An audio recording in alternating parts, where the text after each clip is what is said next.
we are on the record in case number 2024-00370, day 2. Electronic application of East Kentucky Power Cooperative for certificates of public convenience and necessity to construct a new generation resource for a site compatibility certificate relating to the same and approval of demand side management tariffs. Okay, are you ready to call your next witness? Mr. Darren Adams, please.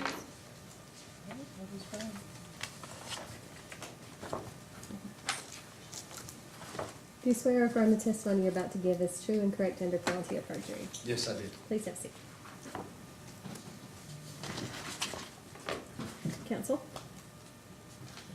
Mr. Adams, could you please state your name and business address for the record? Darren Adams, 4775 Lexington Road, Winchester, Kentucky. And what is your position at East Kentucky? Director of Transmission Planning and System Protection. And in this application, did you file direct testimony and respond to data requests? Yes, I did. And as of today, do you have any revisions, corrections, edits, or anything like that to either your testimony or responses to data requests? No. And is it your intention to adopt that testimony and those responses and have them incorporated into the record of this proceeding? Yes. And Mr. Adams is available for cross. Okay. Mr. West? No questions. Mr. Kurtz? No questions, Your Honor. And for interveners? Mr. Craig? Some questions, John, thank you. Good morning, Mr. Adams. My name's Cassandra McCrae. Here representing the joint interveners. How you doing this morning? Good morning. So as the Director of Transmission Planning and System Production for EKPC, who would you report to? I report to Brad Young, our Vice President of Engineering and Construction. I believe we heard yesterday that Mr. Young reports to Mr. Mosher. That's correct. Thank you. So would you be familiar then with Mr. Young, in particular his testimony in this proceeding? Yes. Did you all work somewhat in concert on doing transmission planning in relation to site selection for the proposed projects? Yes, we did.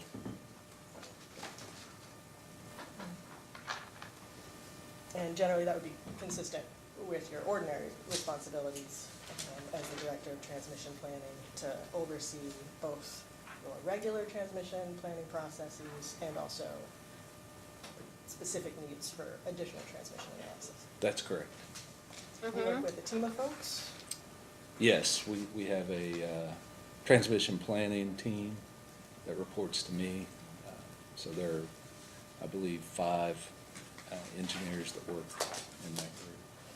And the power flow analyses that your team of engineers is working on together, those are done in-house? Yes. What software do you use for that? It's a Siemens Power System Simulator platform.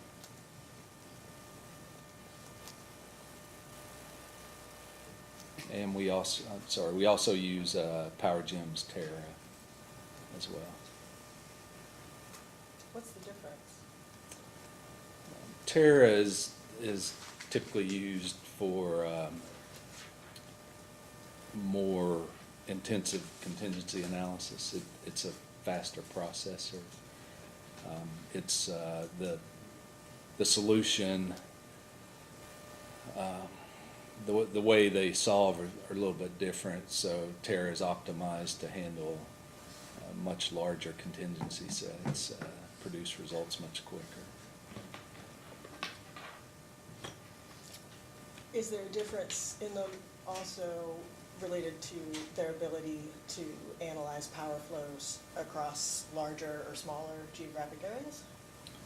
Not really, no. They essentially they're using the same models. It essentially comes down to the processing speed. Thank you. Sure.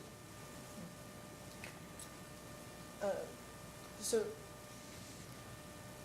thinking back to Mr. Young and his testimony, it was, and if I could just pause here too, I should have mentioned to you, if there's anything that you would like for me to refer you to in the course of these questions, or anything that you're not sure is clear or understanding what I'm trying to ask you, please just let me know, and I can either point you to what I'm talking about, you can read it directly, and I can clarify. Thank you. Yes, you did, yeah. And then I would add to that in particular, I know words are very important. And so if you feel like possibly our semantics are a little different, and maybe we're using the same word a little differently, I would love for you to let me know that as well, and I'll try to do the same. Okay, great. So my understanding of Mr. Young's direct is part of the rationale for selecting the Cooper site for the combined cycle was that Cooper site would provide significant voltage support and reliability benefit to EKPC's existing transmission system.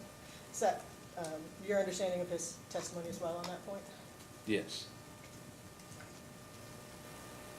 And you recall that the application in this proceeding emphasized not just that the winter storms had an impact on resource planning, but that also those storms reinforced EKPC's view of its needs, as well as the need for a reliability fix for the South Central Kentucky service area.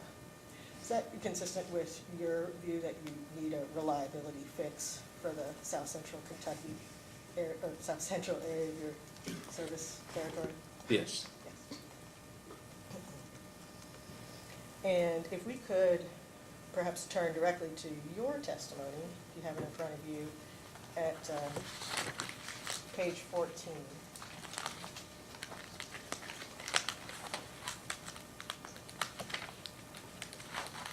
Okay, I'm there. And if I could direct you to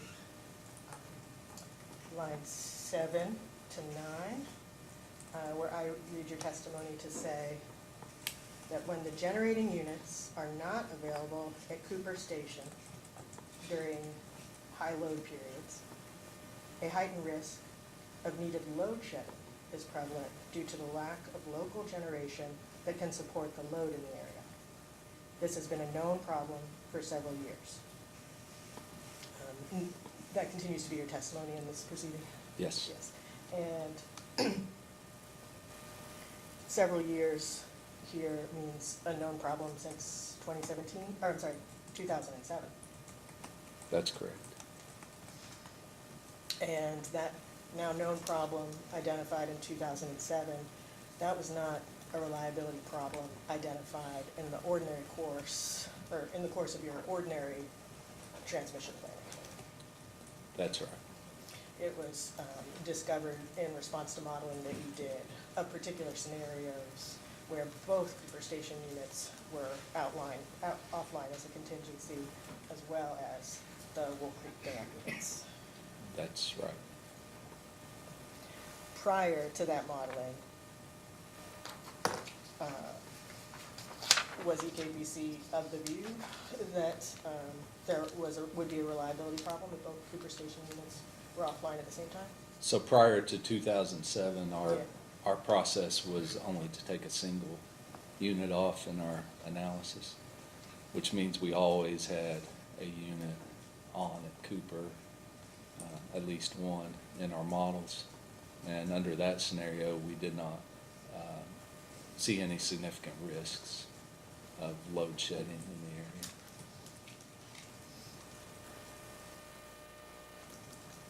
And after that 2007 modeling, where you newly put them together as one outage contingency, or modeled them both as a simultaneous outage contingency, which would be the better way for me to say that?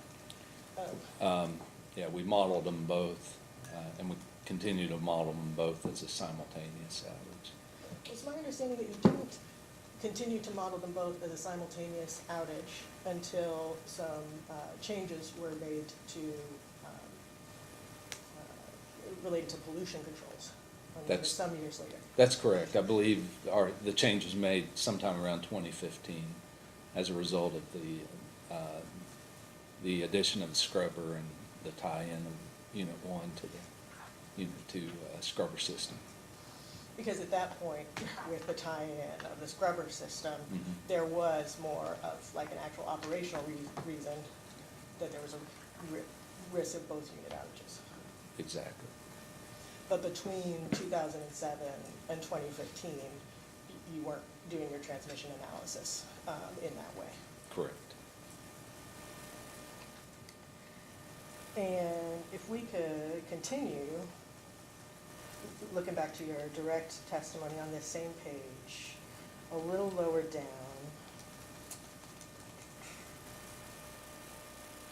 on lines 12 to 14,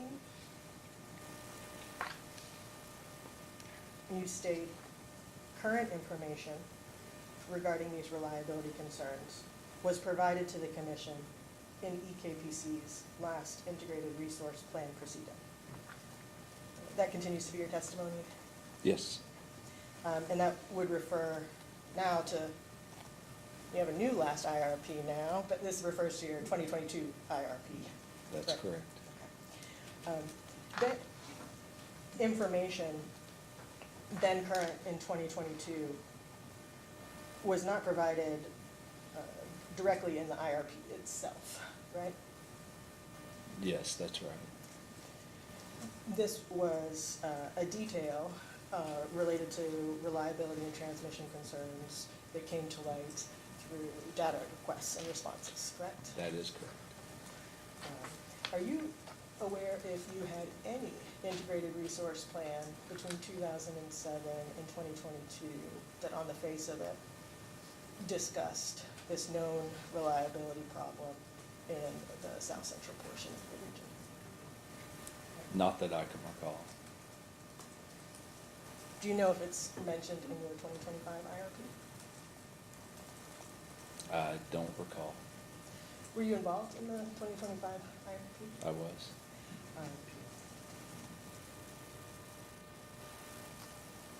Let me set that aside for a minute, excuse me. I do want to talk to you about the 2025 RFP, but I didn't need to. Just yet. All right, so I want to talk just briefly about that southern portion of your service territory. My understanding is that the EKPC transmission system in the southern portion of your service territory, there are presently 4 main sources serving the electric demands of member-owner cooperatives in that area. I think that's right. If it, to confirm, if you'd like to refer to your attachment DA1.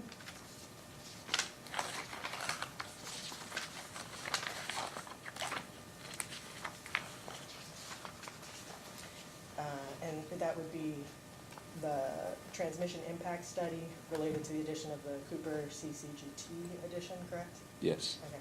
And then I could refer you forward to the introduction section on page 5 of 22.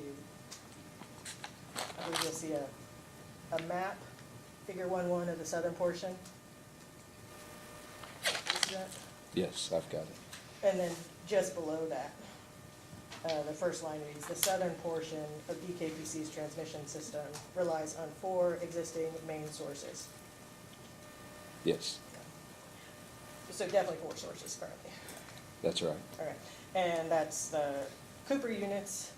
And here, were you assuming a co-fire project went ahead, or is this like No, Cooper units as existing? It says there, a coal-fired generation facility, so that's the existing generating units. Thank you. And then you've got these free-flowing connections to each of TVA and Louisville Gas and Electric. Correct. And also the Wolf Creek Dam. That's right. And you continue to point out here that if the Liberty Rice is approved as proposed, it would provide a 5th main source to support reliability in that portion of the transmission system. That's right.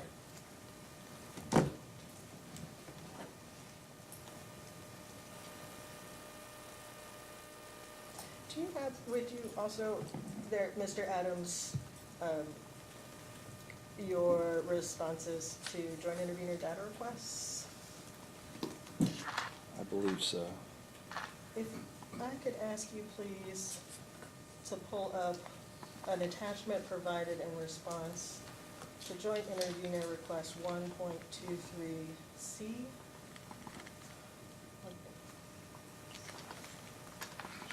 And I will do the same.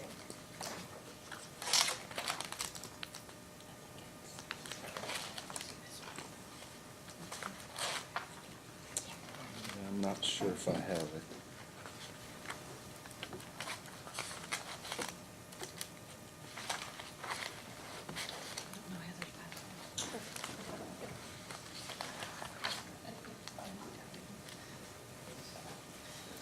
If it's helpful, we could put it up. I've got it pulled up as well.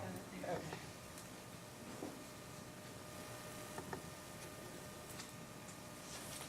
Thank you. Okay. And so this attachment is a presentation deck titled Cooper Generation Unavailability Transmission Analysis, right? Right. And I see it's dated June 5th, 2024, right? That's right. Were you involved in this analysis? It was done under my supervision. I was Okay. not directly involved. Did you request for the analysis to be Yes. done? Yes. Had you been, who directed you to perform this analysis? I believe it would have been Mr. Mosier as a result of the issues we'd experienced over the past 2 winter peaks. We were asked to look at what transmission alternatives would need to be put in place in case the generation at Cooper was not available long-term.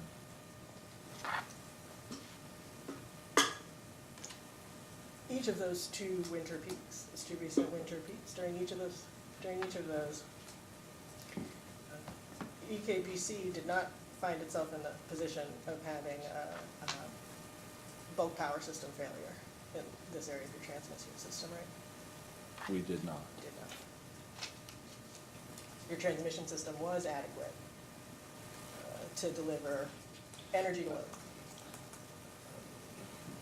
Okay, so earlier you mentioned semantics. I guess adequate is, we're getting into that territory. Fair You know, enough. we had very severe issues, particularly during Winter Storm Elliott, December of 2022. I believe it's in the record that we had several local load relief warnings issued by PJM that spanned multiple days. And we were on the cusp of needing to shed load if we had lost the generation that remained online at Cooper. Understood. So I guess I wouldn't necessarily say adequate. We were one event away from having to drop a significant amount of load. If more had gone wrong than what was already going wrong, you may have had to shed. Yeah, which the only thing that gone wrong was an extreme weather event. That, yeah. So I'm sorry. Is it your testimony that all of EKPC's generating units were available to their full capacity during both of those winter storms? I can't speak to that, but I don't. Again, I don't know that there was anything that went wrong. Yeah. You recall LG&E and KU having to do some load check during one of those storms, right? I do not recall that. I'm not saying it didn't happen. I just don't recall. I don't have that knowledge. Your transmission system, EKPC's transmission system, is substantially interconnected to LG&E and KU's transmission system, right? Yes. The amount of transmission capacity to flow power between your interfaces with LG&E and KU is, I believe from your 2025 IRP, around 19,000 MVA. Is that approximately right? That's the capacity on paper, yes. The actual capacity is going to be nowhere near that. Sure. Would it concern you if you had a neighboring transmission system experiencing bulk power system failures? Yes, But you don't stay abreast of whether your neighboring system that you have the most robust transmission ties to experience bulk power system failures during either of those 2 recent winter storms? it'd be more of a concern for our transmission operations group. So as a transmission planner, we're looking at the system in the future. So actual events, yes, I try to stay abreast of that, but I'm not, it's not critical to my role. Actual events experienced on the transmission, EKPC's transmission system are not relevant to your planning. Did I understand that? Actual load shed events on the LG&E system. If it rolled over onto our system, then yes, I would expect to have knowledge of that, but I'm not aware of what LG&E had to do during the winter storms because it didn't impact the East Kentucky system. And you don't recall ever being alerted during either of those winter storms that there was a bulk power system failure next door that could roll over into your system? I do not recall that. So you wouldn't have been called in for any real-time transmission support or analysis during either of those winter storms? No. Who's responsible for that? That would be our transmission operations department. Are you screened from them at all, or? No. Is there any witness in this proceeding connected to that department? Not that I can think of.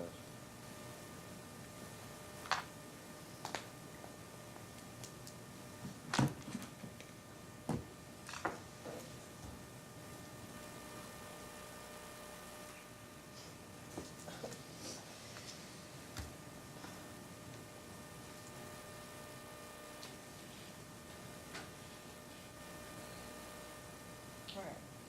Well, let's go back to this slide deck, if we could.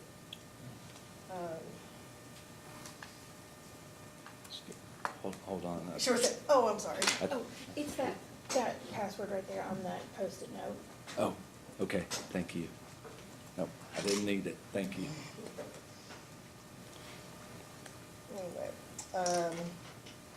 so my understanding of this study is that the aim was to develop alternatives that could provide system support and improve load serving ability.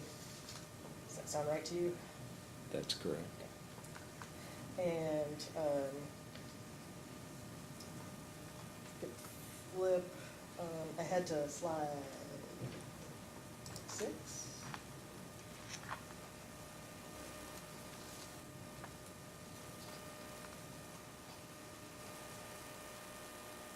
that the one titled baseline results? Yes, title baseline results. Okay.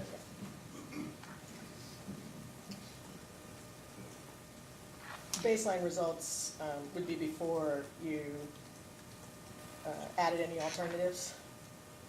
That's correct. And at that baseline, with no alternatives added to the system, initial results showed there was no immediate impact to the study area due to the retirement of Cooper 1 and 2, along with the rice installation at the Liberty site. That was the finding of the study, a finding of the study. Yes, based on our 50/50 load forecast. But you did proceed to study some alternatives. Yes. All right, and I believe if you would like to flip ahead to slide 9, titled Performance Summary, Load Serving Ability. Yes. And I believe you will see a 3-column chart on that table. Yes. Okay, and we're down the first column, you're listing the alternatives that were studied. Is that right? That's right. And then the second column, as you just reminded us, this is based on a 50/50 load probability. And that second column is telling us what the ability to, I want to get my words right on this. The amount of incremental load that can be added, that could be added in the southern Kentucky region without creating regional voltage or thermal loading criteria violations, correct? That's correct. And then that third column is giving us that same concept of how much incremental load, but now we're seeing it as a percentage. That is correct as well. Thank you. And so for instance, if we start with alternative 1, and that is a capacitor bank at the Cooper 69 kV, if that were added to your transmission system, it would be the EKPC would have the ability to serve an incremental 288 megawatts of load in that southern Kentucky region. Is that right? Am I interpreting that right? Incremental beyond the 50/50 load forecast. The incremental amount above the base system without the capacitor bank is approximately 62 megawatts. Where are you seeing that? That's just the difference between 288.5 and 216.4. Let me ask you, one thing I didn't understand about that first row for the base is how is there a 24% increase over the base in the base scenario? So that's, yeah, it is confusing. The base referenced in that last column is the base load forecast, the 50/50 load forecast.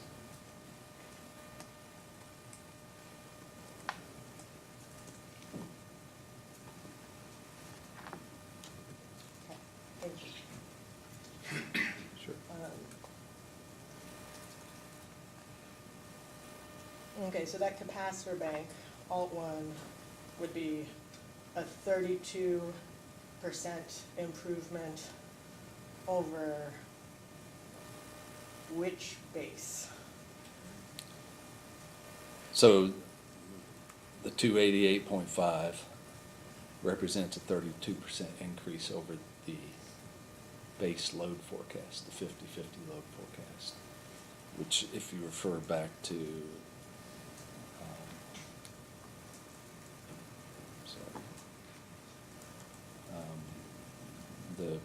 the baseline results slide we looked at previously, that's 906.7 megawatts.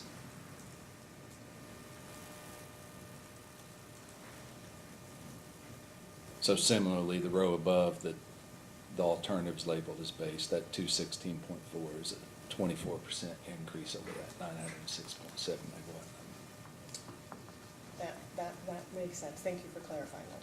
Sure.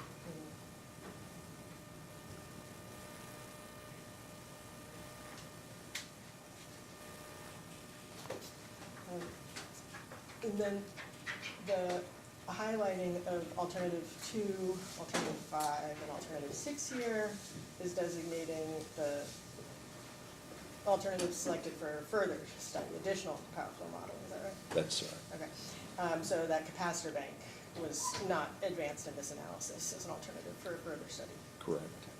But the capacitor bank is a project that EKBC now plans to go forward with, correct? That's correct. And EKBC is going forward with that project to improve the reliability of service to customer load in the area with the absence of available generation at Cooper Station. Correct.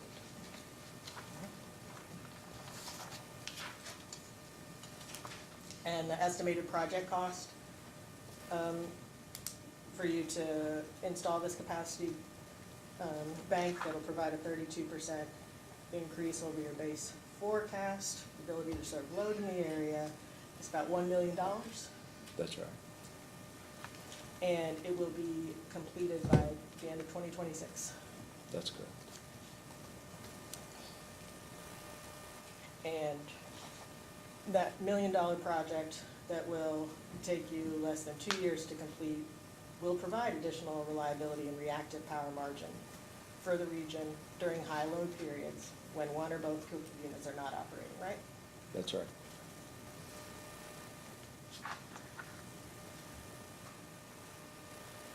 I was also interested to talk with you about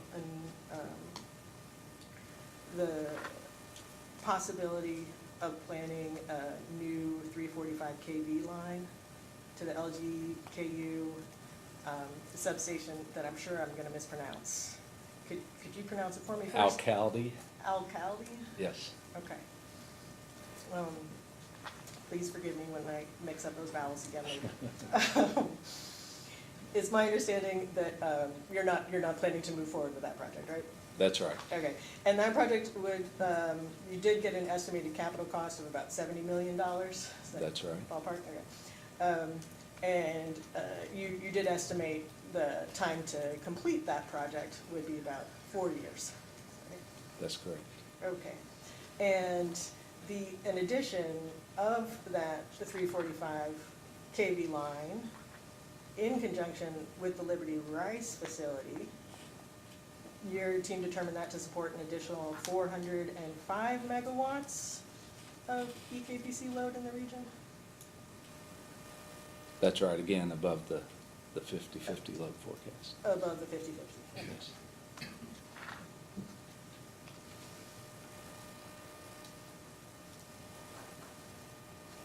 There is some line work that you will be doing on your connection to that LGKU substation, right? For the combined cycle project, yes. One of the necessary projects that we've identified is to build a new 161 kV line from our Cooper station to the Alcalde substation.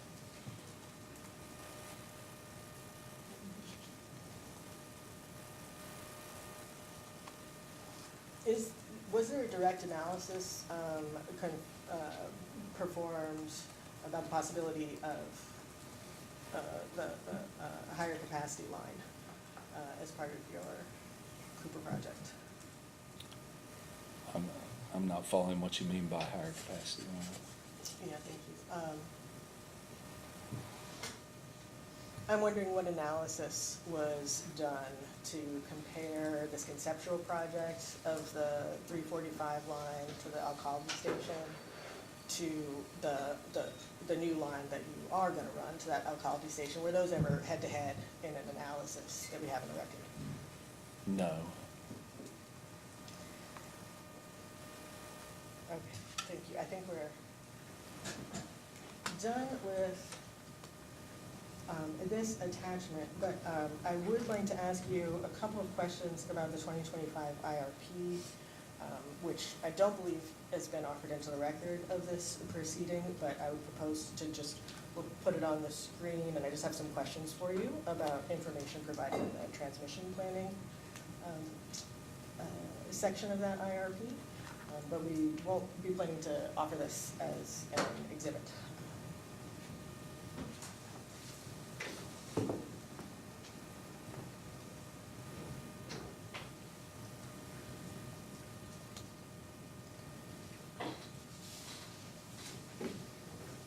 So the transmission and distribution planning section, that is at part 60 of the 2025 IRP, which begins at PDF 147.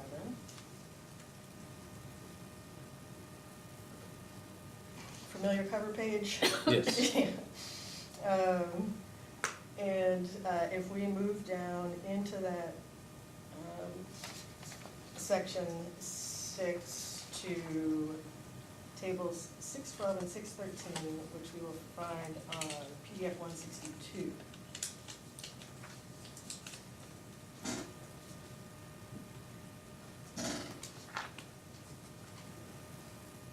And again, right, the import capability. I was hoping to ask you a couple of questions to understand this import capability study that was reported in your new IRP. Okay. And so looking at this, section 6.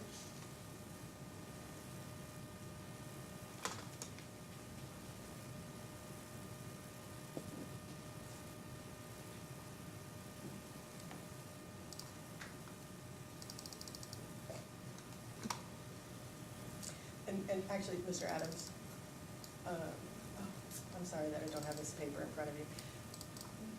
Do let me know if you would like to see something on the page that we're not showing you, and we will move it around. If you'd like, we could go ahead and do that now so that you can read this full import capability narrative leading up to those two tables, 612 and 616.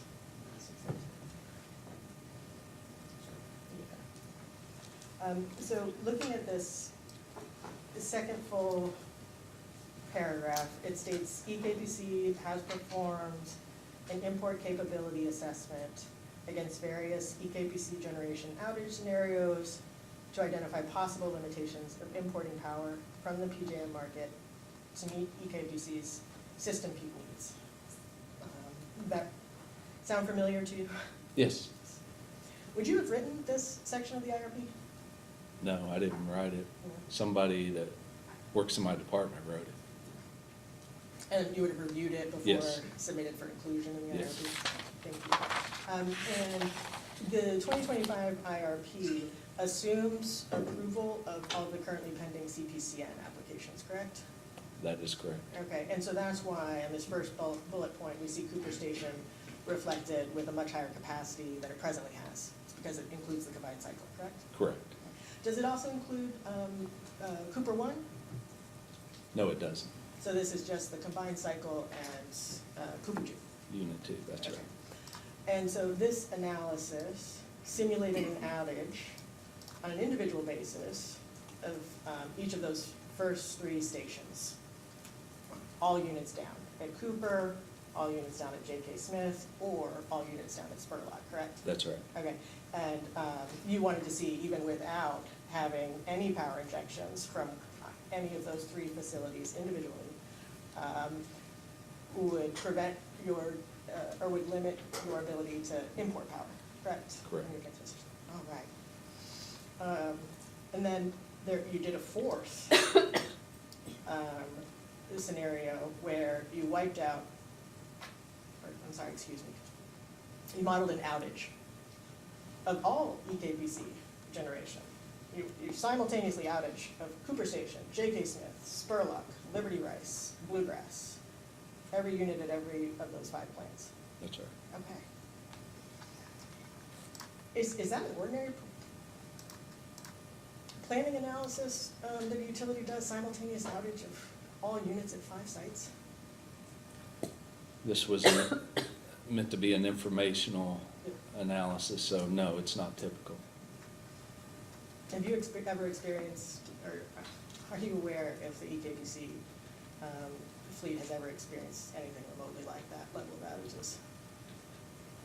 You're referring to the 4th bullet? The 4th bullet, yeah. Yeah, no, I'm not aware of that. I suspect we've never been in a situation where we had no internal generation on. And then you can see now we're spilling on to the top of the next page.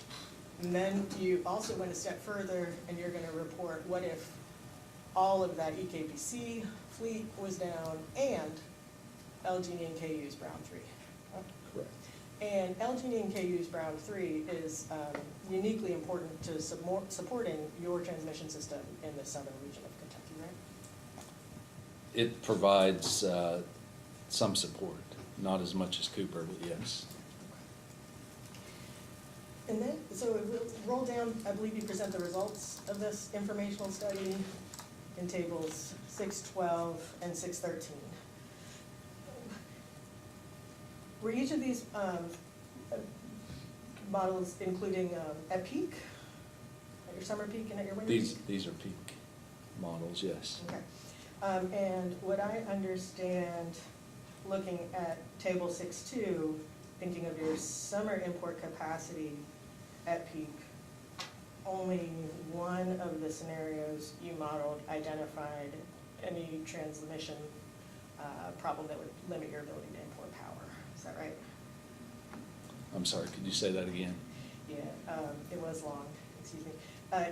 For the summer import capability assessment, there's just one outage scenario here where a transmission limit that would prevent import of power was identified. That's right. And it's just at one facility in that one scenario, right? So we only listed the most limiting case. There could be other cases above the 555 megawatt level that limits us for that Cooper Station scenario. Can you explain to me, Mr. Adams, how is it that if, in this one scenario that we're talking about, which is Brown Unit 3, in addition to Cooper Station, simultaneous outage, you found a transmission limit, but when you modeled Brown Unit outage, Cooper Station outage, J.K. Smith outage, Spurlock outage, Bluegrass outage, when you modeled all of EKPC and Brown, there was no limit. Can you explain to me how that makes sense to you?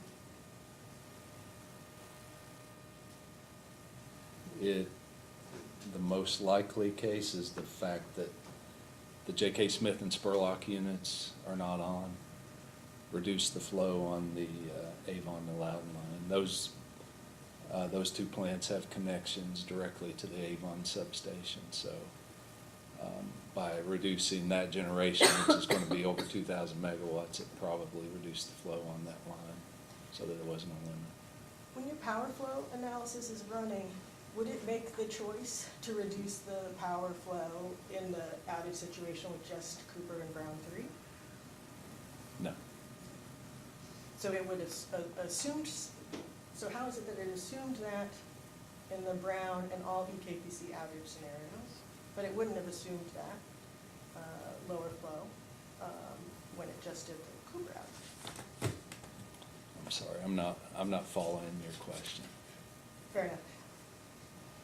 I understood you to suggest that maybe it makes sense that there would be no limit found even if Brown 3 and all EKPC generation was simultaneously out, because power flows from one particular line could have been reduced. What I said was that the scenario with no internal generation on in our models means that there's no generation at Spurlock and J.K. Smith on. Those are sources that feed into the Avon substation. I understand, thank you. And so the model would not dial up or down these power flows, but in this all out, you assumed those power flows are out, or not happening. So the scenario we set up was to take all the generation off. At that point, it's just physics. Yeah. So the models solve, the flows are what they are based on the scenario that is set up.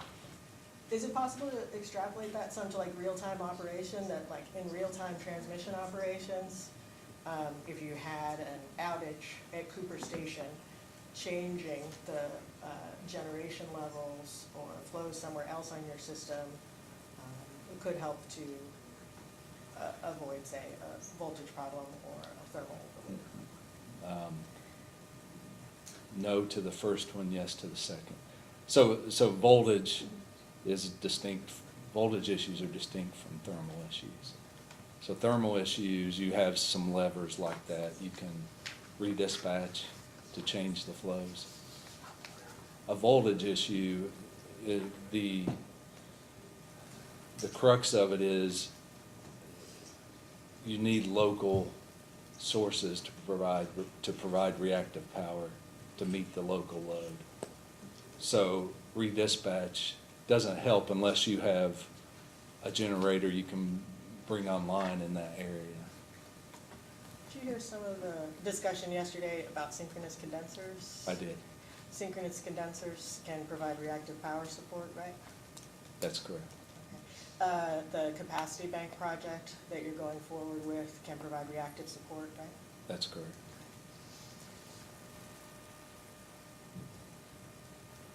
All right, well, let's, I was also interested in your winter import capability assessment in table 613, which is hard for us to show you all at once. Oh, no, it's not.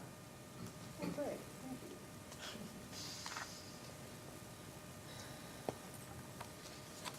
you. And again, this would have included the winter peak, That's right. at winter peak. Again, only one scenario found a transmission limit, right? That's correct. And that was your wildest, or not, excuse me. That was your most conservative modeling of not putting all of EKBC and Brown Unit 3 on outage at the same time during winter peak. It was for the scenario where we had no internal generation. And no Brown Unit 3. That's right. And in that, only in that situation, did your study identify a transmission limit that would prevent importing power? That's correct. And if I can, one thing I want to point out about this is this was a thermal analysis only. So we didn't look at taking generation off in the local area, whether that created voltage issues. Right. Yes. Yes, I understand. This is about your ability to move power into your transmission system from neighboring systems. Correct. Yes. It's an important point, thank you.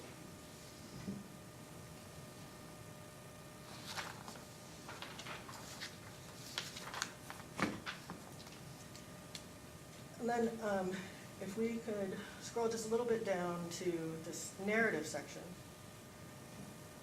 That first paragraph notes that the PJM ensures generation in PJM may be deliverable to load throughout PJM. And that PJM ensures that transmission constraints do not prevent power from effectively flowing to load. Do you agree with those statements? I do, to the extent that it's like any planning study. You have to make assumptions on what the scenario is, and you plan for that. There can be scenarios that occur in real time that go beyond what was studied. But yes, to the extent that the scenarios that PJM looks at were analyzed, yes, I agree with the statement.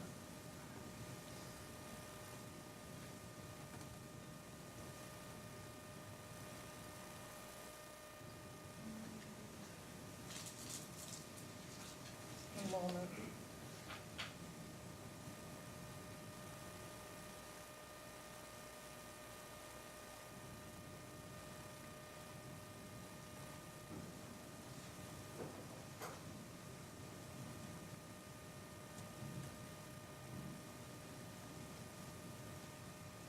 And if we could just continue down to the top of that next page.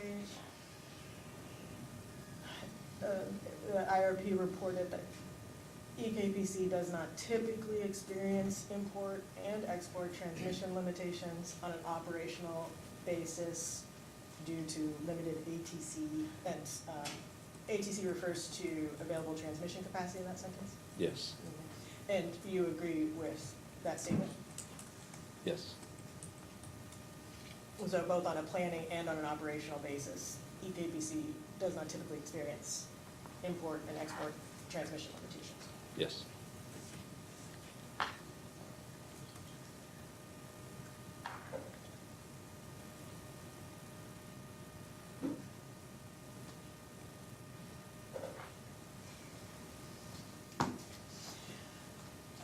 Just one more short line of questions. Mr. Adams? Yes.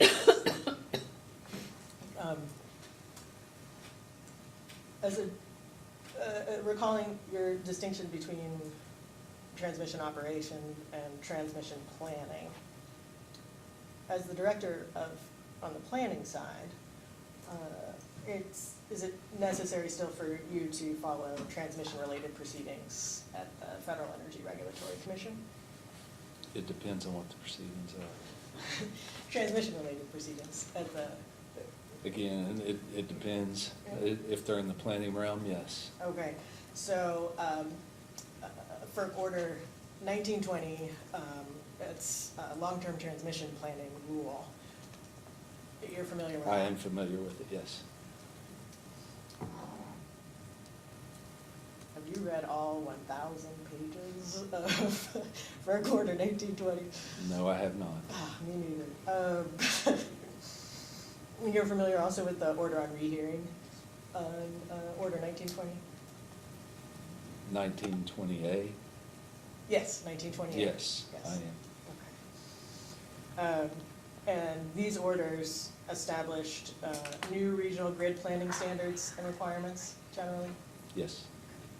That was, and all transmission owners are subject? Excuse me, we just had, I'm sorry, the live feed went out, but apparently it's back now, so I'm sorry to interrupt, sorry.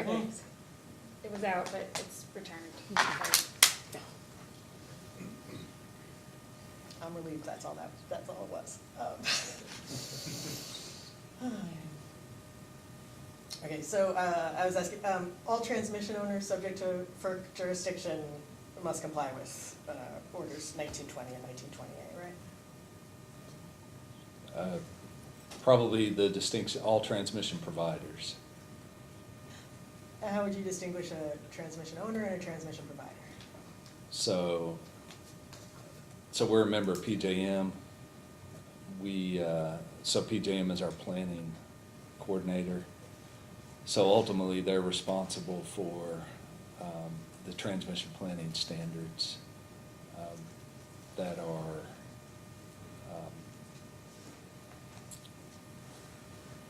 administered by NERC. And we support that effort, but ultimately the compliance falls to PJM. So I think 1920 is similar. As a transmission owner, we'll support PJM's efforts, but ultimately they're responsible for compliance. As part of your membership as a full participant into PJM was ceding to them that responsibility. Correct. Will you be responsible for working and coordinating with PJM on its Order 1920 compliance? Yes. Is that process underway now? Yes, it is.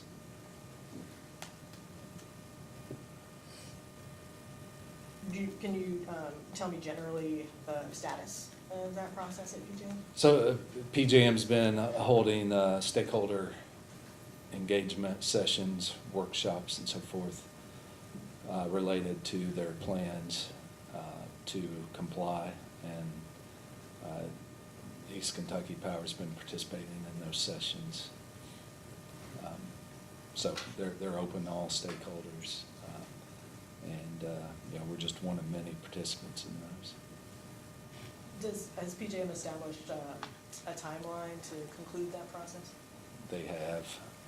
Do you know approximately when they expect to do that? I want to say it's going to be near the end of the year, but I'm not 100% certain about that. That's the general time frame.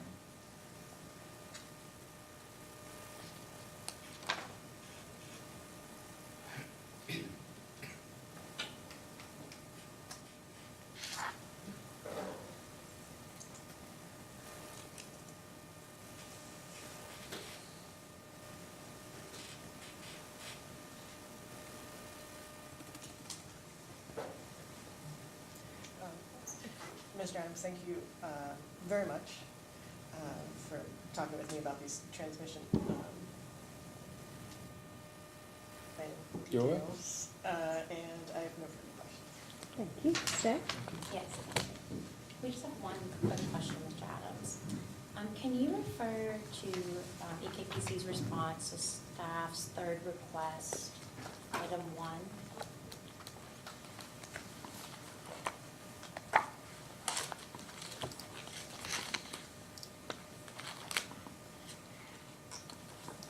I'm sorry, which item? Item one. Okay, I've got it. Okay. Can you explain to us, when the range of transmission expense is 79,430,000 to 127,595,000, using an expense estimate of only approximately 7 million over the minimum is reasonable?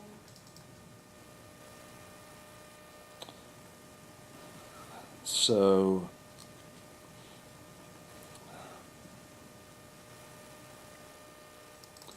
actually, I don't think that number is correct, the 84.7. I should say, that number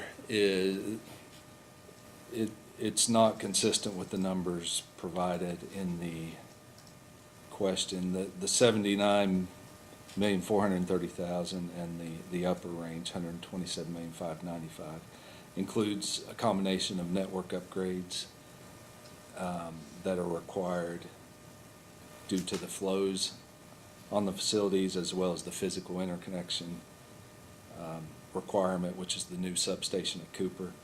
The 84.7 million reflects only the network upgrade number, so we should actually add the substation cost to that, because that was also included in the estimate.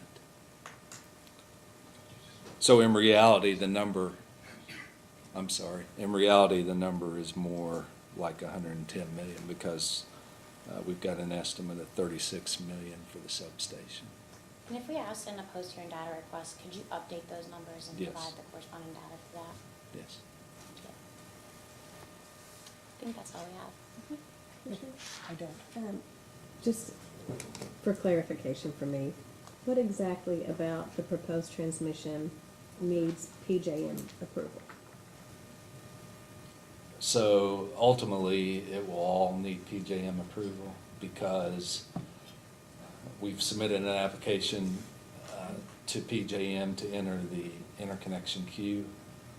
PJM will study this generation facility in conjunction with other facilities in whatever cluster that we end up being in. And as you heard yesterday, we've applied for the Reliability Resource Initiative, and if PJM accepts the Cooper project into that. That's one of the 50 or so projects they're Yes. gonna choose. So Then- that was the application that was done already then? Yes. Okay. But, so we've applied for that RRI, which means we would be in the cluster that starts in a few months. If we're not selected for that, we'll be in the next cluster that will start in 2026. So was that RRI application made for Rice unit that's already, we've already heard, or just this new project? It was also made for the RICE. So to answer your question, PJM will study this project along with others in whatever cluster it's in, and determine the upgrades that are needed. And we'll be involved in that. As I mentioned, there'll be a new substation that's required. We know that. We've done our own analysis to determine the other upgrades that we think will be required, but the final determination will be by PJM. Okay. And so you won't necessarily need a CPCN from PSD because it's not over a mile and all those other requirements, but. As I talked about earlier, we've identified the need for a new 161 kV line, which would be over a mile in length, so we expect we will need to apply for CPCN for that line at some point.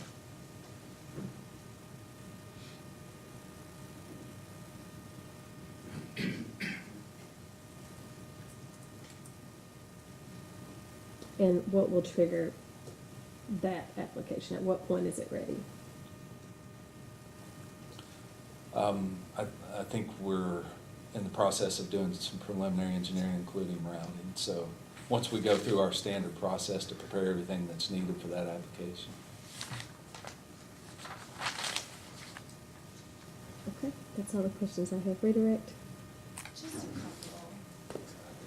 Mr. Adams, some of the questions were about the transmission capacity.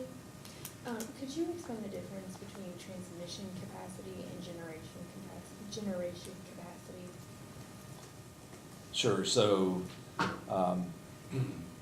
transmission capacity is how much, power flow that, the system can handle, whether it's lines or transformers.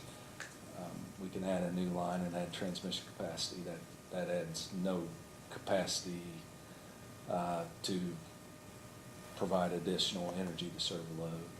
So said a different way, correct me if I'm wrong, you could have the most transmission capacity in the world, overbuild, whatever, but if you don't have the generation, then it doesn't matter if you have the transmission piece.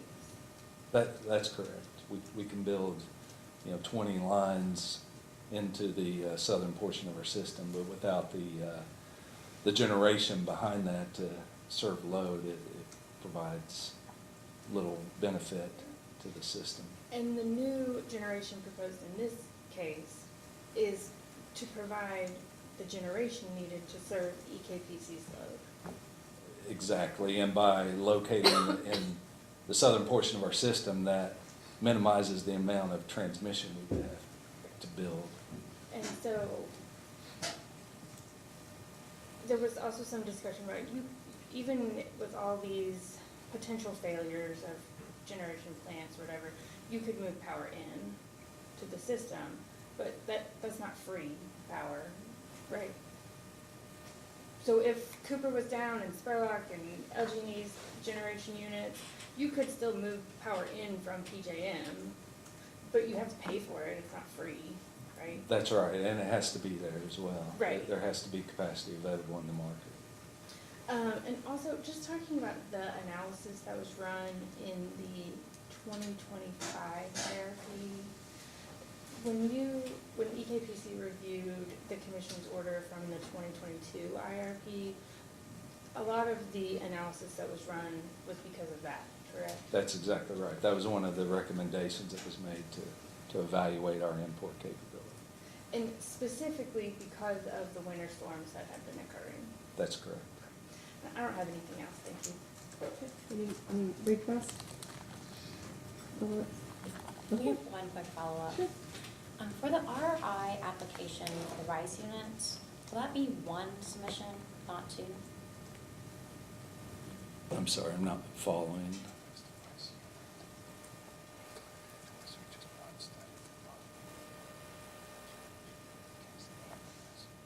For the RR application for the generation study, was that in this case separate from the RISE case? Was it one submission?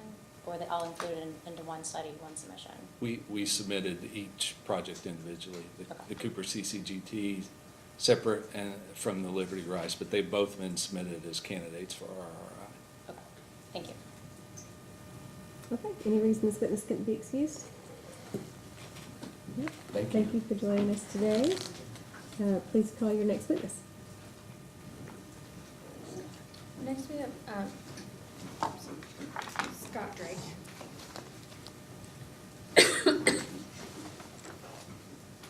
Raise your right hand to be sworn, please. Do you swear or affirm the testimony you're about to give is true and correct under penalty of perjury? Yes. Please have a seat. Counsel, you next. And Mr. Drake, could you please state your name and business address for the record? Scott Drake, work at East Kentucky Power, 4775 Lexington Road, Winchester. And what is your title at East Kentucky Power? I'm the Director of Business and Technical Services. And in this case, did you provide testimony in responses to data requests? I did. And as you are here this morning, do you have any revisions, amendments, corrections, anything like that to your testimony or responses? I do not. Okay. And is it your intention to adopt that testimony and those responses into the record of this proceeding? It is. And Mr. Drake is available for cross. Mr. West. Just a few questions. How you doing, Mr. Drake? Good. You were responsible for the response to PSC request 2-6, is that correct? Do you have that available to you? It'll be staff 2. Staff 2, and it's request 6.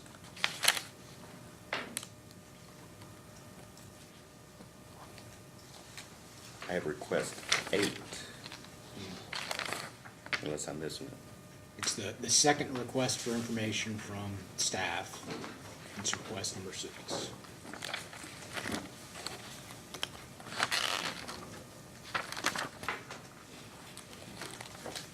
If I got it labeled wrong.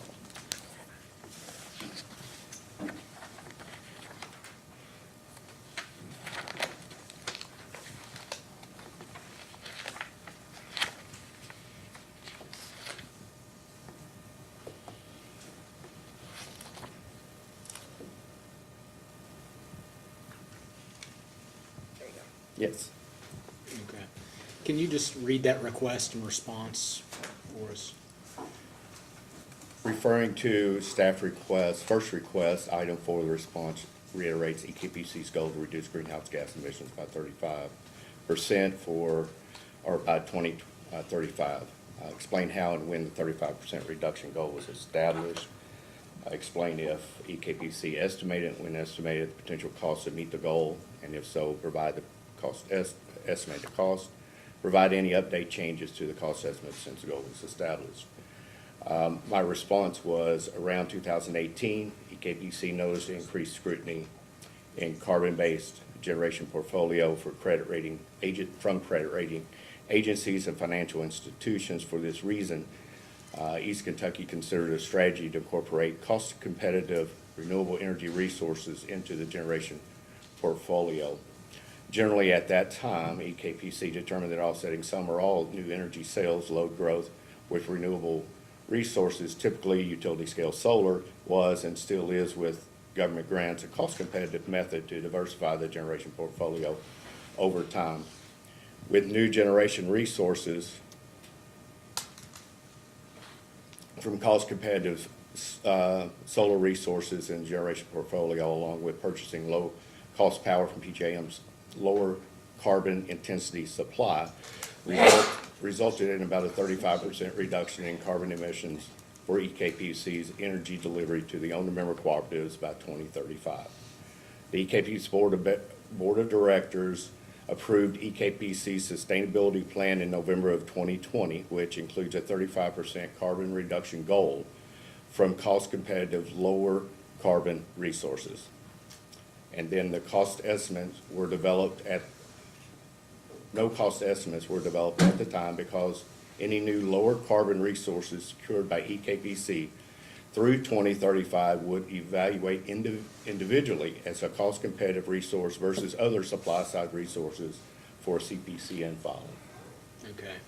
So you use the phrase cost competitive in there a couple times. Yes. Is that just a way of saying you're still going to be bound by the least cost test? We're always bound by the least cost test. And it depends on how you fulfill those resources sometimes. But yes, we are still bound by the least cost test. There's no doubt. Okay. How far along, to the best of your knowledge, is EKPC in it meeting the 35% goal? Yeah. Obviously, we've received CPCN for 2 fairly large utility-scale solar installations, one in Fayette County, one in Marion County. That helps us get along that 35%. The other activities with New Era, we are still considering some more new zero carbon resources as part of that application to New Era that I think it's been identified we'll probably or plan to come in for CPCN for those later. And coupled with the coal firing, if you coal fire Cooper and Smith with lower carbon fuel, natural gas versus coal, when you combine all of those, we are achieving a 35% reduction. Okay, so if I understand that summation correct, the CPCNs potentially for the RICE units and what's been requested here for the new unit and the co-firing helps you get towards the 35%, but doesn't get you all the way there? Is that? I am not certain that it gets us all the way there. That's, I would need someone else to run that analysis. Okay. Is that an analysis that you all run that says, we're 32% of the way there? We're at 32%, not 35. How do you all judge your Yeah, ability to meet that goal? yeah. Some of this may be better answered by Julie Tucker with the supply side needs. But I think in their group, they could run the analysis, to determine if all these resources get us to that goal. Okay. But it's your belief that you and I'm just trying to understand your statement, you probably need some of those new era resources to get all the way there. I'm not certain of that. Okay.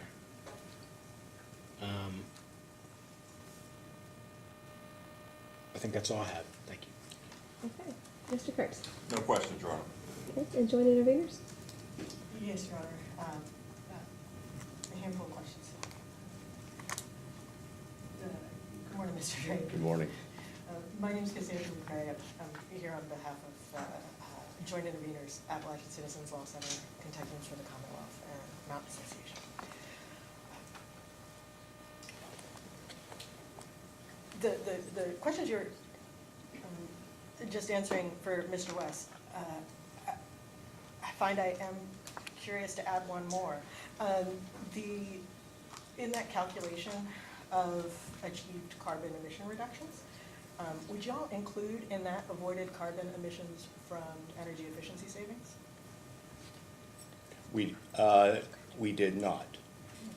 It's purely supply side resource. Purely supply side. There are avoided. That's subject to check, but I believe I'm correct on that.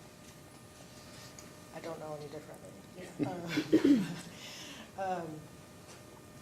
There are, if your generation causes carbon emissions, if you reduce the Yes. amount of energy needed, you will avoid carbon emissions. Yeah? That's correct. Okay.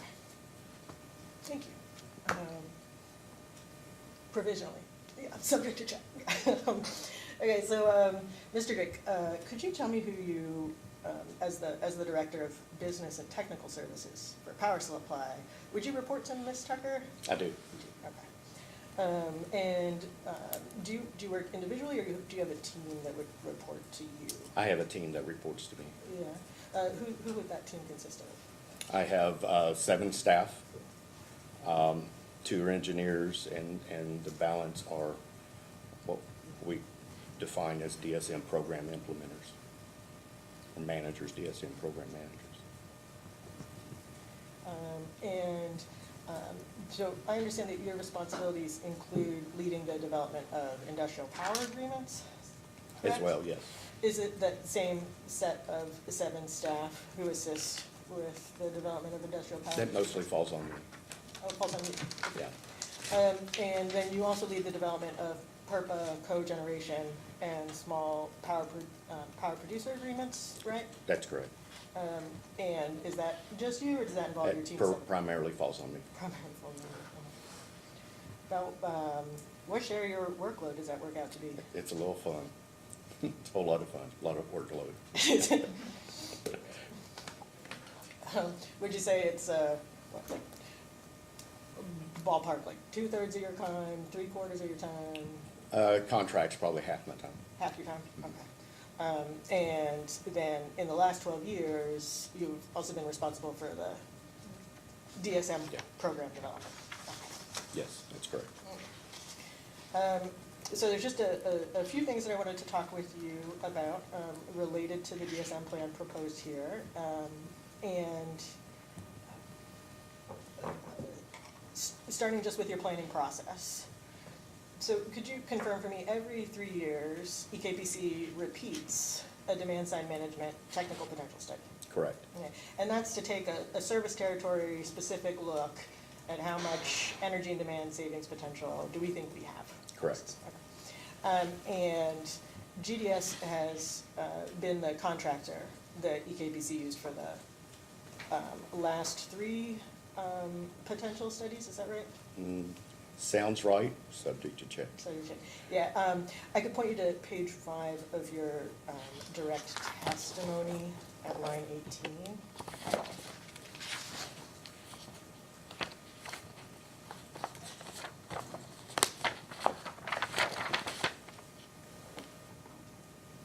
Yes, I'm there. So at line 18, well, excuse me, 17 to 18, it does say that GDS performed the studies for the last 3 IRP filings. I had simplified that to assume that you didn't have any intervening between your IRP filings, that those were just your last 3. Yes, correct. That's correct, okay. And this DSM plan here is supported by your most recent 2024 potential study. That's correct. So will that be your 4th sequential study? I think that's correct, yes. Oh, and approximately how much was the contract price for the 2024 potential study? Is that confidential? I don't think it's in the record anywhere, so we would have to probably go into confidential session just to make sure that that's not something we can't divulge. We've not been asked for that, so I'm not sure. Easily done. Confidential? I'm okay with that. I also believe this is something that we've gotten into in public sessions, most recently with Kentucky Power Company, what their contract price was, but I'm happy to go into confidential session. I think it's surfaced. Yeah. And we'll stay in the least amount of time that we need to, but, Yeah. Glenn, let's go into confidential session.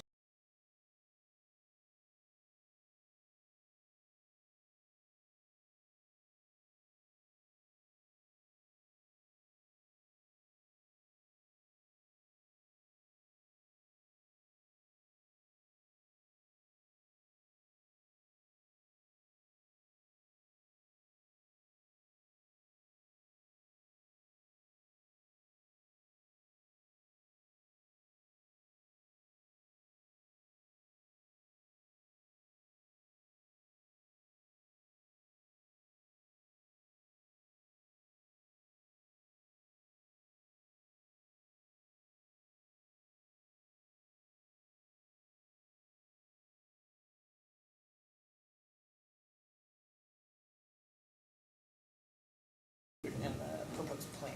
Correct. Because it was the first step. It's the first step, it's the basis. Thank you. Do you recall approximately when you finalized the program details for the proposed plan? We started seeing the basis information come in from GDS in about February. And once we saw those numbers come in and the basis analysis takes a look at every possible DSM measure. And DSM measure is any change that's made to a home or business that results in energy savings or demand savings. We started seeing cost effectiveness results for individual measures, which are TRC results, in about February, and then we immediately had called a meeting with our collaborative to review those results. I think it was February, maybe March, Rainbow 2024. To review the results from the potential study. Yes, of the potential study, yes. But at that point, you had not yet finalized your DSM plan. No. Do you remember approximately how long after completion of the potential study you went through the full process to Yeah. develop the full plan? It takes a while for us to assimilate that ton of information that's in this report into programs, because the report doesn't give you programs, it gives you individual measures. So we worked with our expert implementers in the field that are part of my staff that I mentioned, and our owner member staff to develop the plan. And the plan is a sum of programs. And we did that basically over the summer. And then we started meeting with the East Kentucky executive staff. So it really was East Kentucky executive staff and the CEOs of our owner member cooperatives to make sure that the plan that we're proposing collectively with our 16 owner member cooperatives, everybody agrees that that's an appropriate plan for us. And it was probably September before it was truly finalized, September, October timeframe, something of that nature. Thank you.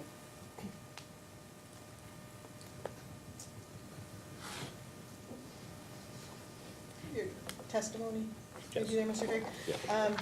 I did just want to ask you a couple questions related to the collaborative meetings, Mhm. and particularly the notes that you provide in attachments SD2 and SD3. If you'd like to take a minute to flip to that and see what we'll be talking about.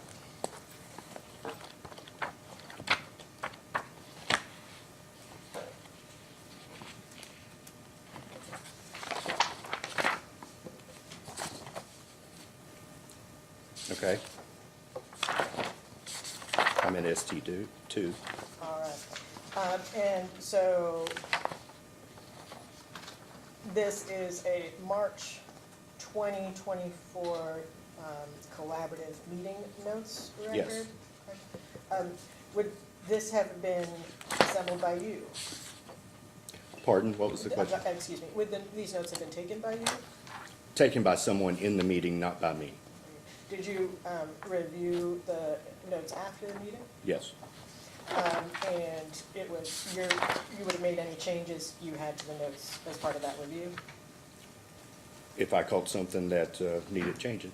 Yeah. So, on this first March collaborative meeting, which I believe you said a moment ago, you immediately called after getting some initial results from GDS on cost effectiveness screening in Yeah. February.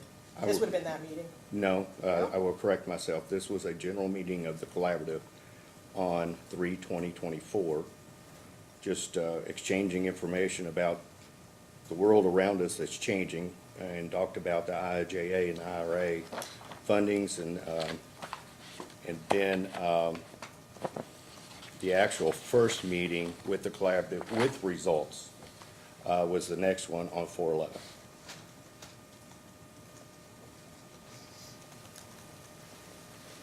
So, on I page- think, wait a minute. Yeah. on Yeah, page- no, I'm wrong. Let me slow you down, yeah.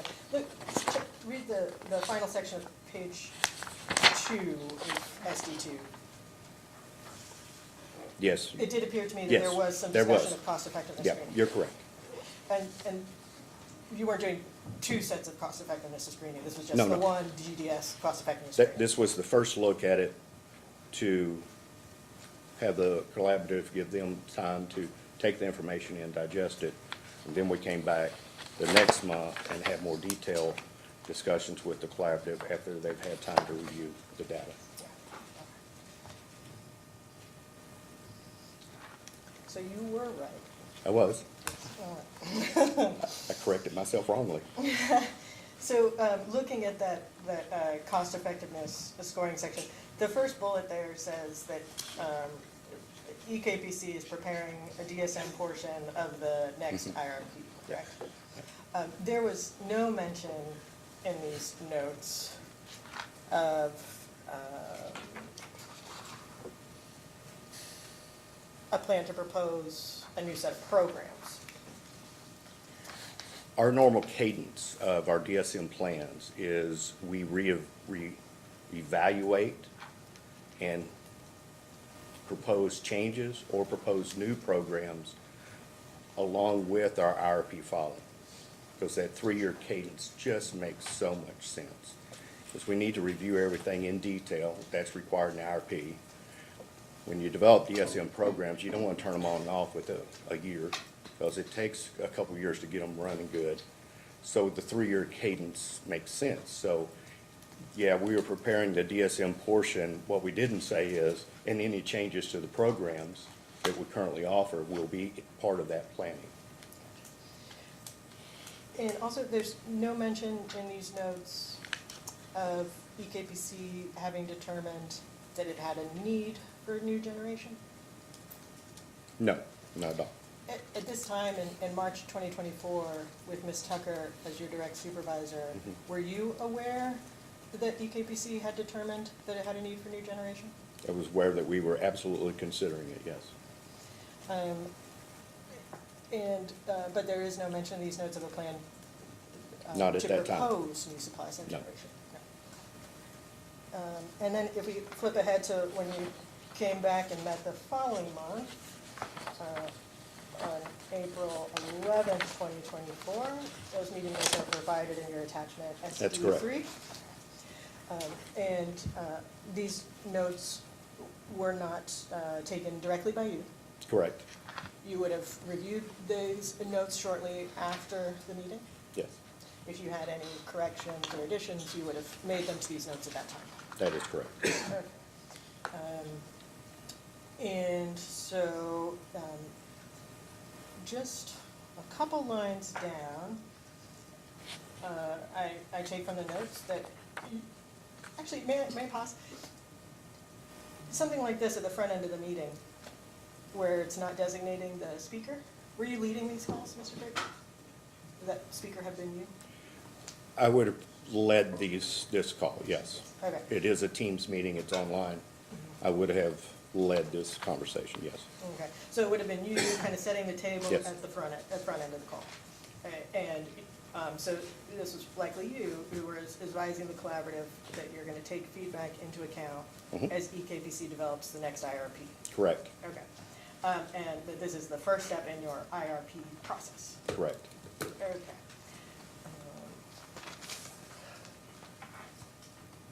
And if you'd like to take a minute, this one's a bit longer, got 3 pages here. But I would like to ask you again, at this April meeting, there was nothing in the notes to reflect that the collaborative was told that new programs, a new plan was being developed. I don't know that there's anything in the notes that talk about a new DSM plan, but we made it clear to the collaborative that this is our normal cadence and we will be adjusting these programs. That's why we asked for their feedback. Was there an adjustment of programs after your 2022 IRP? Yes. There was? What was the cause number for that? The Do you what? recall the cause number for that? The cause of the change? No, I'm sorry, the case number for No. It's 2022 IRP. after, oh, I'm sorry.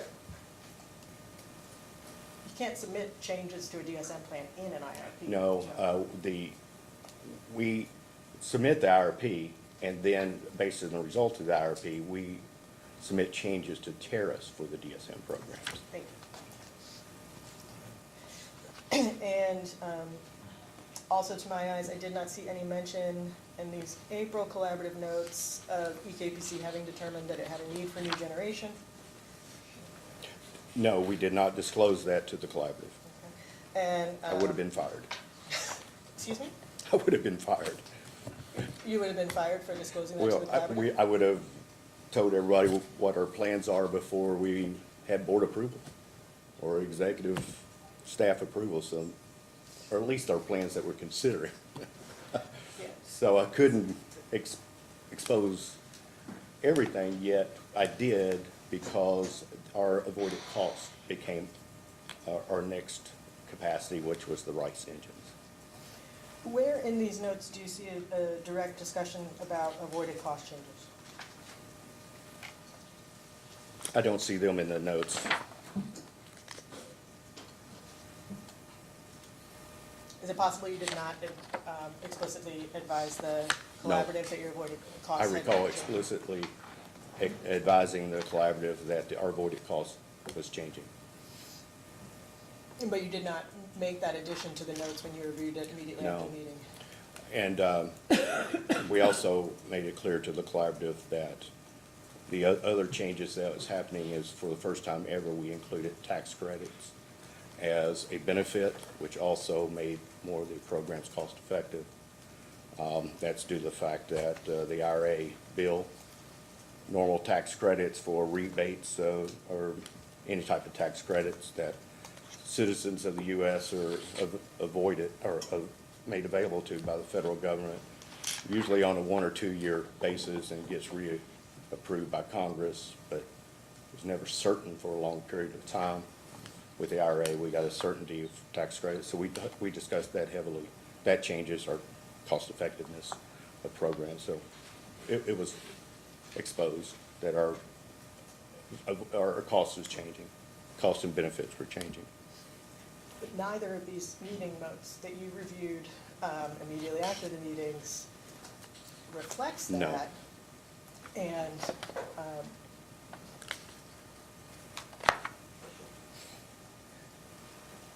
what else do you recall having said, but not being reflected in the contemporaneously taken notes, or having been added in the review of these notes? Yeah, I don't recall anything. If you don't recall now what was said then, it's- Well, I do recall the tax credits being discussed and changing everything. and if you would like to refer back to SD 2 on page 1, that is reflected in the notes that discussion happened. Where's that at?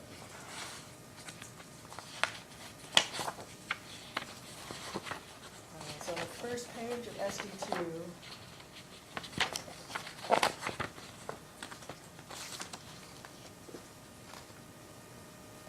you'll see a section labeled with an underline, federal IIJA Yeah. / IRA. And then at the bottom of the page, bolded, discussion of Inflation Reduction Act. Yeah, investment tax credits in the next page. Yeah, we did discuss that. So possibly the only thing that these notes don't discuss, but you're making a sworn statement here that did happen, is advising the cooperative that the avoided costs had changed because you have a plan for, or I'm sorry, a recognized need for new generation. I'll revise my statement. I believe we had that discussion. But I'm going on memory, so I could be wrong there. I believe we did. Their avoided cost is changing.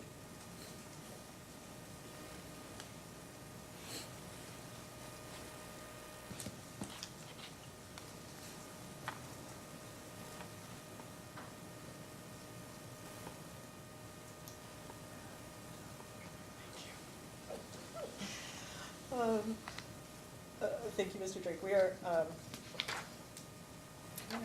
close. I did want to go back to a couple minutes ago.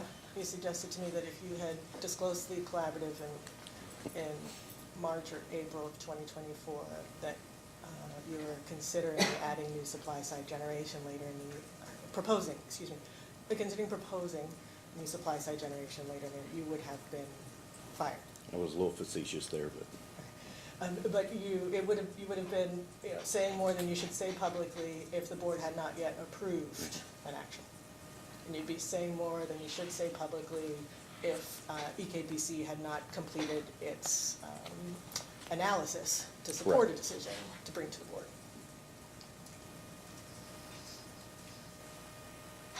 Okay. You have your rebuttal testimony with you there as well, Mr. Drake? I believe so, yes. If you'll excuse me.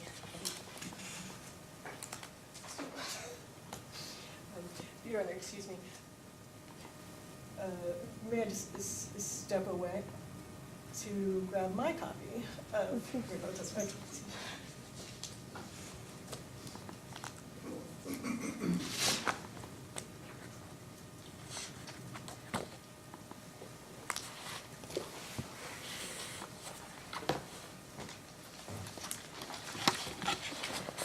Mr. Drake, you're familiar with the testimony submitted by Dr. Rapani on behalf of Yes. joint interveners? Yes.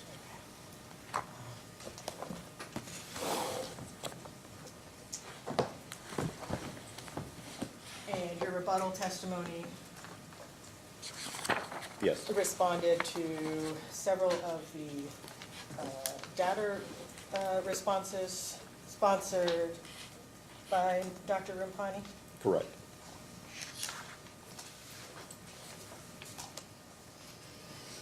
I wanted to discuss just one area of your rebuttal with you, if I could.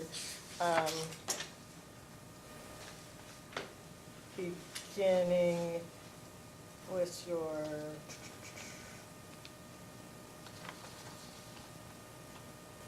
on page 2 of your rebuttal. Okay. The question beginning at line 9, if you'd like to just take a moment and reread lines 9 to 20.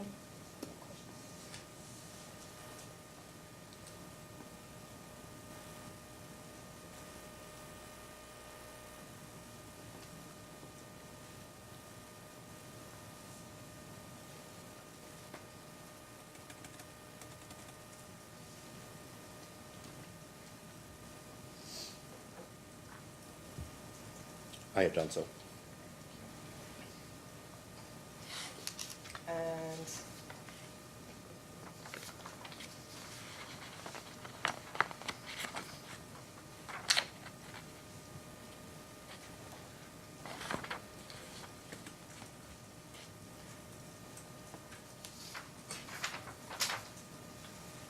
so I understand your answer, Mr. Drake, here to explain that the annual demand-side management energy efficiency budget limit does not actually limit end-use member participation in those programs. Is that correct? That's correct. Okay. The DSM budget does, however, assume a certain level of participation. That's correct. Okay. Because every incremental participant has an incremental cost. Absolutely. Okay. And every incremental participant yields incremental energy and demand savings. Correct.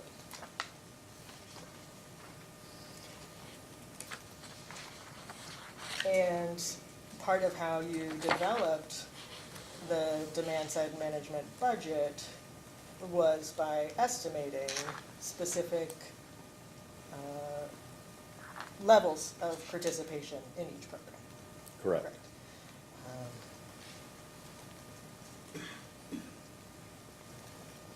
And so the budget assumes a certain level of participation, but in your view, it's not a problem if higher participation causes higher than budgeted costs.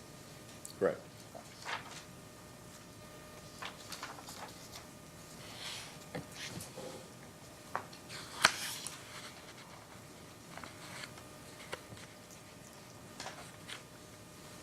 Imagine,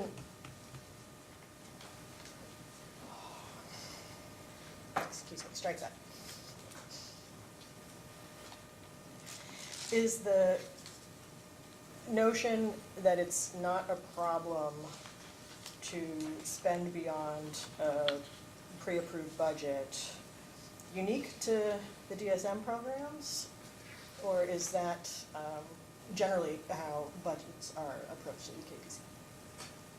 I'm not certain how other budgets are approached, but we've been doing our DSM budgeting in this manner because we're not always certain how much a program will be participated from one year to the next. I know of 2024, our actual expenditures were higher than budget. But we try our best to get it right. But that's how we've always done our budgets. Thank you.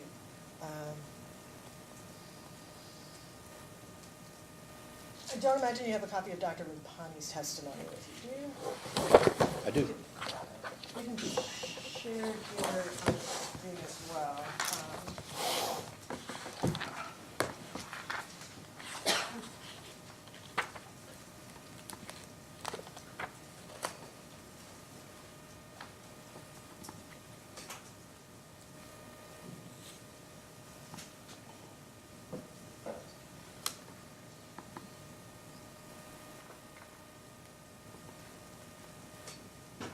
So, Mr. Drake,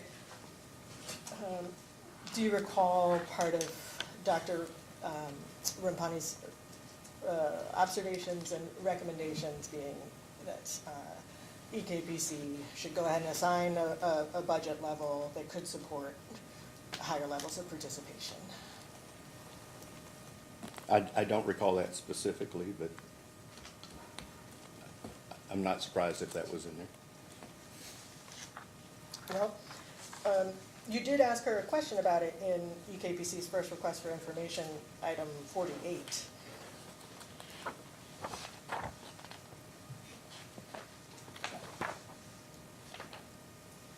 I have to find it.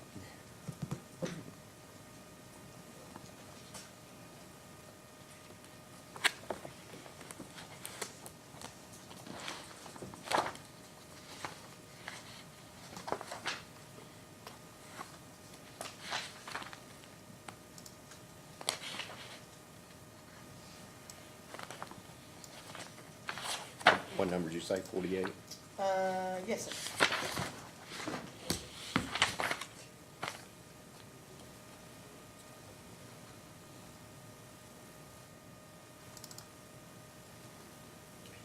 Yeah, the question is, if there's no budget limits, how does the witness conclude that we have limits, basically? Because you understand her to be offering a critique that the plan was not pursuing a higher scenario. Well, our perspective of her recommendation was that since we set a budget, then once we got to the budget, then we would not allow any more participation, and therefore we can achieve a higher goal, a higher participation level, because we're going to cut it off due to budget, and that's not consistent with our tariffs.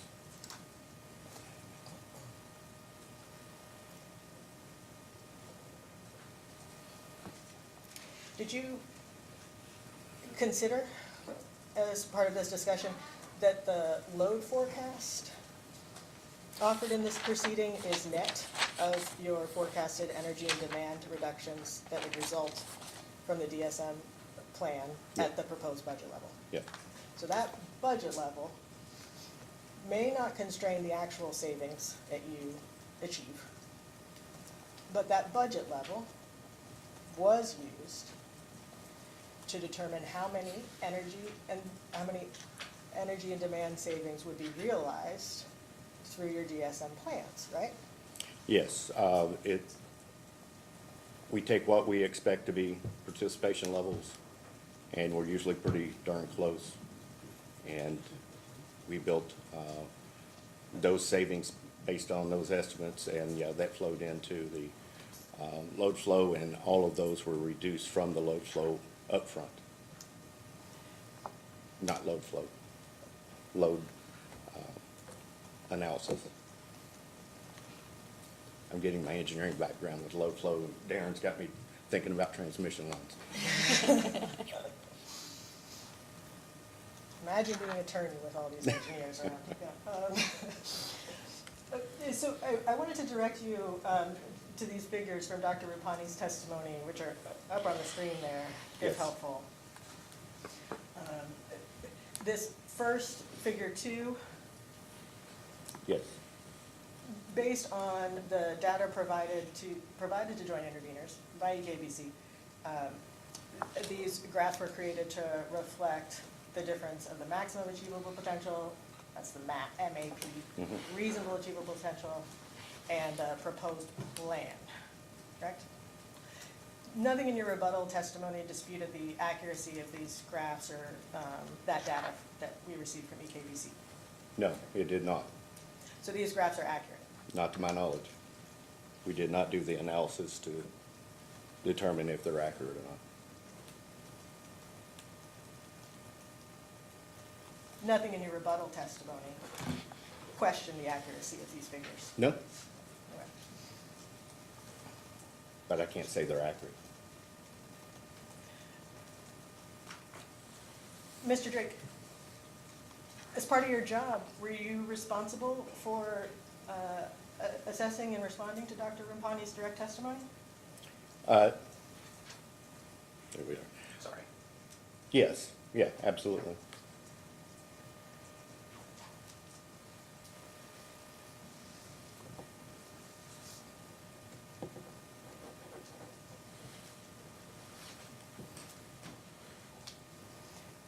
yet you were not interested to confirm whether the difference between possible total energy savings at these three different levels was being accurately represented? Well, we believe our proposed DSM plan is a very good plan for rural Kentucky. And so we're confident in that. And so using the numbers that are used in our DSM plan that results in lower energy and demand requirements, we feel that that is absolutely the right solution. And you're confident, and that's that green bar Correct. in figure two. And you're confident that that's the right DSM plan, despite the fact that there are these much higher amounts of savings identified as maximum achievable potential and reasonable achievable potential in your 150, excuse me, in your 2024 GDS potential study. Yeah, with our plan, obviously,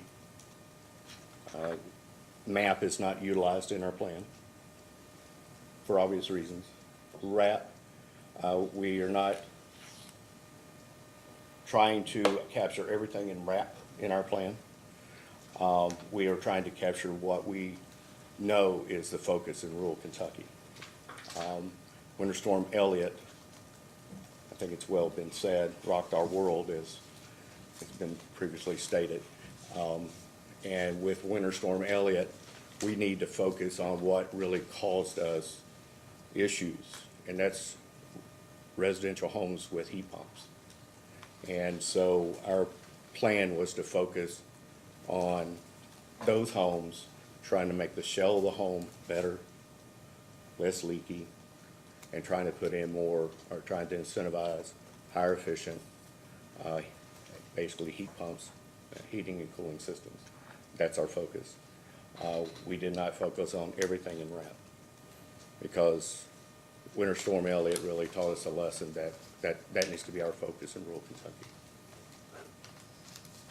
So you're aware of the RAP because you asked GDS to determine it, but it was not the focus when you were designing your plan? What GDS does is they give us information about everything possible. Everything possible. And then we take that and go, what's important to us? It's important to save energy and demand. We get that, but we've got to be able to focus on what's important in rural Kentucky. And that's what our experts do, that's in homes and businesses every day. We engage them multiple times, and they basically said, look, here's what we need. And that's our plan. You are asking GDS to perform service territory specific studies of potential, right? Correct. Okay. If I may, if I heard you correctly, you said a moment ago that your problem at Winter Pink is residential homes with heat pumps and inadequate building shell? That seems to be what we think caused us some problems during Winter Storm Elliott. If you recall, it was Christmas Eve. Most industries shut down, schools are shut down. But yet our load stayed flat for about 48 hours. So what we think happened is the way a heat pump works is you've got a compressor that's efficient, that provides heat to the home until it gets really cold. And then the electric strip heats kick on to supplement. And that's about 15 kW of electric strip heat. And if you have homes that are leaking, and if you recall Winter Storm Elliott, it wasn't the coldest time we've ever had in Kentucky, but the wind chill was really bad. The wind blew a lot. So you got housing stock that's not great in rural Kentucky, and I'm being polite. And you got heat pumps that are not high efficient. So the strip heats came on and they ran constantly. They were electric furnaces at that point. So we lost what we call our diversity. And diversity is If myself and Commissioner Regan are neighbors, maybe my heat pump's on now and hers isn't. So that lowered the average demand a little bit. There's the diversity there. Everybody's heat pump was on all the time for 48 hours. And that said to us, here's your focus. And that's where we're trying to spend our time, energy, and incentive dollars, rebates, is in rural residential homes, the shell and the equipment. If I could, Mr. Gray, when you say that everybody's heat pump was operating all the time at the same time, it is not the case that EKPC knows what specific devices are drawing load behind any meter at any particular time, right? No. So you're speculating? It is speculative. Okay. You have no data. I don't have the data. I've got years of experience behind me. Thank you. You also have a significant portion of your customers who have no heat pump but electric resistance heating, correct? Correct. They would also pose this problem, particularly if they had poor building, excuse me.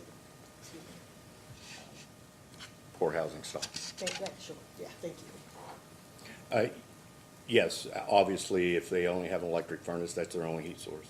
And they would be on as well as the heat pump, although the heat pump's designed to be more energy efficient. At that time, it wasn't as energy efficient as we would like.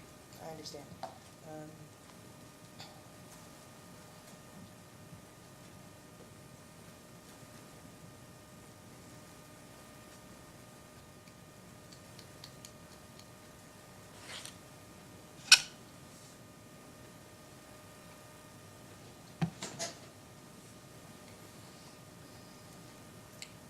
Mr. Drake, as we think about these two components that are residential of customer's house, that there's what type of equipment do they have, and what's the state of the building shell.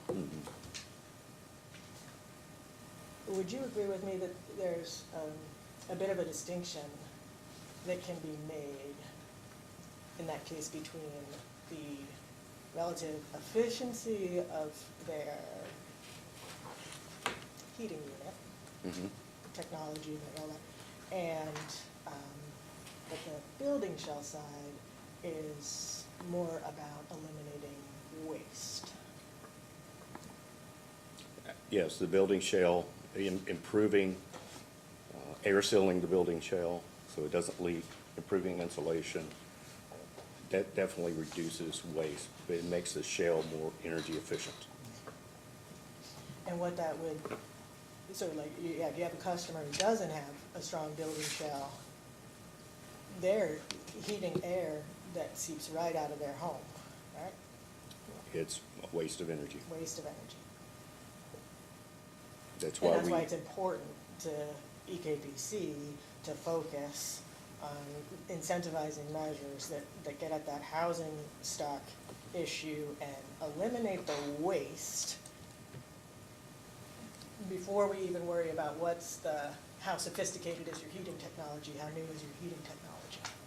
Yeah, you will always hear our staff say the shell is the most important thing. Our button-up program is our most important program. That's why we are significantly making improvements and changes to that. Now that our cost avoidance changes, we can justify those. And we're more than doubling the incentives in that program.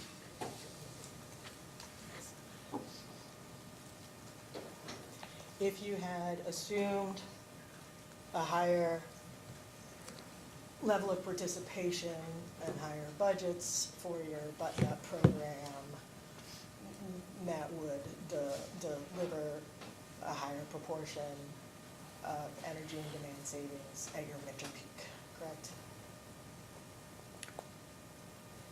If you increase, are you saying if we were to increase incentives? No, sir. Simpler than that.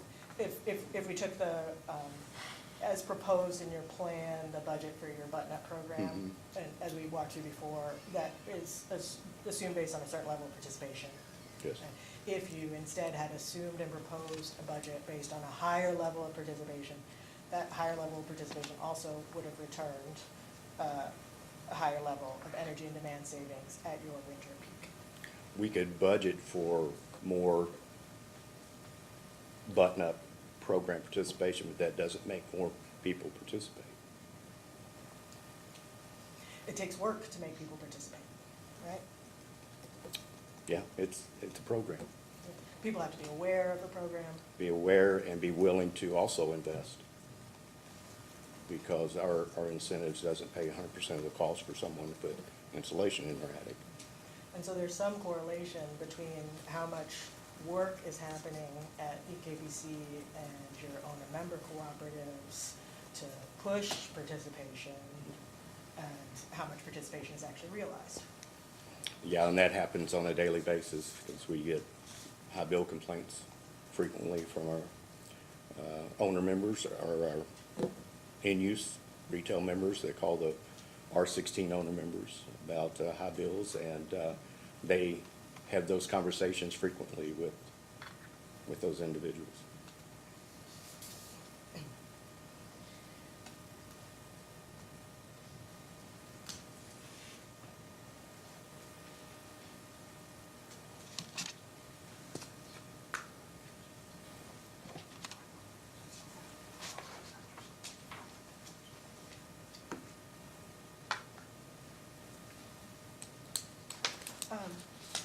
Mr. Drake, could we look again at your SD2, please, on that first page?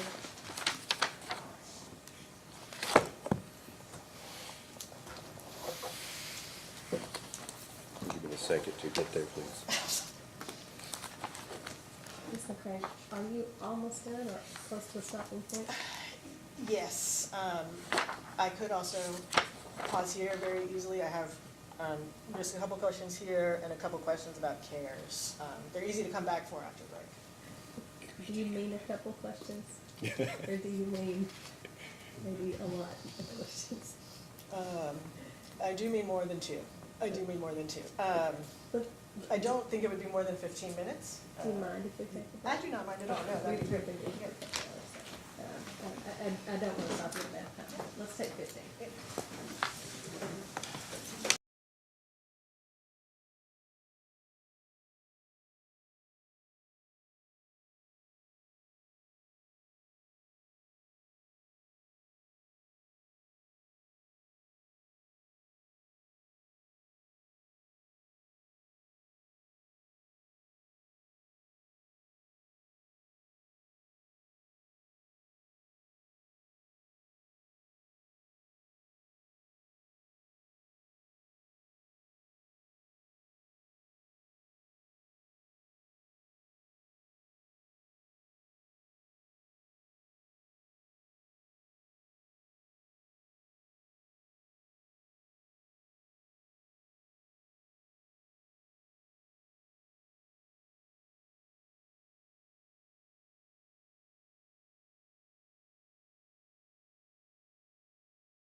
Please proceed, Mrs. Graham. Thank you, Ann. Mr. Gregg, I will be counting my questions, and that is. No. And I did hate to interrupt the flow of someone's cross. I just No. need a break. I was just about to ask you to look back again at your attachment SD2. Do you have Yes. that in front of you? sir? Yes.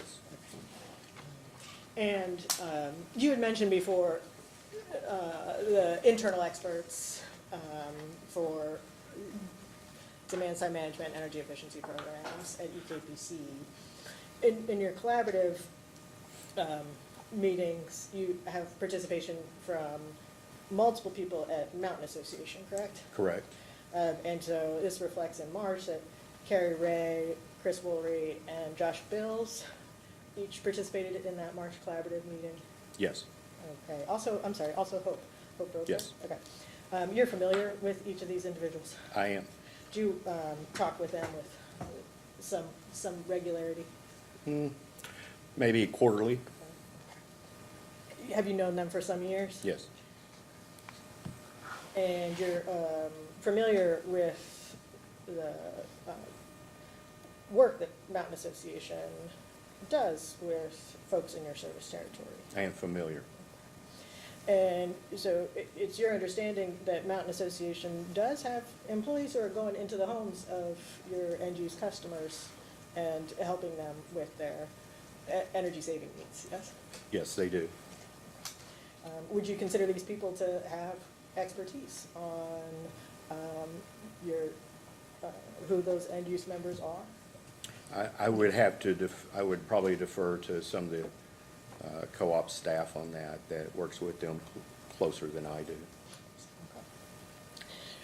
I And- work with them mainly at the collaborative. At the collaborative. And nothing they've offered at the collaborative has ever caused you to question whether or not they, understand demand-side management and energy efficiency programs, correct? They tend to understand it as well as any other person in the public.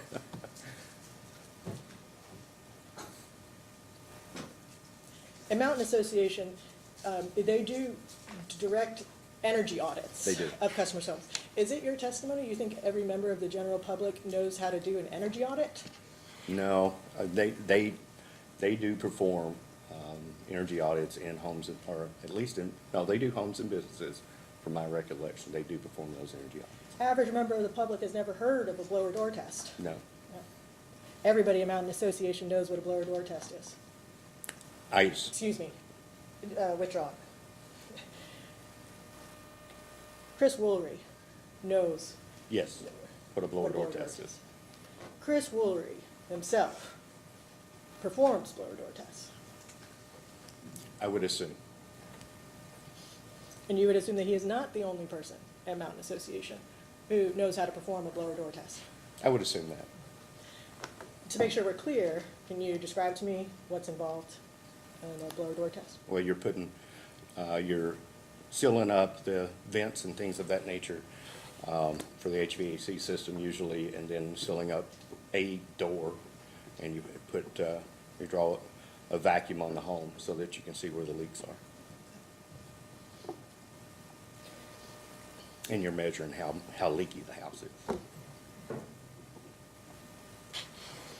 Mountain Association partnered with certain of your owner member cooperatives to develop a novel inclusive utility investment program some years ago. You're aware of that. I am.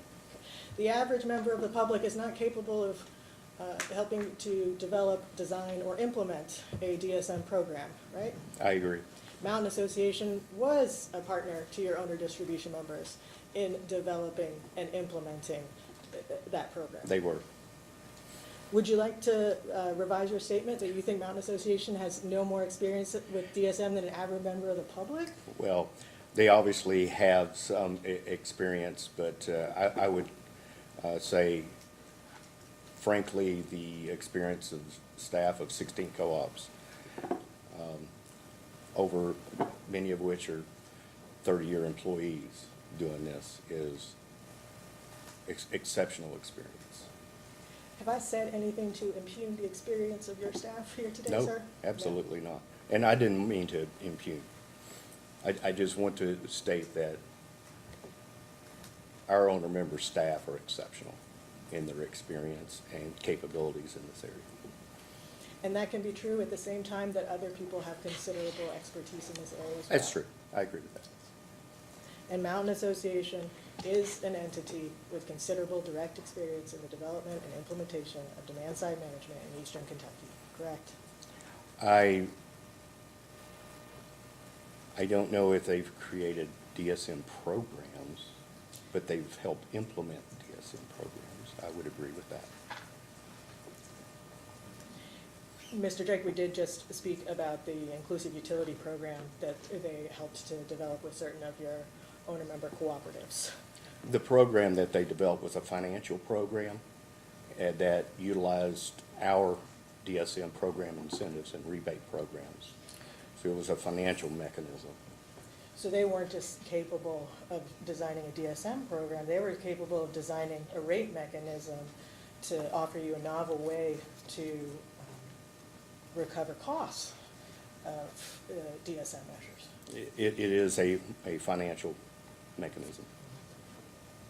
And it's a financial mechanism that's tied into specific measures, specific activities that would be done at an end-use customer's house through a DSM plan program. Yes. Yes, okay. It has an incredibly close and inextricable nexus with actual implementation of demand-side management measures at the house. Yeah, it implements measures in the house. It's Absolutely. about cost recovery. Absolutely. It's the same measures. Same measures that we developed, yes. Yes. Mountain Association did that work with certain of your owner-member cooperatives to develop and implement that rate program that is inextricably connected with implementing DSM programs in eastern Kentucky. I would say that is pretty consistent, yeah.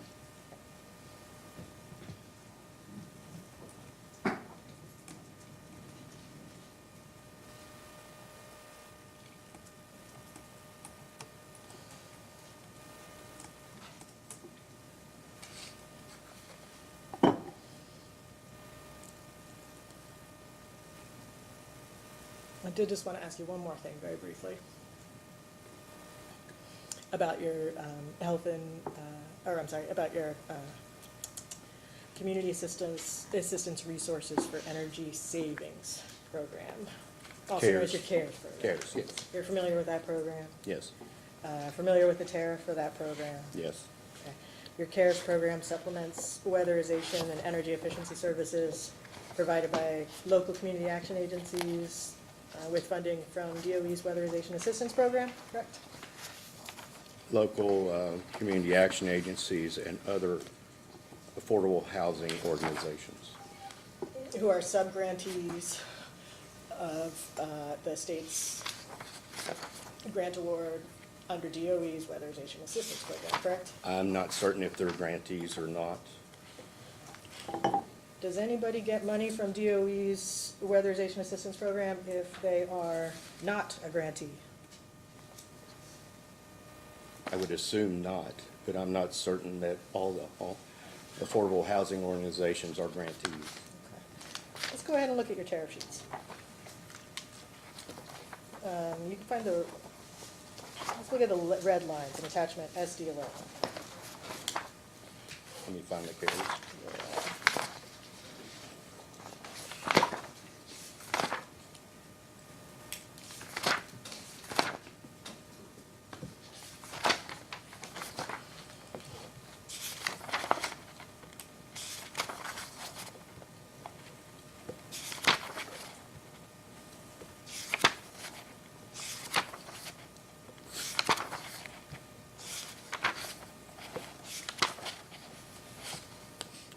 I have in front of me the CARES tariff. Oh, thank you.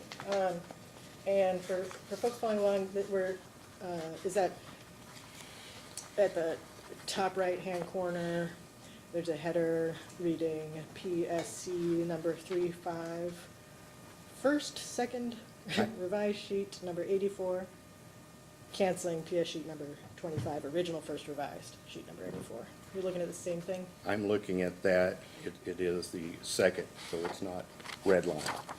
I don't. And you're looking at DSM 10 with a centered header that says Community Assistance Resources for Energy Savings Program. Correct. Okay. And if we go, it begins with a statement of purpose, and then below that, do you see availability? Yes. Okay. And for availability, it says this USA, it must be the USA Department of Energy Weatherization Assistance Program is available to end-use members who qualify for weatherization and energy efficiency savings through their local community action agency and all service territories of the participating owner members of EKPC. Is that accurate? I assume that is accurate for community action agencies because they're usually DOE recipients,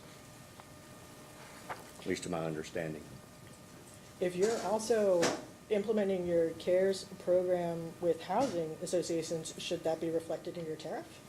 The next sentence says weatherization energy efficiency services provided by Kentucky's affordable housing organizations are also available. It does not say that they have to be DOE recipients. It does not say that those activities have any nexus with the Weatherization Assistance Program. Correct. The Weatherization Assistance Program is administered by community action agencies. Correct. As far as I know, it's subject to check, but that's my understanding. You're holding yourself out here today as an expert in demand-side management and energy efficiency, correct? I would say that I have staff that are more expert in the details.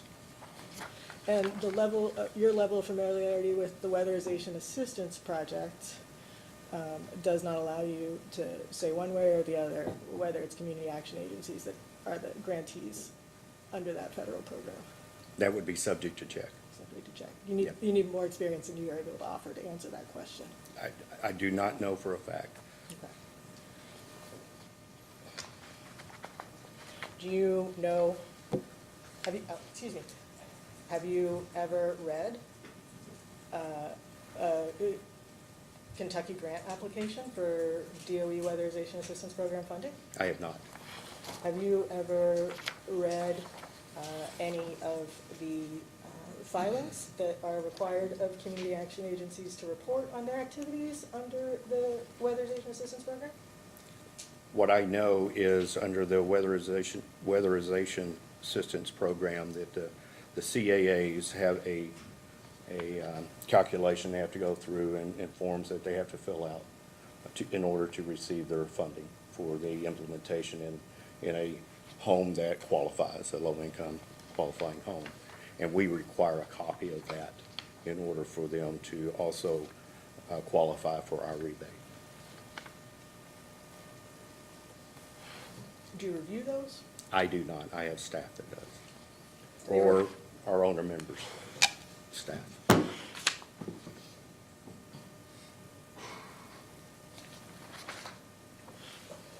Based on your expertise, Mr. Drake,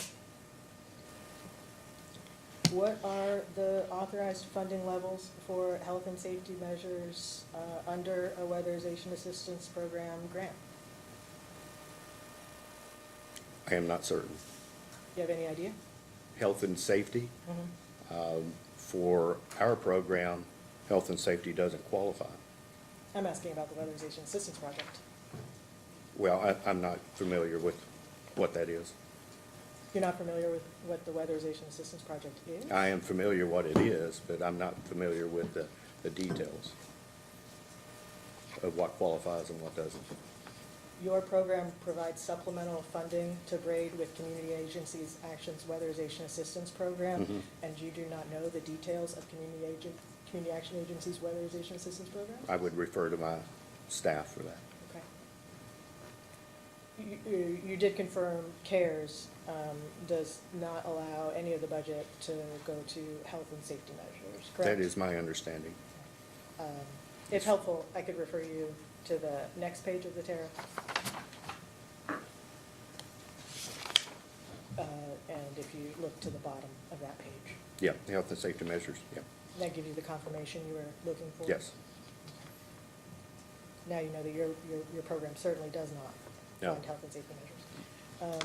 It's purely an energy efficiency program. Yeah. And you do not know whether or not the Weatherization Assistance Program similarly does not allow any health and safety dollars, or maybe it allows some. You don't know. I am not certain, but I think I've heard in the past it does not. You think it does not? I think I've heard in the past it does not. You're not aware of, do you have conversations with your community action agencies about how often they have to walk away from weatherizing an income-qualified home? I have not had that conversation. My staff has. And what do they report to you about? It's frequent. It's frequent. And that means that these are folks in your territory who are income qualified but cannot receive services, correct? Yes, that would be correct. The home does not qualify. And do you understand enough about the Weatherization Assistance Program to know that if they were able to qualify, that program is designed in order to pay 100% of the expenses for the building envelope improvements available? I am not aware of that. You don't know. Yep.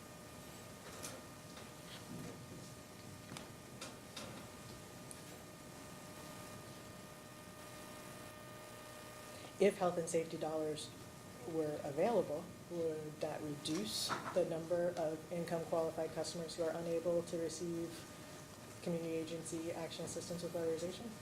Could you restate that, please? If health and safety money were available, would that reduce the number of qualified customers for these programs who cannot be served? I would assume so.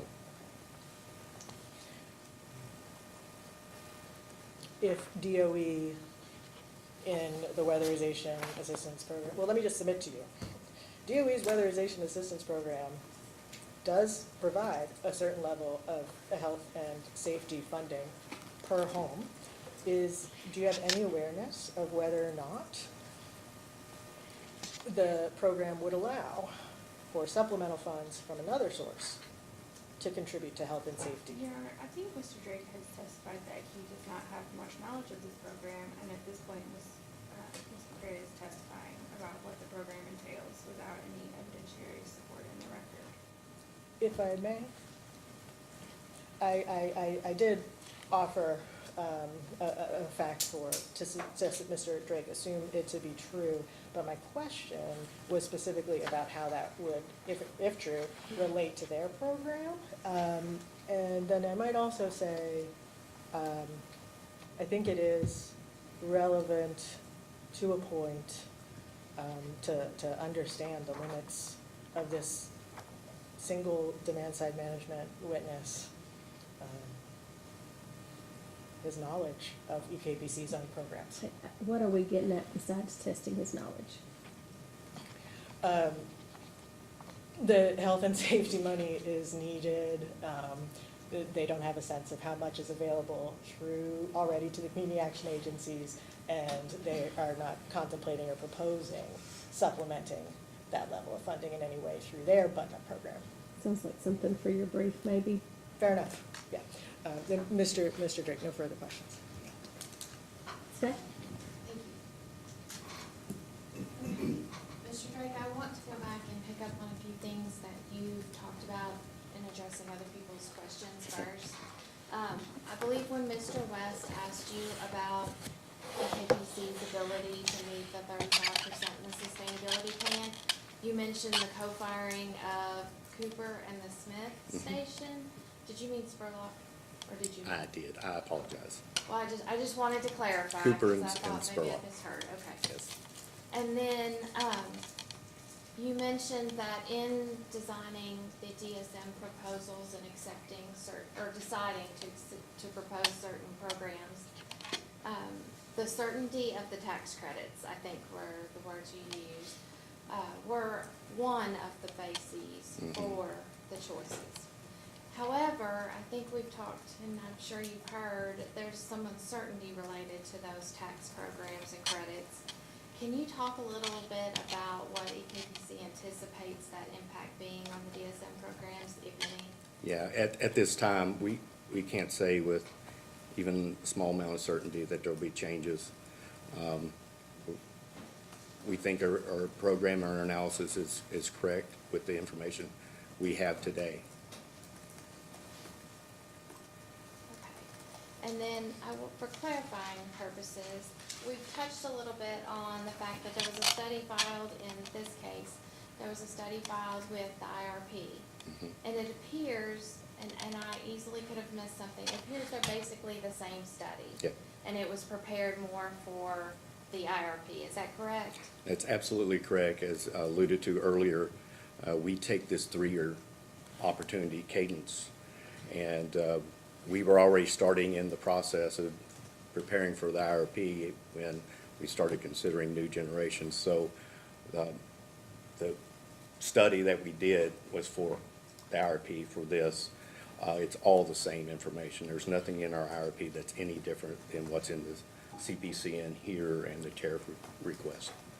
And I think in part that would relate to the fact that you included all of the proposed projects. Correct. In the study. Yes. Okay. So I know that Ms. McCray has asked you several questions about budgeting and how you all got to the budget numbers. Basically, I'd like to start with, you mentioned going over budget, but what do you all take into consideration for the budget? Not just the numbers, but like what goes into deciding this is going to be our budget for any particular set of years? Yeah, we take a look at historically how many people has participated. We have a software program that identifies every participant for the last, 12 years. Energy saved, demand saved, and we take a look at historically how many are participating, identify if we're making any changes to the programs, if there's any externalities that could cause us to adjust our budget or adjust our forecast of participation. And that's how we set the budget. It's based on history and understanding the rural Kentucky that we serve. I think she mentioned that, and maybe it was the way you said it, you all don't have concern about going over budget. Mhm. Can you put that in context with the DSM programs, like for a 5-year period? Explain why it is not an issue, in your opinion. Well, again, we have enough experience that we feel firmly that our estimates are going to be in the ballpark. And so we work hard at developing that budget. If we go over a little bit, it's normal. We've had years that we went under. It just depends on participation that year. But generally, we are pretty consistent in being close to budget versus actual. And so we're pretty confident we're giving good numbers to our financial team that this is what to expect. So as part of that, I know each separate member cooperative can select which DSM programs they would like to offer to their customers. As a post-hearing data request, we would like to get a list of each member cooperative and their current offerings for DSM. I know that we could go through the tariffs, but it might be easier to do that. And what type of, I know you all offer some covering of costs, that type of thing. Are there any additional items that you all think you could do to incentivize the cooperatives to choose to participate and offer more programs? Yeah, what's kind of unique about East Kentucky Power and our DSM programs, in communication with the other GNTs across the nation, we do something unique that no one else does, and that is provided a payment, if you will, to our owner member cooperatives for each participant to help offset their loss of margins. Because when someone participates in one of these programs, there's less kilowatt hours flowing to the budget of those co-ops because there's less kilowatt hours consumed. So we help offset their loss, and we feel that is a very strong signal to our owner members that them participating in these programs doesn't harm them. And I know you've changed some of those for the proposals in this case, so I guess that leads me, if you don't mind, I think you probably already have it up, but the attachment SD11, the red line tariffs to the application in this case. SD11, I have red line, yes. Yes, I wanted to talk about, I think it's easier to talk about them if you can see the changes. So if we could start on sheet 62, the last line of the eligibility paragraph before the bullets, I think, is that just a typo? Let me, if I can figure out which program is it? It is the button-up weatherization. Okay, yes. And then there's 3 bullet points and then a paragraph under eligibility and then some more bullet points. Yes. So you see that? Yes. Okay. It says that and EKPC approved contractor, owner, member, representative must, I assume that should be performed? Yes. Okay. And then in that same tariff, it appears that there's a section based on the first paragraph where the total payment to the owner member would be $795 in that particular tariff.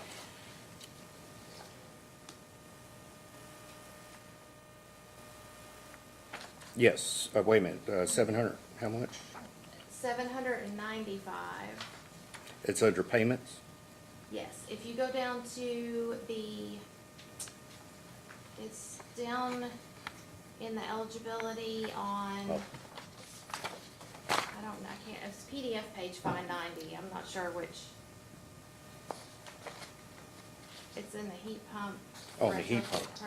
Heat Program. pump. Sorry, I moved on. Heat pump, okay.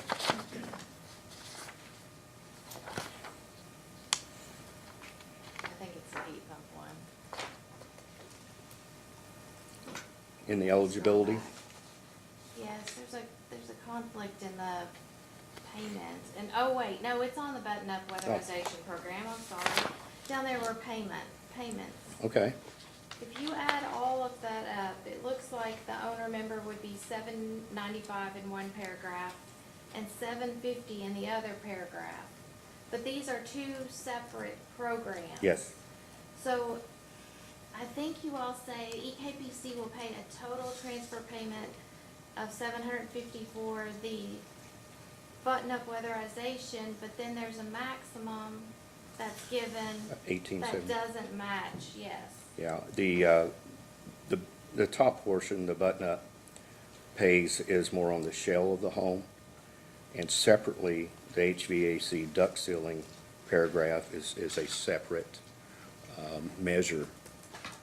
So they They- could be added together, They could be, right? yes. Okay.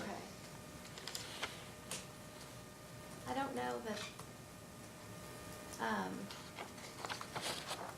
that, okay, that's all I wanted to ask about that. Sorry, that's not clear. It's not in the tariff and, okay. So on the tariff page 66, Which program is that?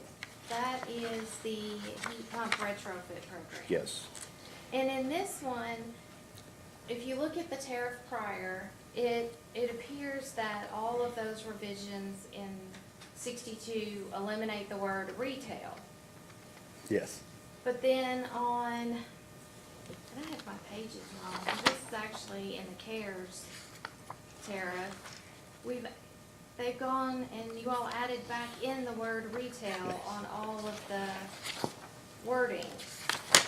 Is there a particular reason that you would eliminate it from all the other tariffs and then add it back in on the CARES tariff? The short answer is no. Okay, So there wasn't a significance to No, using it in the CARES one? we tried to clean up some of the language, trying to, refer to our owner-member cooperatives as owner-member cooperatives instead of member systems and in-use retail member. Well, we used to call it retail, now we're trying to clean up the language and say in-use member. So we may have missed being consistent on one of the tariffs. Okay. And then on the tariff that involves the section is heat pump eligible homes. And I believe it's also the CARES tariff. Okay, yes. So on that one, there are two numbers, and I just want to clarify and make sure that I'm understanding the red line. The two numbers are actually associated with either, the first number is associated with the CAA, and then the second number would be associated with the AHO.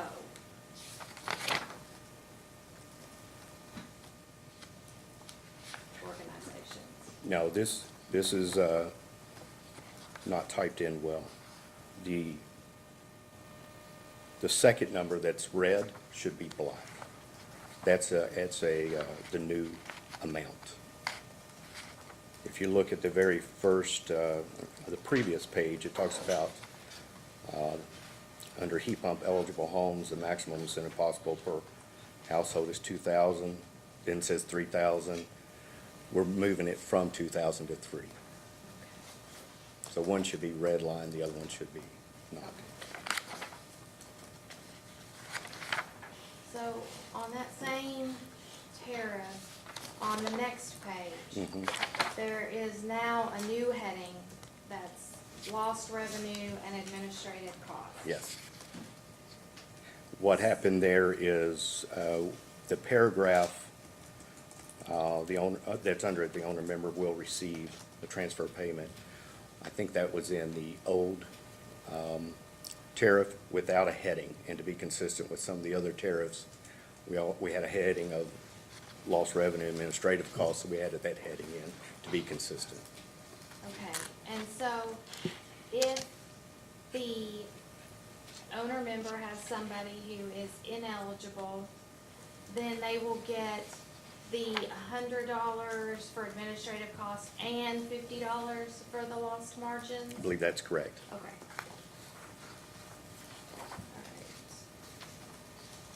Now,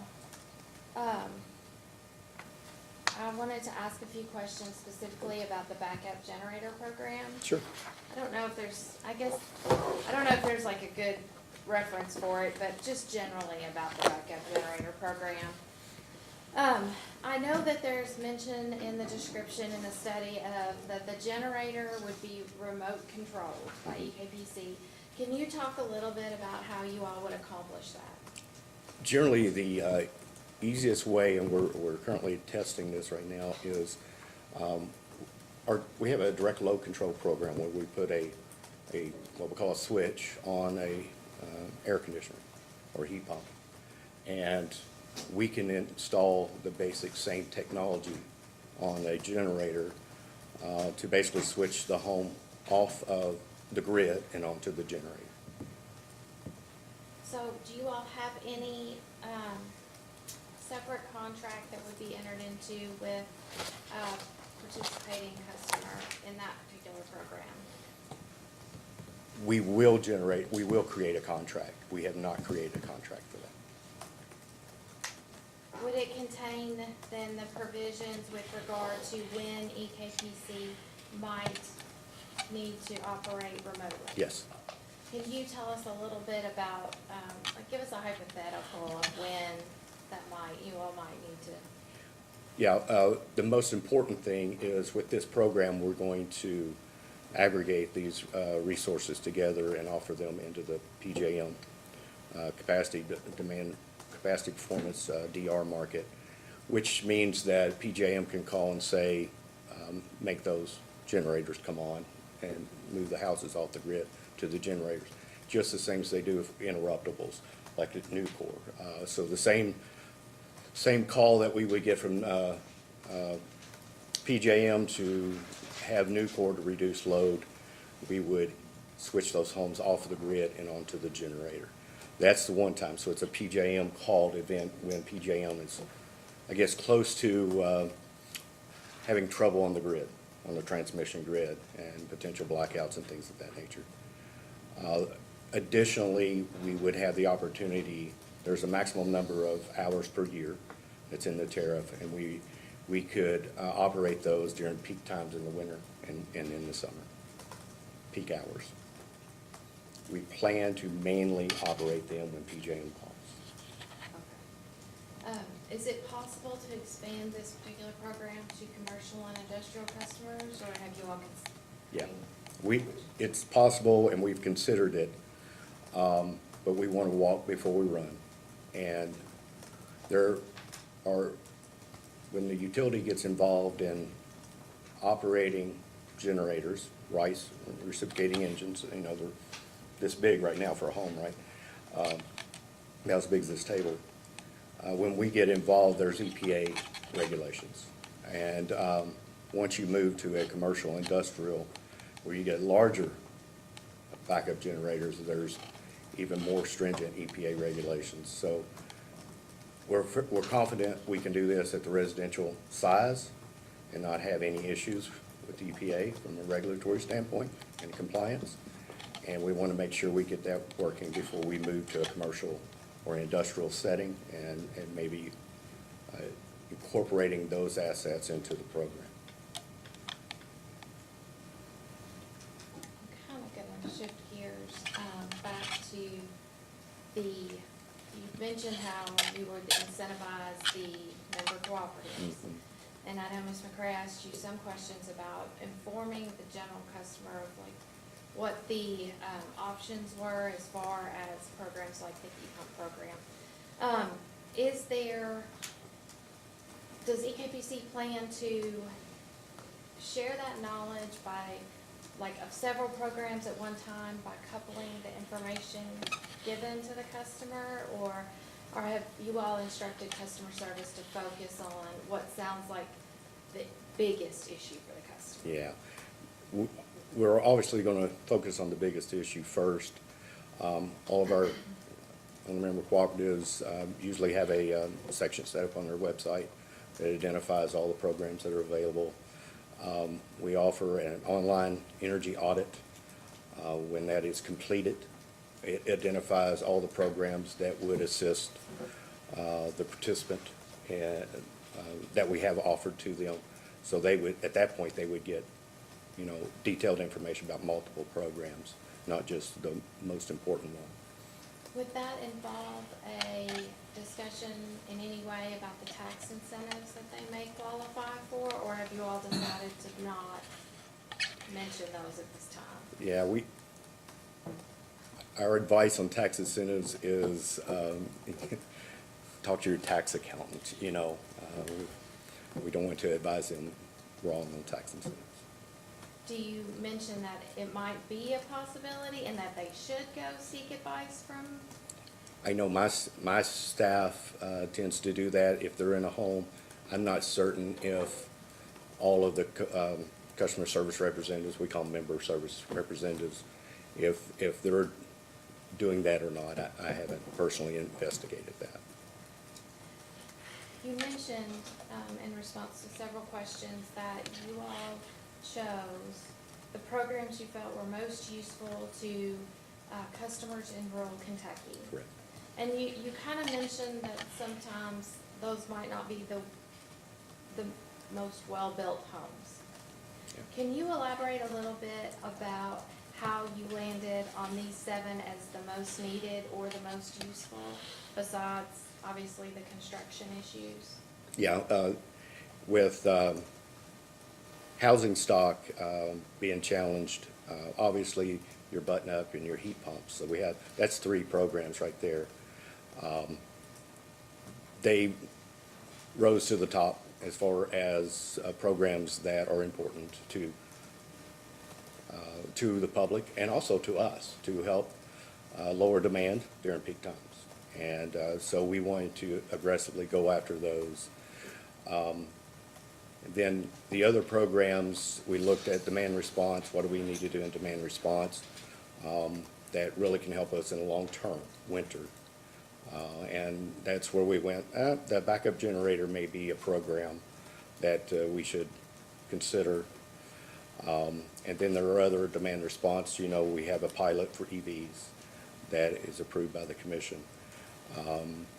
That is ongoing until mid-next year. That's also a demand response program. And we looked at that and went, yeah, we think we ought to keep that, not change it right now, still in the pilot phase. Don't want to change it until we identified any changes that need to be made. Then, you know, with response to actually conversations with the Cooperative, we created 2 programs that was identified in collaborative meetings and that we all agree with. The heat pump, high efficiency heat pump program, which is if someone's already going to replace a heat pump, we'll provide an incentive to be go up to a more efficient heat pump. That's, you know, Energy Star level or above. And then a commercial lighting for small businesses. And so those programs were identified as being beneficial that we could implement, and it made sense to us, so that's how we chose the programs. You mentioned the pilot phase. Mhm. We have utilities that the pilot phase lasts, 20 years, others that lasts a year. What does pilot phase mean to EKPC? In the tariff, we did about a 2.5 year pilot. We asked for 3 years, but the time we really got it up and running, it was probably more like 2.5 years. So it's been running a while now with the EV. I think it expires in mid-next year. And so in the spring of next year, we'll be making decisions to possibly extend the pilot, but I doubt it. We will probably either change it significantly and turn it in, probably turn it into a full-time program, but possibly change it. So, as to these programs that you proposed, is it your all's intent to basically leave them as proposed in this one, pending commission approval, for 3 years or until the next IRP then? Typically, yes, unless there's a significant change in the world we live in. The last IRP and revisions of the DSM programs and tariffs, we had an Energy Star manufactured home program. Since then, the IRA bill came out, and the IRA bill incentivized manufactured home builders to build a home and ship it to Kentucky. These are new manufactured homes, and ship it to Kentucky that was already to an energy standard higher than our program. So at that point, Clayton's the one that called us. Clayton Homes, they provide about 70% of the new manufactured homes in Kentucky each year, and so they're the elephant in the room. And they called and said that they're going to send all new homes in Kentucky to that higher standard. So we came back to the commission and said, well, our tariff is null and void. And we asked for it to be stopped, and you agreed. Okay. You mentioned in your direct testimony that the 2023 expenditures on the existing DSM programs was approximately $3.4 million. Mhm. And that the forecasted expenditures for the first 12 months of operation as proposed would be about 7.8 million. Do you view this as a reasonable increase? We do. We're more than doubling our expenditures and more than doubling our measures and offering in programs. So we do feel that this is appropriate. Can you explain why, considering you're asking for a $1 billion, more than $1 billion project in generation? Yeah, because when we look at the programs, we're really looking at where we make the big impact to our rural consumers. And those programs that I mentioned, the heat pumps and the button-up shell of the home, that tells us where we need to be spending our money. So then we look at what's the incentive level that's appropriate, and we identify those And then, all right, then we guess, if you will, with historical knowledge, what the participation level is going to be. And that's what resulted, and we think that's appropriate. I know Ms. McCray asked you several questions about Dr. Rapani's testimony. And you mentioned you had the opportunity to review it, and I believe it was on pages 59 through 61 of her testimony. She lists several changes and enhancements to EKBC's proposed programs. I know that in your rebuttal, you responded generally. Yes. But I had a couple of questions about, in particular, about the timeline suggestions that she has. Like within 6 months, provide an updated DSM plan. Mhm. And then the other one I think was in 12 months, provide an updated potential study. Can you explain whether those are reasonable suggestions given your testimony about EKPC's handling of its DSM programs? My response to that is, if we take a step back and start this process over and review, we're going to come back with the same recommendations. Do you feel like 6 months is even enough time to determine any additional achievable DSM programs? That would be a pretty short time period. How long does it normally take when you all review the proposed programs in the GDS study? And with the GDS study, usually takes 3-4 months. Then we are taking several months to consume that information and determine what programs should be adjusted. And then there's a process of communicating with our CEOs and our executive staff about any changes in that. So that is it's usually about a year process that we go through from start to finish. First contacting GDS to do the study to the time that we have tariffs ready to file here at the commission, any tariff changes, that's probably a year process.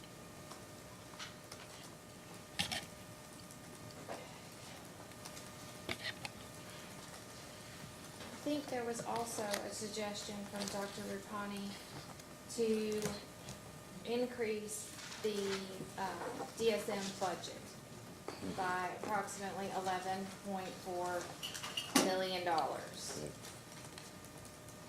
As a practical matter, could EKPC do this? We can increase the budget, but that doesn't mean we spend it.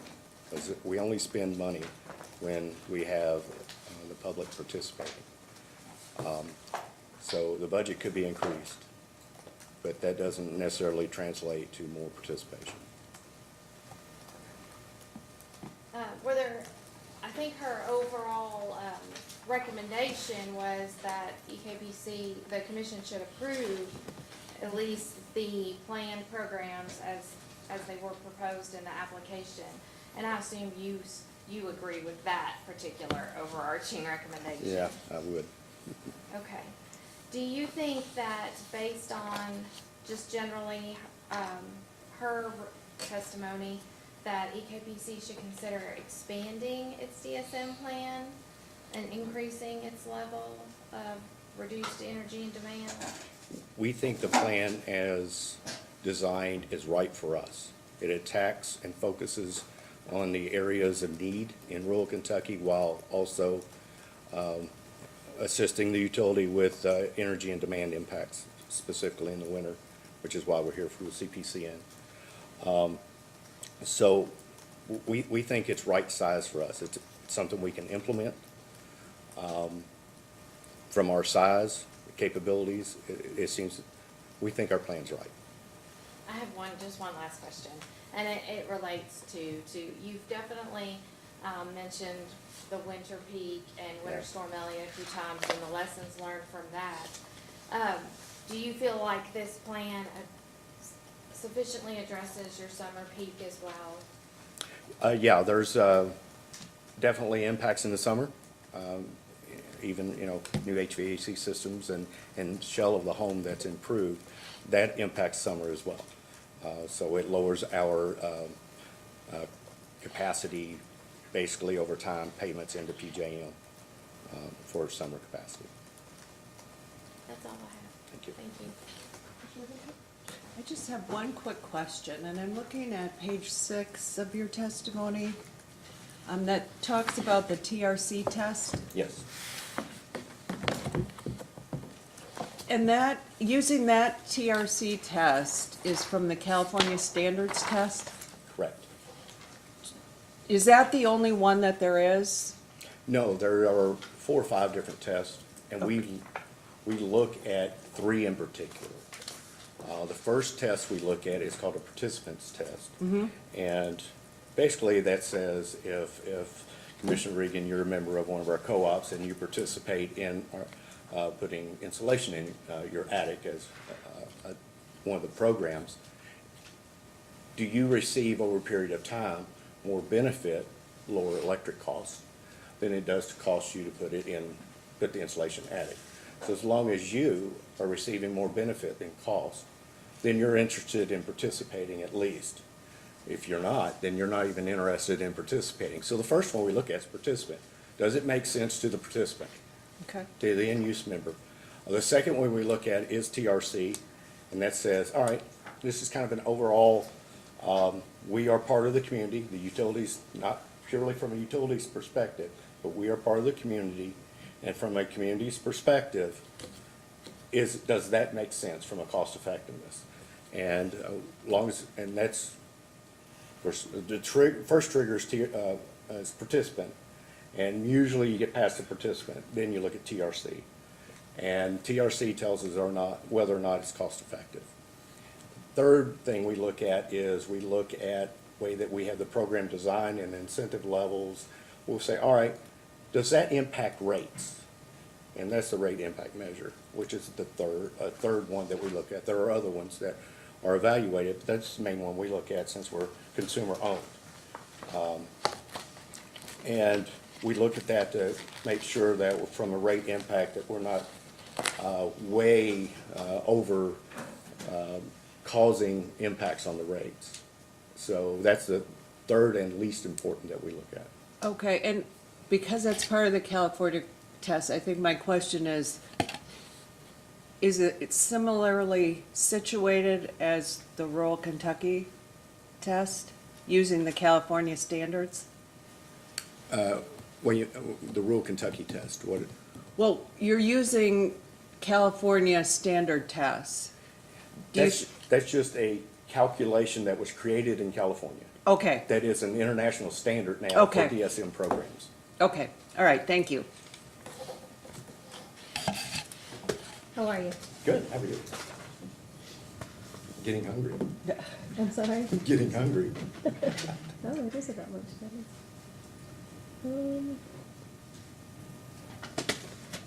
Let's see. So EKPC uses, has meetings regularly with stakeholders called the Collaborative. Yes. And I know in the past, PSC has ordered collaborative meetings like that to take place. Is that the case for EKPC? No. It's not ordered? No. How did you identify who would be part of that group? Years ago, it was ordered. When we did trying to recall the term, but we came to the commission, we shut down the coal plant that was being constructed, and we came to the commission to ask for rate recovery for that. And as part of that settlement, we agreed to create a collaborative.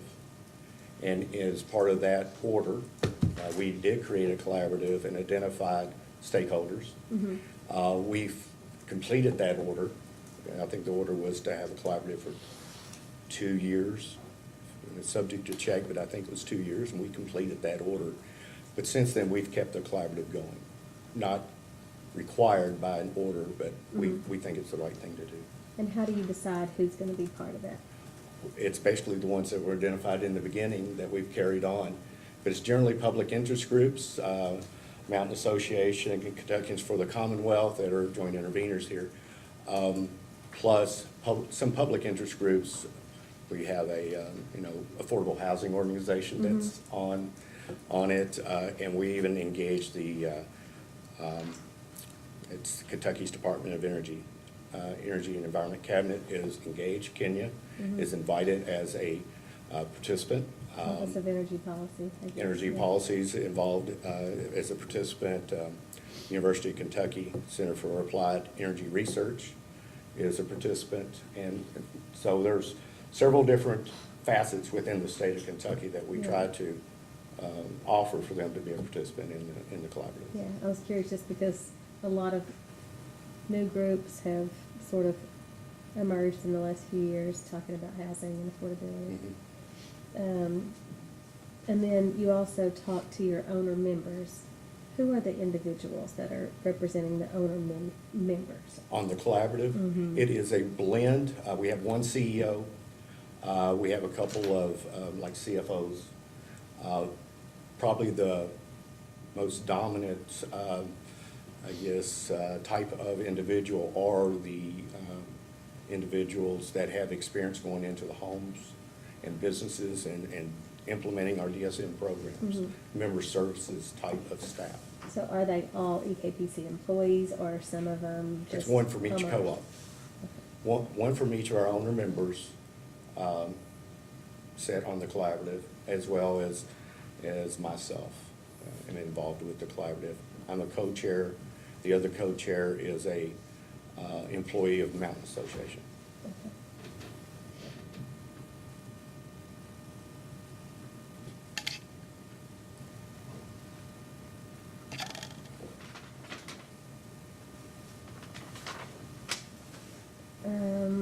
Witness from Pawnee had recommended a budget increase of, is 11.4 million total, or that's the amount of the increase? That's total. The total.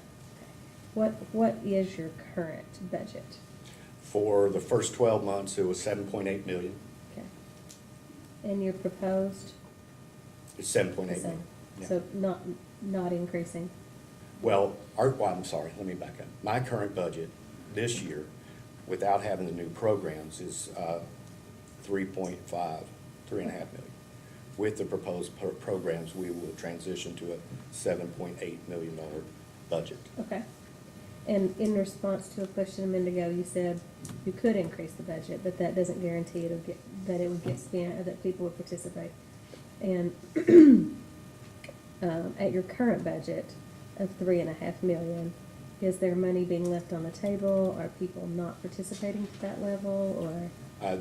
They are, and we're right at that this year. But last time I checked where we're at, as far as compared to budget, we were slightly over budget, transitioning through the year as we progress through the year. And last year, I think we was slightly over budget. You did talk about how when you're a little over budget, It's fine. it's okay because Yeah. you're giving an estimate. And so after a couple of years of being over budget, you're thinking should expand. Yep. And you're expanding by a little over double, I guess, With the new tariffs, we're expanding over double, yeah, assuming all are approved. assuming approved. But do you have reason to think that, I know you've thought it through, but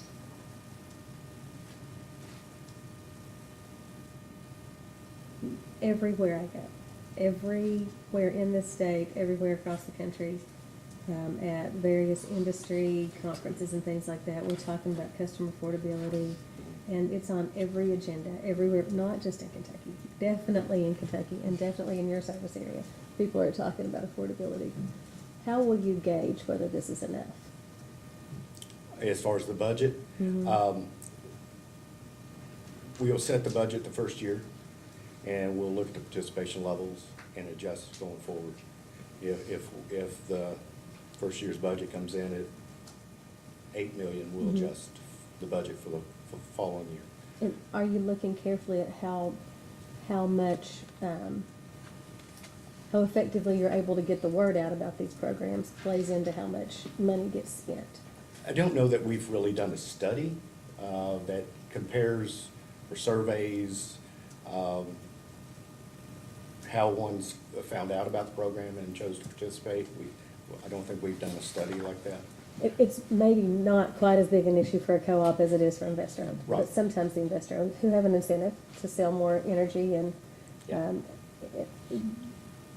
there have been suspicions that they didn't advertise it very well. Yeah. So, I guess I'm curious if you think that you have a good enough plan in place to let people know what these incentives are. Like, sometimes you just put a Facebook ad out, but not everyone may be on social media. Yeah. It's a I'm good point. increasingly not on it very much. Like, it used to be a much bigger part of my life, but it's not. And maybe a lot of people like me are like thinking this is not healthy. But I mean, what are your plans for making sure your customers know? We assist our owner member cooperatives in those types of communication, obviously Facebooks and those types of lower cost communication, and we build the communication, the advertisement piece in-house. So it's consistent across all 16 of our owner members, and we give them banner ups for the drive-through, so there's advertisement as someone comes through to pay the bill. And we also advertise in Kentucky Living Magazine that generally goes out to most every account of all the 16 owner member cooperatives. We think that is a very good way of communicating, is with the magazine. And has that been something that you've been able to measure through the years? People are actually reading it and it's worth the money? Yeah, we have measured some stuff when we do, we've also done what's it called, targeted advertising. So if somebody does a Google search about an HVAC system that is in a zip code that we serve, we'll serve them up a nice ad from the co-op saying, hey, there's a rebate. And we do that type of stuff. And when you do that, the company that places those ads for us gives us feedback on how effective they are. So we've done that in the past, and we'll circulate that in and out of our efforts so that we're not just constantly saying the same thing over and over, and we'll change the different ads to, well, this month maybe it's the EV pilot, or next month it's button up. Okay. Well, I'm hungry too. Do we have redirect? And I did not mean to discourage you by saying I was hungry. If you have redirect, by all means. No, I was gonna ask him some questions about the collaborative and how it came to be, and so you covered it, so Okay. you're good, thank you. You're welcome. Anyone else have a follow-up? All right, how about we get some lunch? Let's say, let's do an hour, 1:20, okay? All right.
in case number 2024-00370, East Kentucky Power Cooperative. And I see that we have a new witness on the stand. Counsel, you may proceed. We call Denise Cronin to the stand. Raise your right hand to be sworn, please. Do you swear or affirm the testimony you're about to give is true and correct under penalty of perjury? I do. You may proceed. Can you please state your name and your business address for the record? Sure, I'm a Vice President of Federal North Tier Regulatory Affairs, and the business address is 4775 Lexington Road, Winchester, Kentucky. And what is your name? Denise Foster Cronin. And did you cause responses today to request to be filed in the record of this proceeding? I did. Do you have any additions or corrections to make to any of those? I wouldn't say a correction per se, but I wanted to acknowledge that with staff request number 1, I was requested to explain whether EKPC is aware of any discussion in PJM or any other industry forums indicating plans or changes in plans regarding coal generation units as a result of potential changes in EPA and associated regulations. Just generally acknowledge that there has, since we put this in, a variety of executive orders issued by the President of the United States, as well as PJM submitting a letter to the President requesting the use of the exemption from the mercury toxic standard. So I don't have a specific update, but I just wanted to acknowledge that I was aware. And with that acknowledgement that you just gave, do you have any other additions or corrections to make to that? I do not. If I were to ask you those same questions today, would your responses be the same? Yes, they would. And is it your desire and intent to incorporate those into the record of this proceeding today? It is. The witness is available for cross. Mr. West. Just very briefly. How are you doing? I am well. Good to see you. Good to see you too. In your role, you routinely monitor PJM filings and documents and correspondence that they issue. Is that correct? Generally, yes. Okay. And with regard to what you just referenced, are you familiar with their correspondence in relation to the MATS rule to the President? I am. The letter, I'm assuming you're referencing from early April? Yes. Yes. And this is the letter that I provided to Mr. Purvis yesterday, and he recommended that I address my questions to you. Have you reviewed that document before? Is that, I just want to verify the accuracy of that document. I have a copy of it, and yes, I have reviewed it. To the best of your knowledge, is that an accurate copy of that document? It is. Okay. I would ask that that be introduced as AG Exhibit 2. You got it. Okay. That's it. Thank you. Okay, Mr. Kirk. Thank you, Your Honor. Good afternoon, Ms. Cronin. Good afternoon. Okay, so you're a lawyer, Yes, and you used to work at PJM, I did. Yes. and you were on the team transitioning East Kentucky into PJM effective June 1, 2013. That is correct. And you apparently impressed management enough, they hired you away. That's good. I want to ask you, you're aware that PJM is declaring or warning about potential capacity shortfalls in PJM because of combination of data center load growth and the retirement of dispatchable generation? Yes, PJM has been expressing concerns with generation retirements outpacing the replacement of generation, and then, like you mentioned, the addition of load growth, including large data centers across the footprint, is causing them to be concerned that we'd be short of the resource adequacy requirements even as of 26-27 delivery year, but certainly as we go through the rest of this decade. Okay. Why doesn't PJM just order that new generation be built? PJM does not have the authority to make such an order. Can you explain? Sure. PJM is responsible for reliability generally, but when it comes to resource adequacy, there's an agreement among the load-serving entities.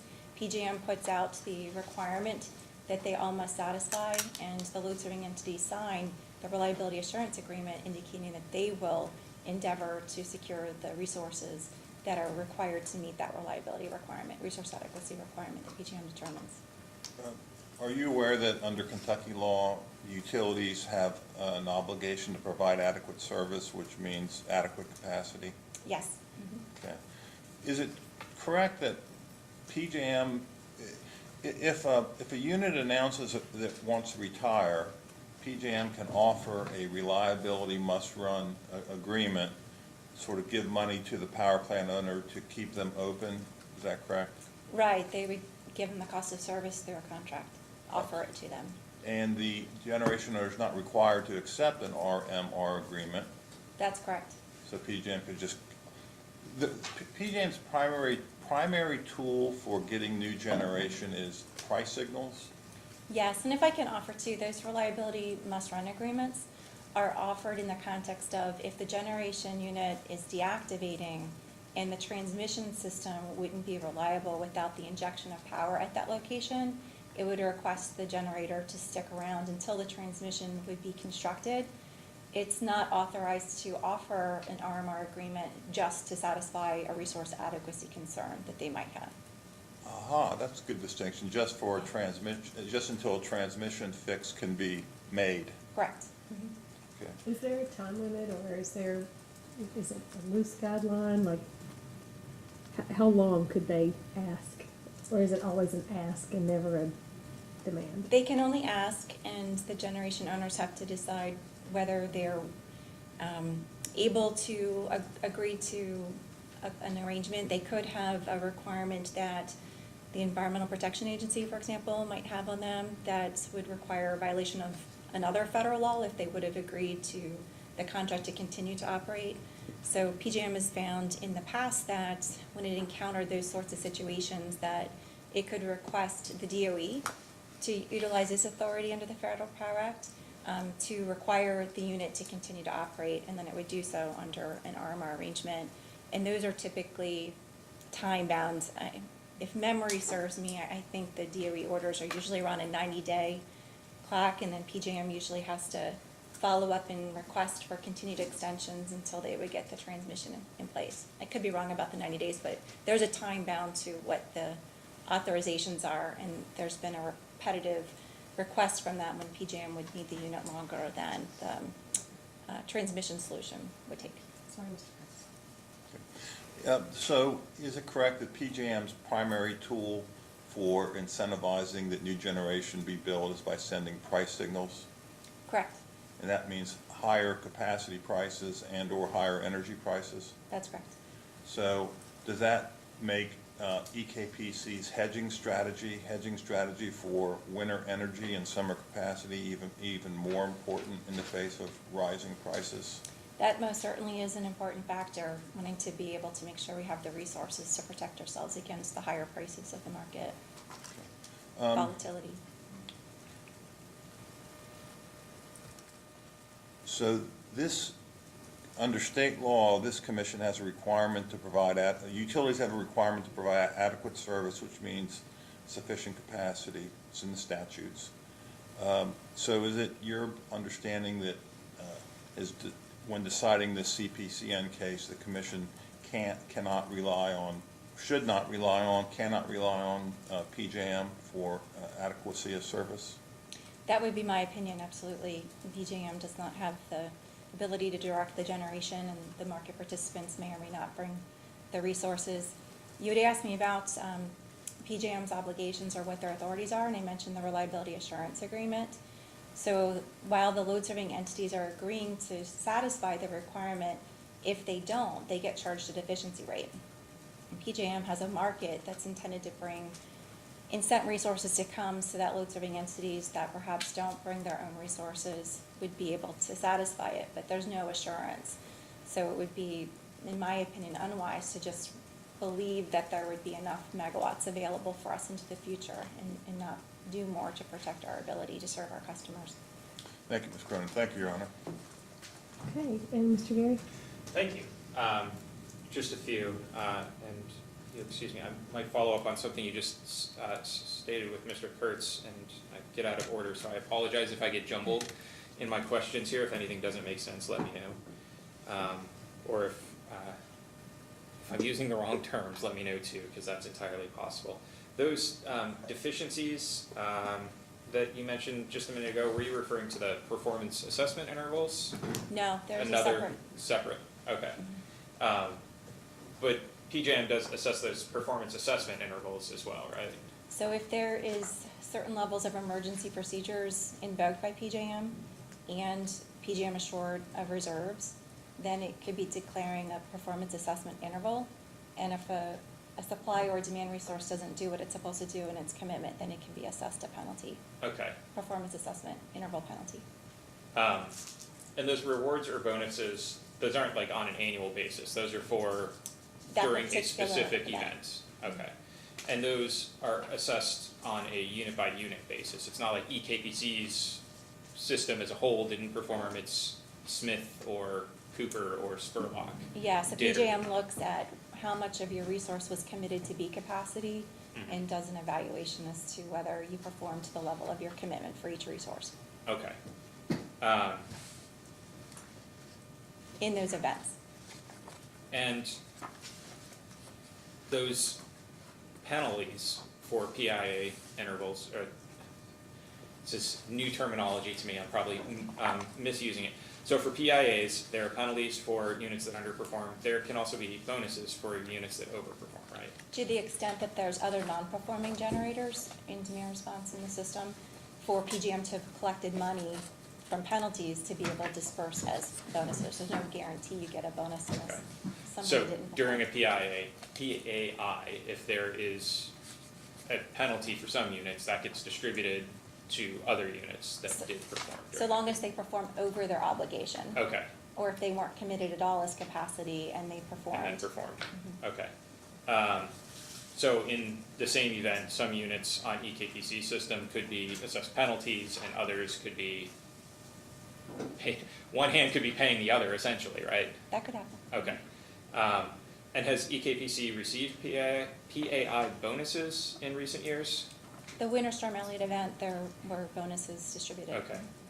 And I assume you track on an annual basis or on some basis both the PAI bonuses and penalties that EKPC has assessed? That was the only event in which we ever had an assessment. Only one ever? Okay. And if we requested those amounts, could you state or I wouldn't recall them Okay. offhand at the moment. if we requested those as a post-hearing data request, you'd be able to provide both the bonus and the penalties? Mhm. So, okay. And it's my understanding EKPC carries insurance to protect against those as well? To help offset any costs associated with them. I don't know if it protects you against. Sorry, them per yes, se. to offset some of those costs, okay. And if we asked about payments from insurance, you'd be able to provide those as well? I believe for so. any I don't, penalties. yes, I'm not the person responsible for that. So I'd Okay. have to- Okay, thank you very much. All right, something else that's been talked about a few times, the PJM Reliability Resource Initiative, you're familiar with that, I assume? The RRI. And you heard me ask Mr. Mosier about that yesterday, I assume? I did. Okay, and he deferred some questions to you, so just following up. Both the proposed Cooper CCGT and the proposed Liberty Rice have been offered in that RRI application process, right? That's correct. Okay. Do you know if there was an application fee for that? Yes, there are fees associated with applying. Okay, can you say how much the fees were? Not offhand. Okay. I could tell you after. If we requested post-hearing, you could provide those fees. And you also, sorry, Mr. Mosier, sorry, were you gonna say something? I'm sorry, I was just gonna say, there is also Yeah. fees for whenever you apply for interconnection study. Yeah. Generally, it's just that there was one additional one that applied for the RRI. So both the Liberty and Cooper projects had been offered into the PJM interconnection queue already. Correct. So you had paid application fees for that, right? Yes, Okay. And then there was an additional fee for the RRI application? yes. Okay. And I asked Mr. Mosier, I believe he was somewhat uncertain, if you received some sort of notice that submitting an intent to deactivate Cooper would save up to $50 million in transmission costs. Do you recall that? I do. Okay. And did EKPC receive some sort of notice to that effect? Something in writing, I assume? Well, this requires a little more explanation, because Okay. there's a little bit more to this. So, two parts to it. When PJM reformed their interconnection process, they also changed an element of their rule when it comes to using your capacity injection rights from a deactivating resource to apply to the resource that you wish to have PJM study to connect as a new connection. It used to be later in the study process where you could point to your desire to transfer those capacity injection rights. But with the new study process and with the transition cycles, which is where the RI also falls in, the rules change that as of the time and before your application is complete, you have to tell PJM that you wish to transfer your CIRs. To be able to tell PJM you want to transfer your CIRs from a resource that would be deactivating, you have to have given PJM notice that you intended to deactivate the resource. So we had to first submit, because we wanted to be able to point to the CIR. So PJM didn't tell us that we had to do that, but they told us that the process would be, you have to let them know that you would have an intention to deactivate, and then you have to tell them through the specific process of, I'm using the CIRs for the new resource. Okay, so it wasn't a specific notice regarding the Cooper, it was a change in how PJM does things generally that you were made aware of? Okay. And that change, I think I hear you saying that change applies not just for applications in the RRI process, but in general now. Yes, it would It's have. moved up when that notification has to occur. And so in our other, you mentioned we submitted the RICE and the Cooper CCGT into the interconnection process. Technically, that process application period doesn't close until 2026 when they initiate it. So they haven't reviewed those applications and they haven't finalized it. So we would have still been able to do something with those applications. Okay, it's only because you submitted these projects into the RRI that that notification was required to be submitted sooner. Okay, and that occurred just because of that change in how PJM evaluates. Yeah, change in the interconnection process. process rules. Okay. And could you provide an update on the status of the RRI applications? So the application process is closed. PJM is reviewing the applications, and we were expecting maybe even by later this week to have an indication of whether we'd be accepted and who all would be accepted into that process. Okay. Yeah, I think somewhere it was stated the end of April was the expectation. Is that still the expectation? According to the rough EKPC? timelines PJM has provided about the process. Okay. And regarding, give me just one moment, sorry.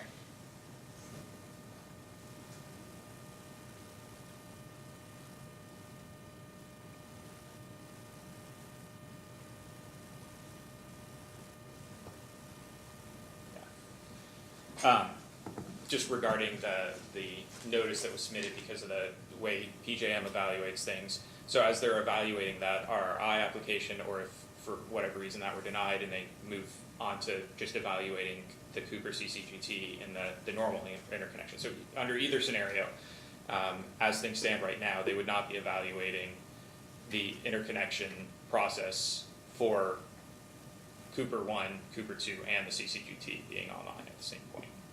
Correct? They would only be evaluating Cooper 2 and the CCGT.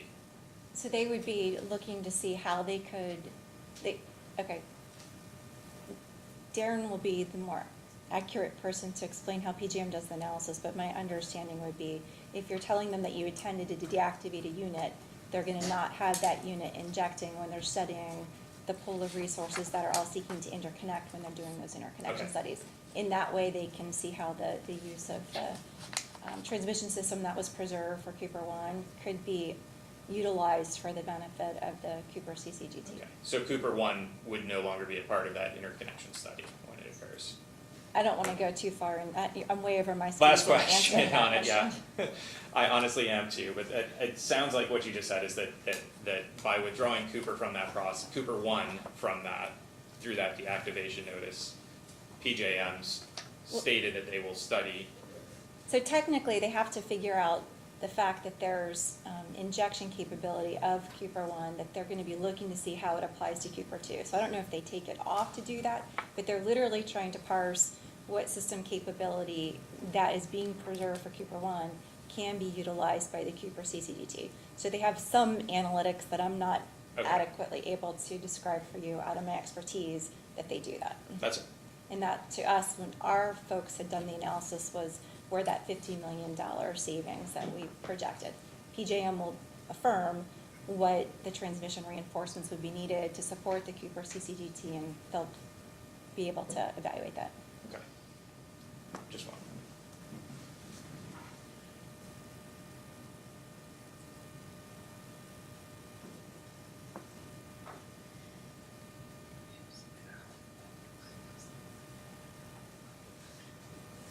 No further questions. Thank you. Steph? So we have one quick follow-up question. So you've talked a lot about the RI projects and applications, but can you tell us about the accompanying transmission projects that go along with those projects? So we have done analysis to figure out what transmission solutions would be needed to interconnect the generation. PJM separately has that process to study to figure out what they were going to require. So they will be completing the evaluation of all the projects that have applied for the RRI, if we're talking about RRI, and they'll come up with the set of transmission that was going to be required to accommodate connecting them all. Yeah, thank you. Commissioner Regan? No, sorry. And I don't have questions either. Redirect. No. All right. You may step down Thank you. and call your next witness. We call Julia Tucker.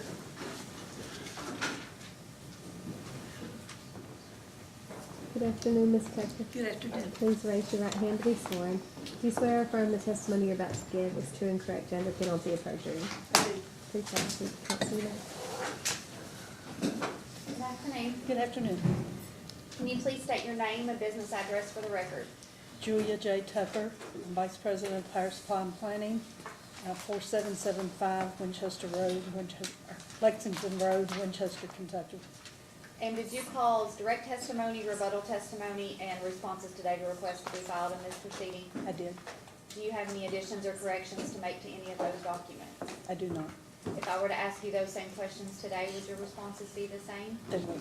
Is it your desire and intent to incorporate those into the record of this proceeding? It is. The witness is available for cross. Mr. West. Thank you.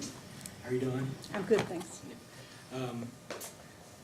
We spoke a couple weeks ago at the other CPCN hearing about the RICE generators. I'm going to ask you a similar line of questions, and these are also similar questions to questions that the previous witness just answered on questioning from Mr. Kurtz, but I think it would still be of value to get your take on some of those. So the power supply situation in PJM, what's your understanding of that current situation? Maybe a little different from what Denise said, is that the market pricing that we've seen, and by that I mean the base residual auction and then the third incremental auction, have cleared higher for the last two auctions that we've had than we had ever seen previously. So the pricing in that market is indicating that supply is tighter. And so the pricing is up from what we've historically seen. I would take it from that yes, generation is in shorter supply than what it has been historically. Okay. And can you talk a little bit about the company's changing position on reserve margin? Yes, sir. So we, if I can, bear with me, we'll go back a little Yeah. bit. We joined PJM in 2013. And one of the large benefits of joining PJM, as opposed to another ISO, was that your expenses were based on your summer peak as opposed to your annual peak. And East Kentucky is a winter peaking system, which is somewhat unusual in the industry. So there was a definite economic benefit to joining PJM and paying our expenses based on our summer peak. At that point in time, we already needed some winter capacity. We were making power purchases at that point to cover our winter expenses. So I believe when we initially went in, the belief was that part of the benefit was being able to, we bought capacity in PJM, and we'd be able to serve our load from that market. So in January of 2014, the polar vortex hit, if you remember. It's been a while, but it was extremely cold, and load went extremely high. Had we not been in PJM, we would have cut load, but we did not cut load because we were in the market and it was able to be served.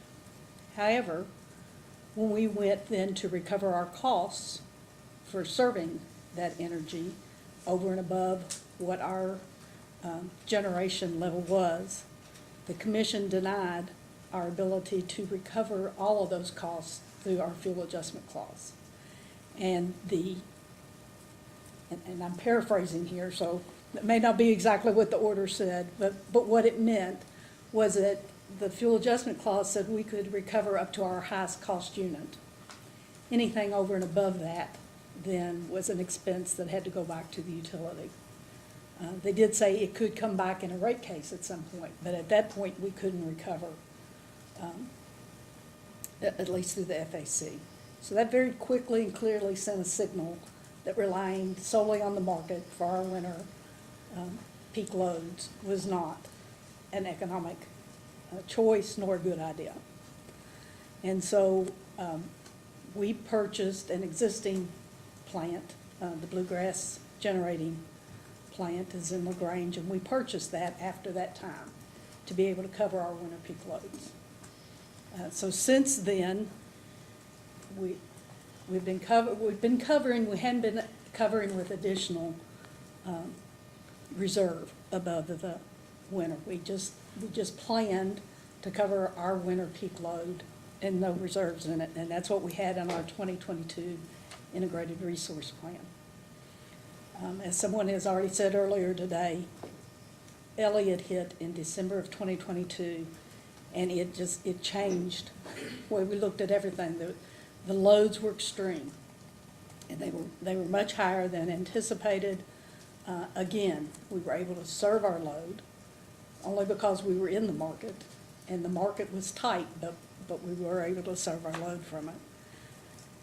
We started thinking then, maybe we need to relook, we may need to be looking at adding something, but is that a one-time, it's that one extreme, one-time off. Since then, we've had 2 more winter peaks that have verified that load is in fact there, and that we have more load than we have generation to cover it, so we are exposed to the market and to the market pricing above that. We've increased our load forecast, but even with the increased load forecast this past winter, the actual load was higher than we would have anticipated, even when you weather adjust it and make all the modifications you would expect to it. There's just more load than we anticipated. So we believe it's prudent to add a reserve margin then on top of that winter peak load for planning purposes. And that's industry standard. We used to carry a 12% reserve before we went into PJM. We went down to 0. Now we're going back and saying we believe 7% makes sense, given the load that we've seen and the risk that we have of generators not performing completely at that time.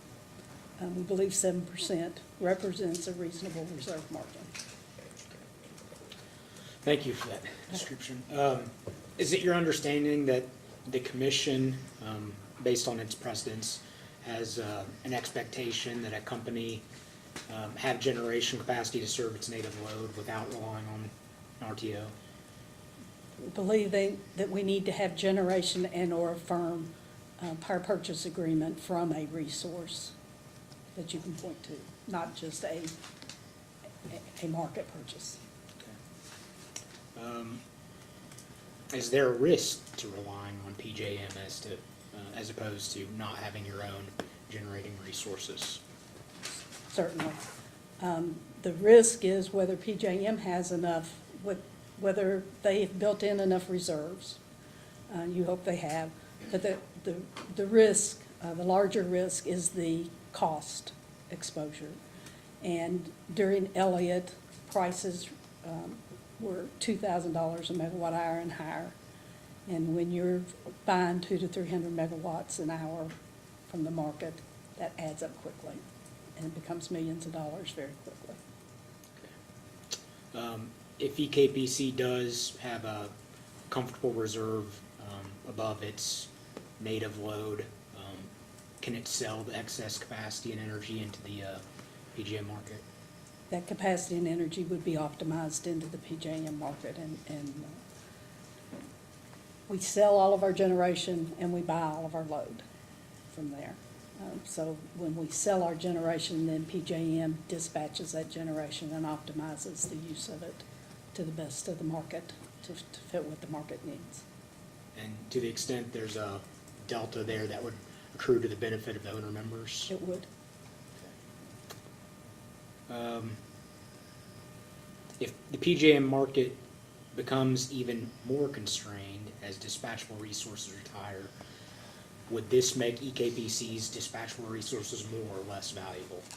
They become more valuable as the market changes, and we see that already today. Our combustion turbines are called much more often than we have ever seen in the past. They're, because of the, in my opinion, because of the amount of base load generation that has retired out of the system, you've pushed everything up for generators. We're not, our economics are still in the same order, but they're calling on them sooner because they don't have as much generation as they have. Our units, our combustion turbine units, the ones that are not on spring maintenance, have been called on, if not every day this month, almost every day this month, because it's a maintenance period. And so there's baseload units getting ready, coming out of winter and getting ready for summer. Load's not that high. It's not because you're in a peaking time, it's because of the amount of generation available through there. So we see them operating more than ever before. And when they're dispatched, your owner members are benefiting?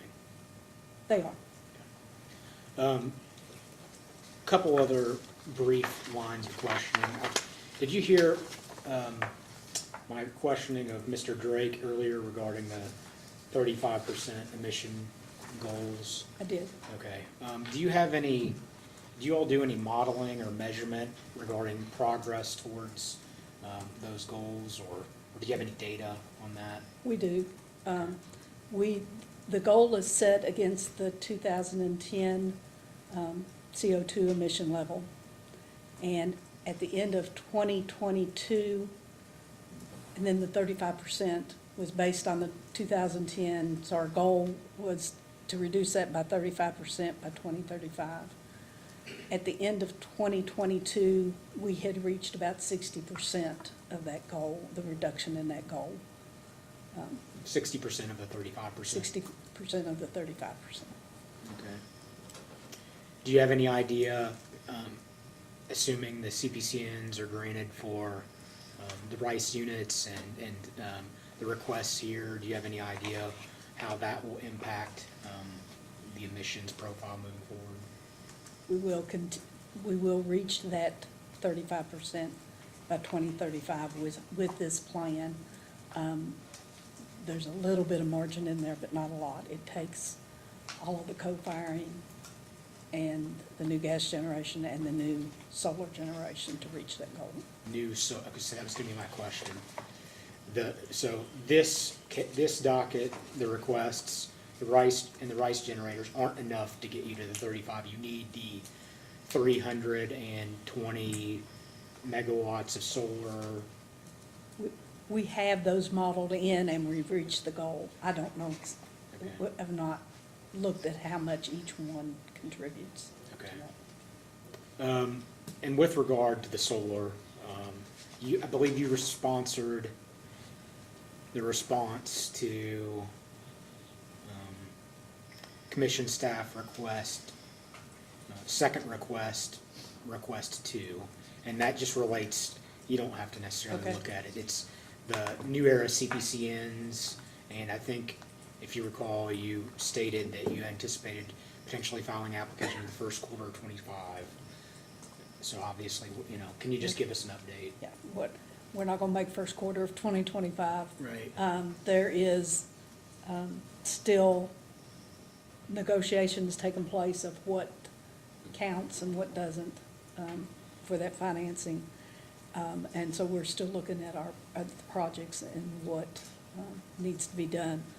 Our initial application included a PPA that Mr. Mosier talked about yesterday that we're not able to contract on, we're not be able to get to closure on. So we're having to relook at what can be put in that place. Okay. The response talks about 4 new solar facilities totaling 320.6 megawatts. Is it a piece of that you can't move forward on, or is it something else? No, it's hydro. It's the hydro you can't move forward. Okay. Can you just talk about, is there anything you can say about whether any of the new era funding is in jeopardy or not, or? I'm not the most knowledgeable on it. Mr. Stacknick Okay. was, but it's my understanding that the funding we expect the funding to move forward. And we are at the point that we need to tell them how we're going to meet the obligations of what we were granted the funding based on certain assumptions. And with the change in the PPA, those are something we have to get back to that level of greenhouse gas reductions. And so we need to be able to tell them how we're going to accomplish that, to be able to move forward. I believe that's all I have. Okay, Mr. Pitts? Thank you, Your Honor. Good afternoon, Ms. Tucker. Good afternoon, Mr. Parker. Okay. By way of just a footnote here, the new core Exhibit 3, which was Mr. Stacknick's response, it said the rate increase was going to be 2% per year for 20 years. That covered the Rice facility as well as New Era. I'm going to ask a post-hearing data request just based on the record of this case, based on this CPCN application, what the projected rate impact will be. Is that something East Kentucky? Because I think there'll be more durable. I mean, the commission needs a record for this particular case. Is that something you can provide, or EKPC will? Mr. Stacknick, I don't, I'm assuming they can provide that. Okay. So East Kentucky uses about 200 megawatts of interruptible to help meet its PJM summer capacity obligation. Is that correct? Yes, sir. Okay, so you monetize your interruptible load, including Nucor's interruptible load, in the PJM capacity by meeting your PJM capacity obligation. Yes, sir. Okay. You also have the ability to call economic interruptions on Nucor for 360 hours a year. So is that a form of energy hedge for East Kentucky, where you can call on Nucor to either buy through an interruption and they pay the high market price, or they shut down? Yes, yes, sir, that's So correct. That's a valuable thing also. Yes, it is. Okay. During Winter Storm Elliott, do you know that Nucor it was called to interrupt, correct? Correct. And they got down below their firm service level, so they provided more interruptible capacity than really they were required to. Is that your understanding or recollection? That sounds correct. Okay. Couple points. The load in your load forecast, there's some confusion about your load that's in the LG&E control area versus what PJM says the East Kentucky load is. Do you have a chart or something behind you, can you explain that? Thank you, Heather. Yes. Yeah, so East Kentucky has three areas that we operate within PJM. We're a transmission owner, operator. We're a generation owner or operator, a GO, and we're a load-serving entity, an LSC. And so the load-serving entity is our entire load, and that's what our load forecast is reflected, what the East Kentucky long-term load forecast represents, is the LSE. The load forecast that PJM published is for the TO zones, and it says on the first page in it, it identifies the TO zones that it is forecasting. And there's an East Kentucky zone in that, but that's for our transmission load. And to get from or to our LSE load, PJM gave us these circles to help us figure out how to compare their forecast to our forecast. And so you take everything in the large green circle is East Kentucky's load. And then, let me make sure I get this right. Then the East Kentucky load that's on the LG&E KU transmission system, you have to add into it. You have to take the Salt Lick and Pelfrey loads that were in AEP on the Kentucky Power System and add back into it. And then you subtract out the Long Branch that's on our transmission system that goes to DEOK. Duke Energy, Ohio, Kentucky, the Smith and Downing are our substations, and they're served actually from the DEOK. We get allocated load from that system. So even when you look at our LSE, we have an additional load that's on DEOK that doesn't show up in just the EKPC LSE zone. Grayson and AEP, and then there's LG&E KU load on the EKPC system that gets allocated back to KU LG&E. It's confusing. I know it is, but the transmission systems are very much interconnected, and the substations are by owner. So PJM may have a set of rules for defining East Kentucky, but under state law, you have an obligation to provide adequate service to all of your members, even if they're located in the LG&E or the Duke or the AEP zone? Correct. And that's the way you process this case? Yes, sir. Okay, so if there was a discrepancy between the PJM load forecast and your load forecast for purposes of this case, it's your opinion that your forecast is the correct one? Our forecast is a representation of the load that we have to serve. And PJM recognizes our LSE load. They don't forecast our load as an LSE. We get allocated FTRs or ARR and auction revenue right, but we get allocated transmission rights based on our total load, and you will see our annual load in that allocation, which is representative of what East Kentucky says its peak load is. LG&E's not going to plan on serving your customers? No, So if you don't do it, no one will? that's correct. Okay. Data center load, there's no speculative data center load in your load forecast, is that correct? That's correct.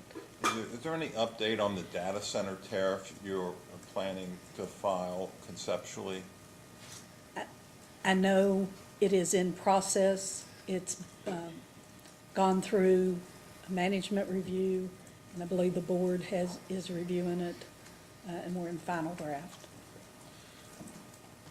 The 7% reserve margin that you've added to your summer and to your winter peaks, that was interesting. When you were not in PJM, you had a 12% reserve margin for the winter. You joined PJM and your winter reserve went to 0. Correct. Because PJM only determines your obligation on summer. But now, for your own purposes, you went 7% reserve margin in summer, 7% in winter. Yes, sir, and that's for financial hedging reasons. And in the winter, the 7% financial hedging is for energy.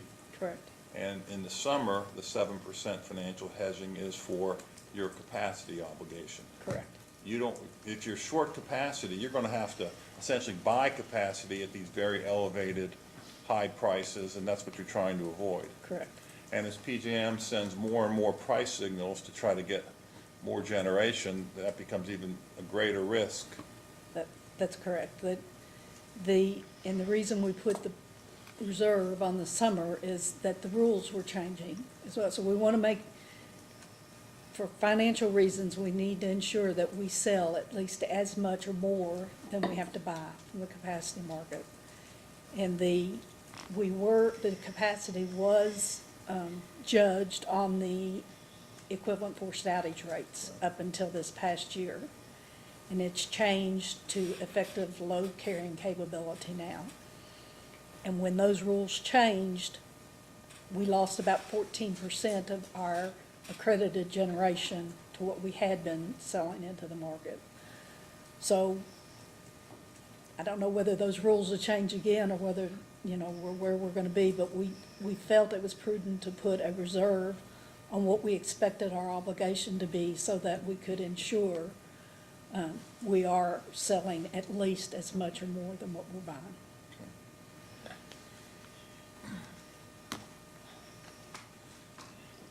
Let me hand you an exhibit.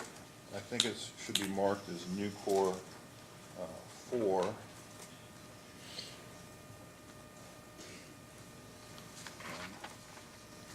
This is your exhibit 5 from your testimony, from your direct testimony.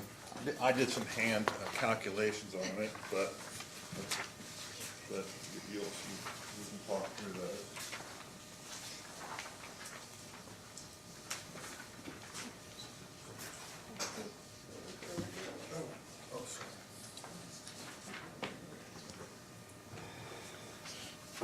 You recognize that as your exhibit 5?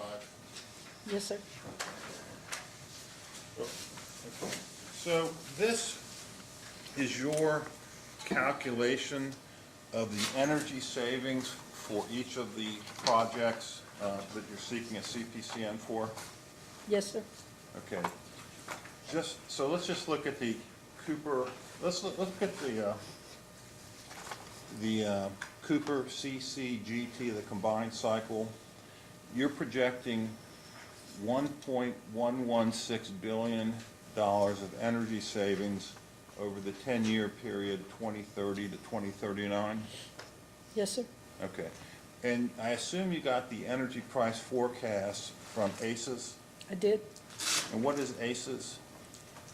Their Alliance for Cooperative and Energy Services. They are a company owned by G&T cooperatives that are the purpose is to develop industry knowledge and information to be able to utilize, the G&Ts can utilize for planning and projecting purposes. And cooperatives all across the country use ACES? Yes, sir. And you use ACES as a regular course of business? We do. Okay. So the handwritten at the bottom is mine. At the bottom, Cooper combined cycle 745 megawatts, projected in service 2030, projected cost 1.317 billion. Is all that accurate? Yes, sir. Okay. So in the first 10 years of running this combined cycle, you're going to save 1.1 billion of the 1.3 billion dollar cost? On energy. On energy. Okay. Let's start at the top then. The Cooper 2 co-fire, it's 225 megawatts, went in service in 1969. The projected cost is 73.8 million, and you're going to projected save, this is over 11 years, but 117 million. Yes, sir. So your calculation is that this project will pay for itself? Yes.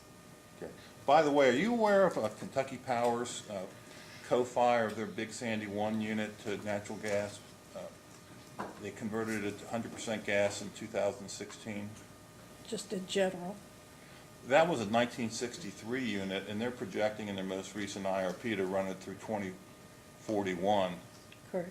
So that, they get a lot of life out. When you convert to gas, there's less moving parts, less, you got There's less maintenance. less, you got a boiler, make steam, turn a turbine, turn a generator, and, Yes, sir. so, okay.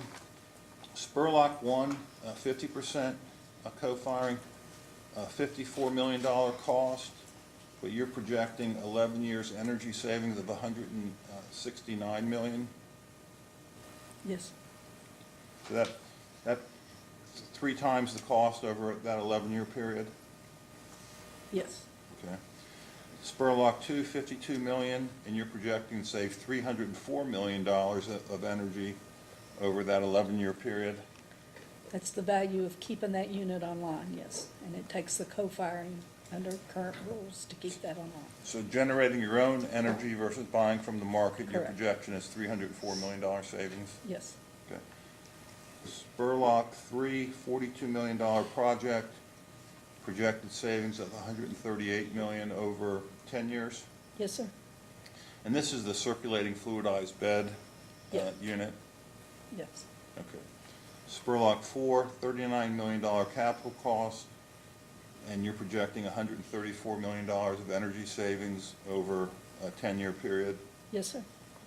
So by having your own generation and doing these projects, your projection, who knows what's going to happen, you use the ACES projection, Correct. and how did you forecast your own fuel costs? We utilized the ACES fuel cost as well so that we ensured that market and fuel will go in the same direction. So that it's based on the same information. Okay, so, and those are projections you use to run your business, is it Yes, sir. general budgeting and so forth? Yes. All right.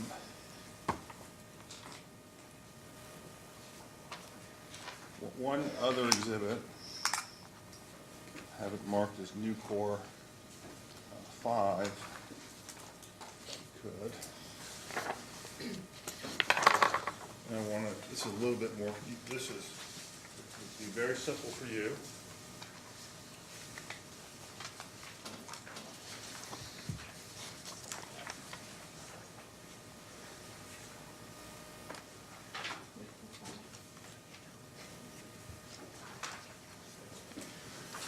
This is an attempt by me to use information in the record or to try to get an estimate of capacity savings from the combined cycle. Do you recognize this as the first page is the PJM ELCC preliminary preliminary assumptions, calculations? Yes, sir. Okay. You've seen this before? Yes. Okay.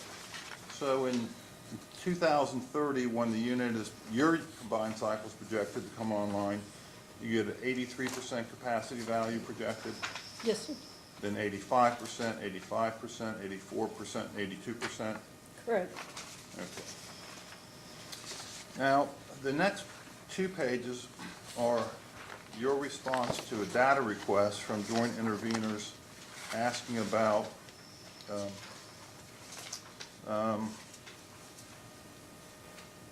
BRA capacity clearing prices forecasted, and you provided the ACES forecast on the second page of this answer?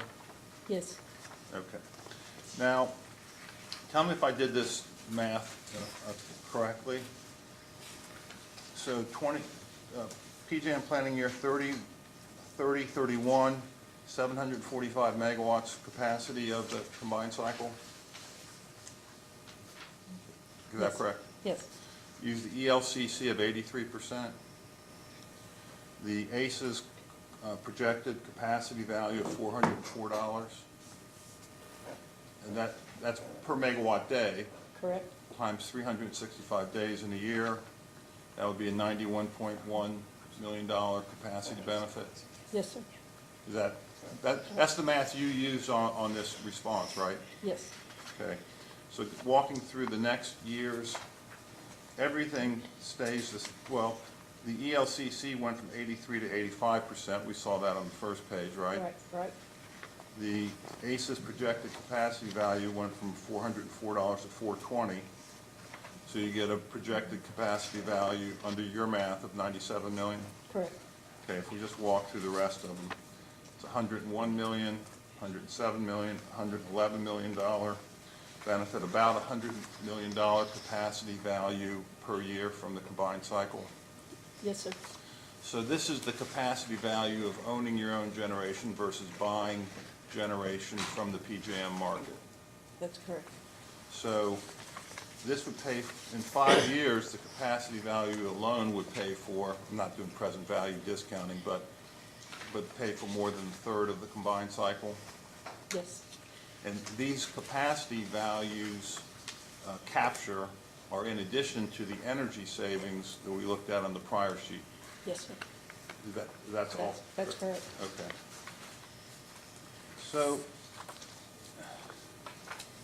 Ms. Tucker, I've tried to put, for each of the 3 major projects, the combined cycle, the Cooper 100% co-firing, and then for the 50% co-firing for the Spurlock units 1 through 4.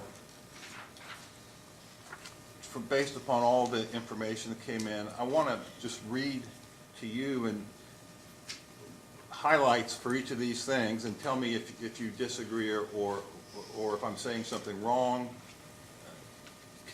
So I have a list of like maybe 10 or 12 or 14 items for the combined cycle. I want to read them. If I say anything wrong, stop me. If you want to extrapolate or explain, will you do that? Sure. Okay. So we learned from Mr. Mosier that the co-op has no incentive to build extra rate base because that's not how you run your business. That's correct. Okay. The 16-member PJM board, or East Kentucky board, has been advised about the combined cycle for years from management, including presentations from PJM, ACES, and EPRI, and they voted unanimously to approve the combined cycle. Yes, sir. Is that correct? Okay.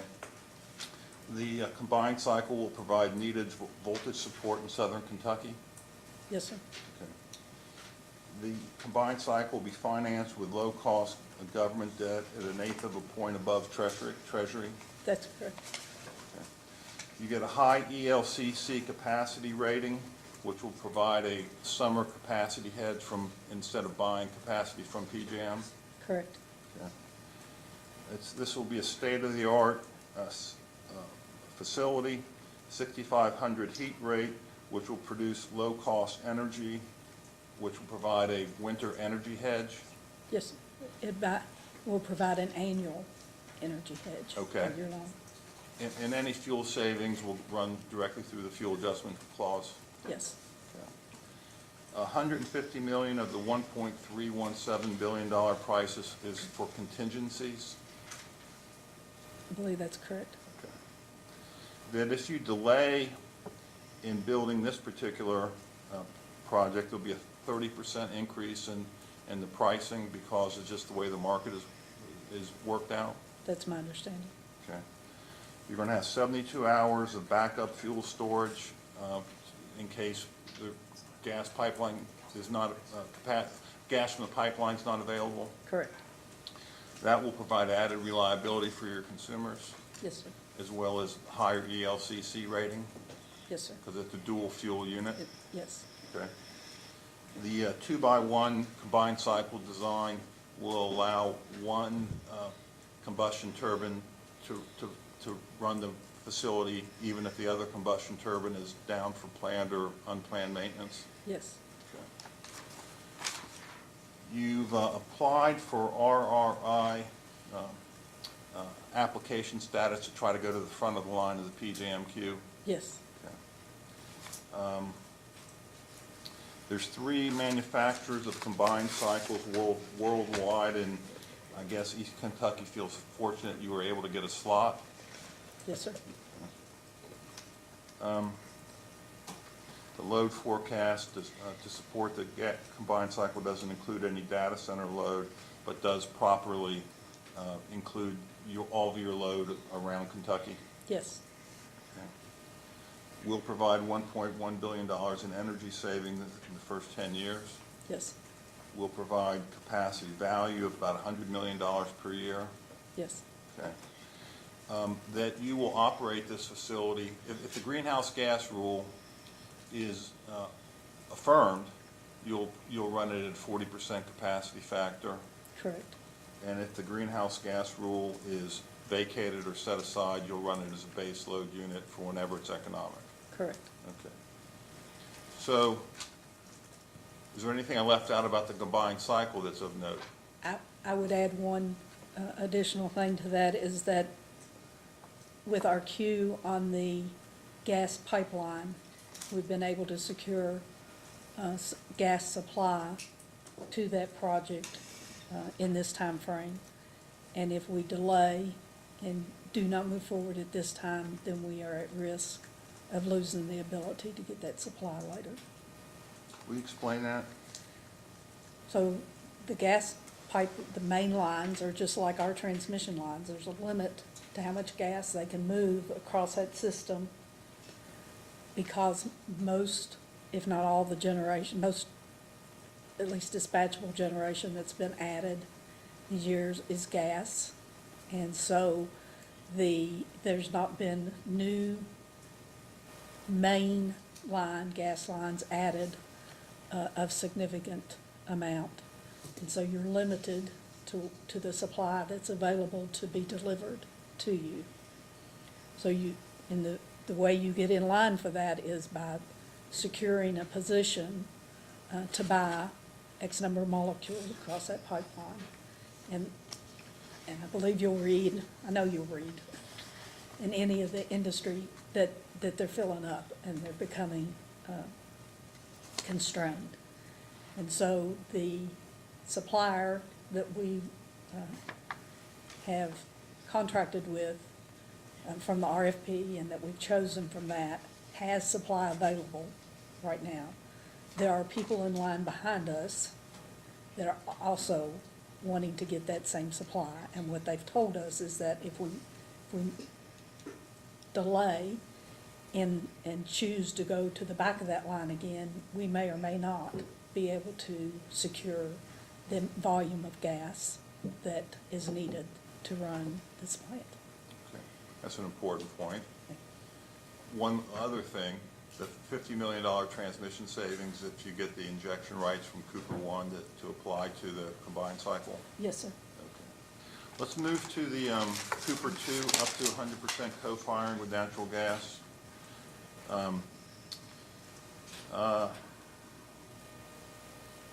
$73.8 million cost, but $117 million of energy savings over the first 11 years.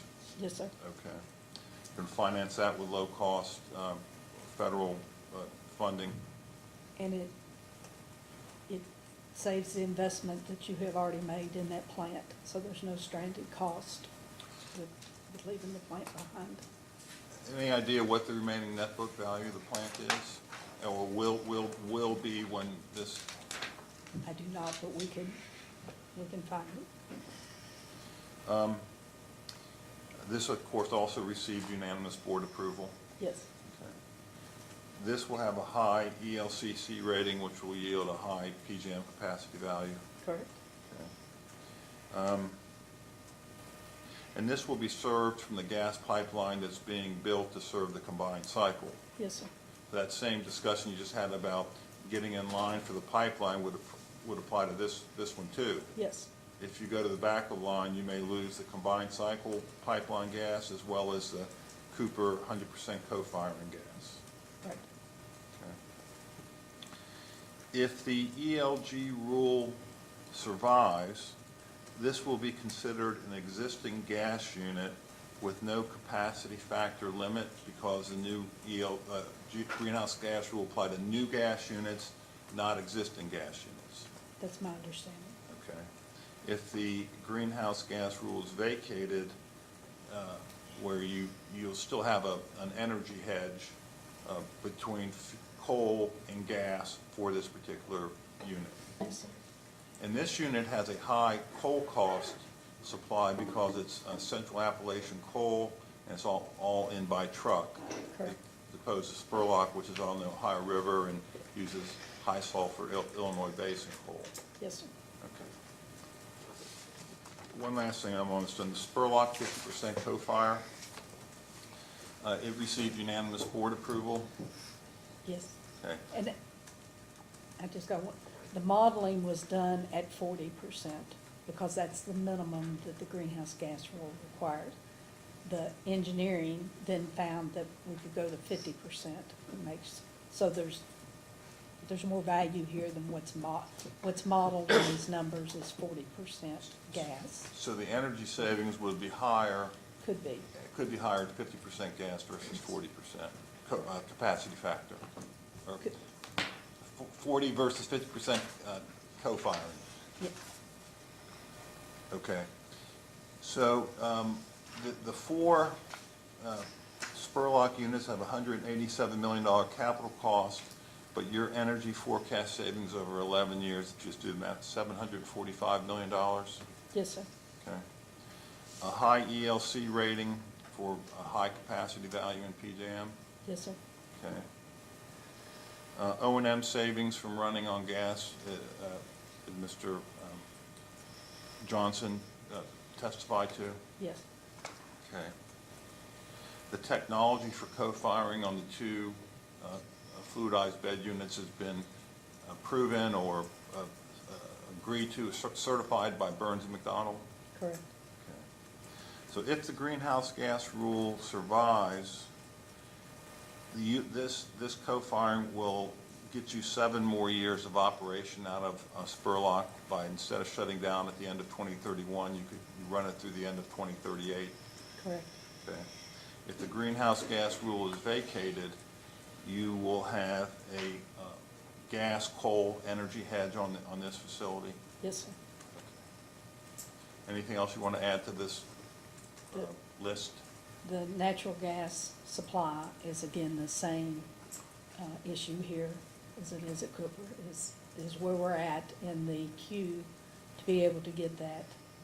If we don't move forward with it, we're at risk of losing the ability to get that supply later. Thank you, Ms. Tucker. Thank you, Your Honor. And joining the ringers. Thank you, Your Honor. Good afternoon, Ms. Tucker. Good afternoon. How are you doing today? I'm good, thank you. Good, good. Couple, before I jump into what I had prepared, a couple follow-ups to Mr. Kurtz's testimony here. The exhibit that Mr. Kurtz handed you with capacity prices, I believe it was marked as new core.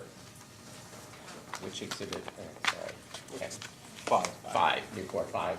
Yes, sir. Okay, and he's offered some calculations Yes, sir. to this.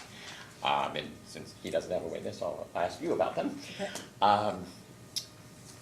The capacity market values identified on that third page are not the capacity value, projected capacity values you used in your analysis, correct?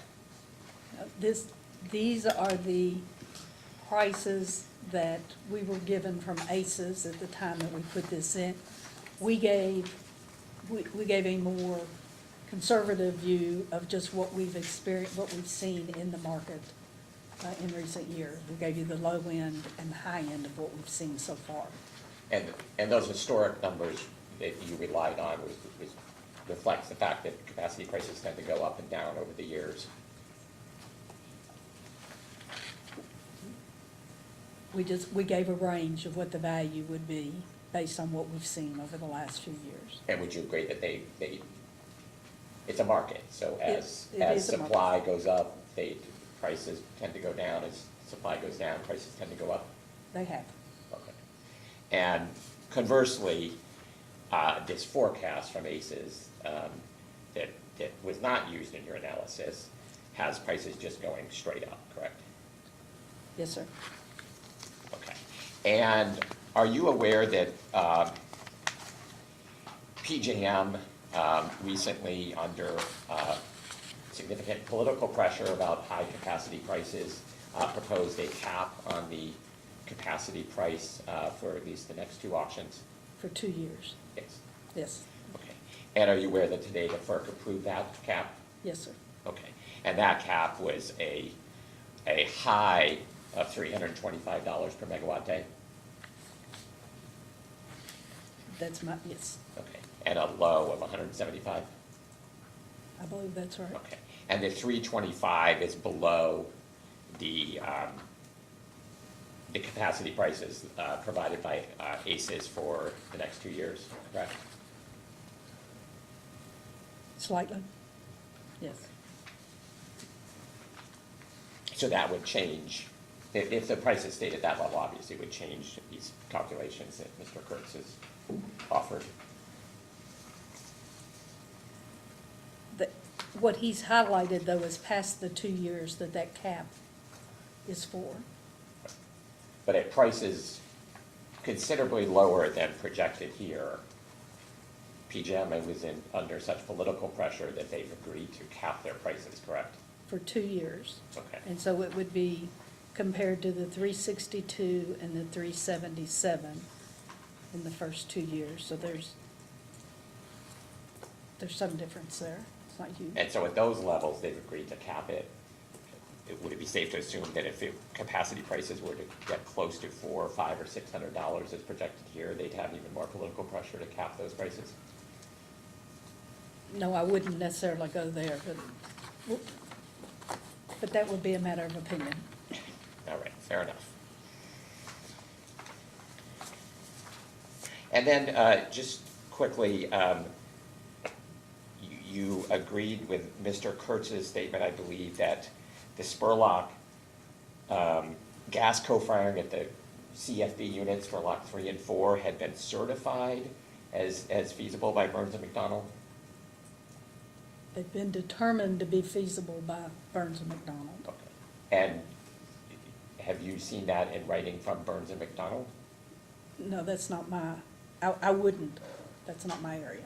Okay, so that's just what you've heard. You have not seen a document saying that? That's what I understood them to say yesterday, what I understood Mr. Johnson and Mr. Young to state yesterday. Okay, so you're not offering anything beyond the testimony that was discussed No, sir, yesterday that's with not Mr. my- Young? No, that would not be my area of expertise. Okay, great. Okay.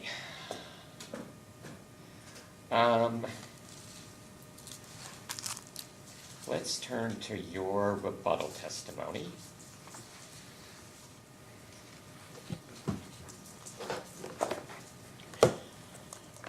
And I want to start at page 10 of your rebuttal.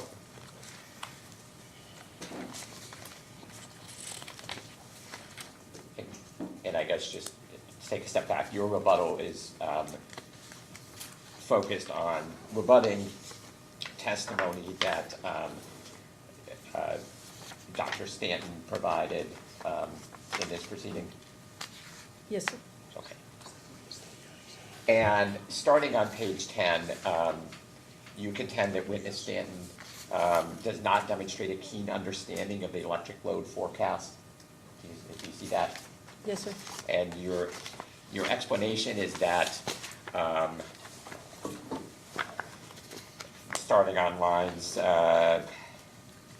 6, witness Stanton states that, quote, demand typically refers to annual energy use or sales, which you believe is an incorrect statement? Correct. Okay. And then over on page 11 and note 5, you explain that you object to her, to Dr. Stanton, referring to demand when she's talking about energy. Correct. Okay. And in the footnote, you note various places where Dr. Stanton's testimony refers to annual demand projections, and she's referring to projections of megawatt hours or kilowatt hours of energy use. Yes, sir. Okay. So in your opinion, it is improper to use demand when talking about megawatt hours or kilowatt hours of energy? Correct. Okay. And so demand should only refer to what, in your opinion? It is the unit of measure in the time, within an hour or within a shorter amount than an hour. A demand charge is the amount of megawatts pulled at the time, at one single point in time. All of our rates are based on a demand and an energy component. Demand is the maximum value used, so in kilowatts or megawatts. And energy is that usage over a time period. So demand is capacity, Demand is comparable to capacity, yes. and what do you refer to as energy? Just energy. Correct. So if you're projecting the amount of energy, you don't say energy demand. No. Okay. All right, and in support of this opinion, you rely on a definition of demand from the North American Electric Reliability Corporation, is that right? Yes, sir. Okay, and that definition is quoted in your testimony at the bottom of page 10 as the rate at which electric energy is delivered to or by a system or part of a system, generally expressed in kilowatts or megawatts at a given instant or averaged over any designated interval of time, correct? Yes, sir. And so the NERC definition you're relying on specifically talks about energy, correct? Not capacity. It is a rate, and Am I correct, though, that it's a rate of energy, correct? yes, sir. Okay. And the NERC definition that you are relying on also talks about it being averaged over any designated interval of time, correct? At a given instance, or averaged over a designated interval of time. Okay, so wouldn't a megawatt hour be rate of energy over an interval of time, an hour?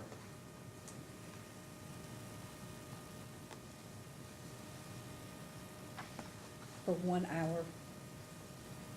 When it's more than 1 hour, it's not the demand Okay, but that's what a megawatt hour is, correct? for 1 hour. Okay. And in your opinion, is PJM, do they have an understanding of fundamental terminology used in the electric utility industry? Yes, sir. Okay. We could bring up something on the screen.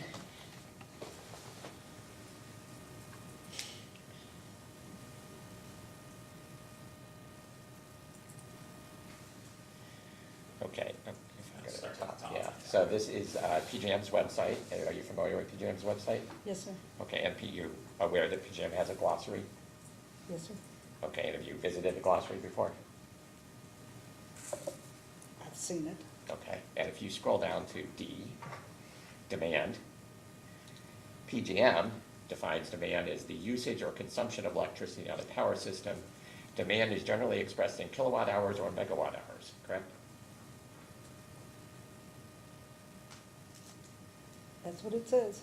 Okay, and that is what Dr. Stanton used demand to refer to as kilowatt hours or megawatt hours, correct?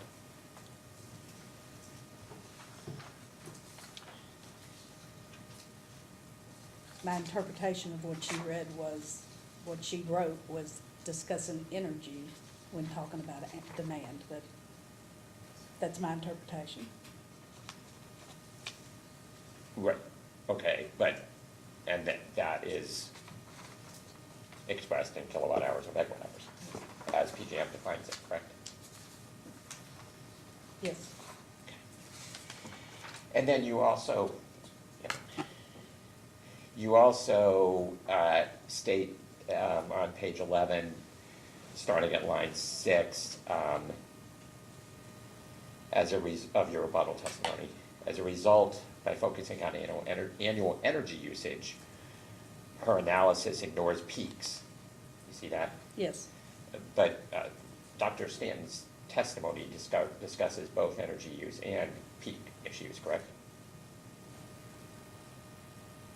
She discusses both, yes. Okay, so she doesn't ignore peaks in her testimony. Correct. Thank you. Okay, if we could turn to page 3 of your rebuttal.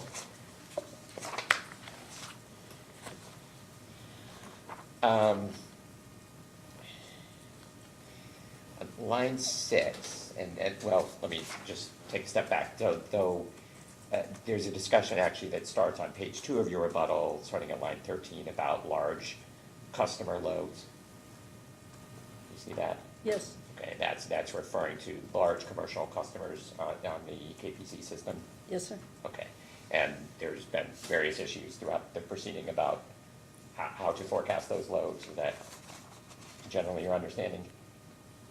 She has questioned our ability to forecast those loads, yes. Okay, and you, so turning to page 3 on line 6, you have a sentence that says, excluding known changes to the large commercial class poses a risk to planning and reliability. Do you see that? Yes. Okay, are you suggesting that Dr. Stanton has recommended ignoring known changes to the large commercial class?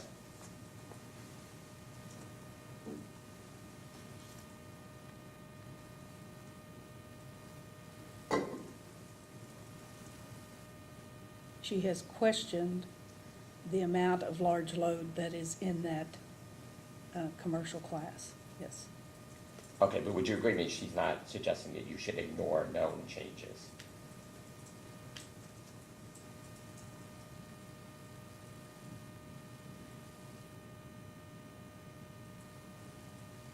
Her question was the amount, and the history showed how much that sector had grown in the last 2 years. And the term she was questioning was that same level of growth in that sector. So I would interpret that to mean she thought that was too large. Okay, if we could, have you reviewed Dr. Stanton's responses to the data requests in this proceeding? I have. Okay, and including the responses to staff's data requests? Yes. I think, yeah. If we could pull up what are the responses?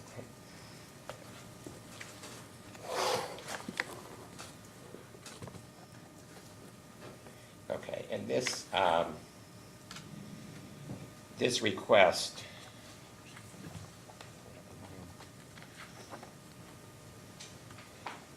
from staff asked Dr. Stanton, as opposed to how EKPC forecasted its short-term and long-term large customer load, explain specifically how EKPC should have forecasted its short-term and long-term load.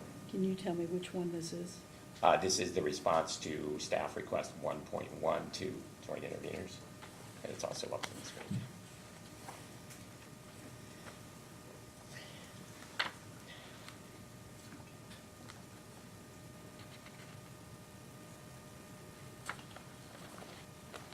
I don't have it's 1.1. Yes.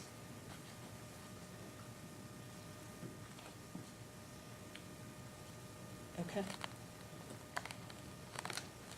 Have you seen this response before? Yes. Okay.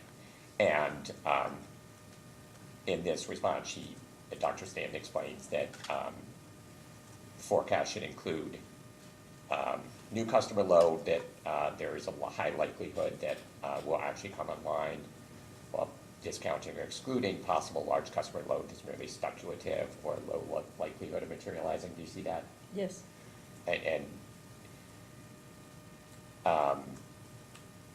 And then in her second paragraph, she talks about that her concern, as explained in my testimony, is that the short-term forecast is unverified and opaque, correct? Correct. And do you read that as do you read that explanation as suggesting that she wants you to exclude known large commercial customer load? May I show you a table? with the Sure. load forecast data on it?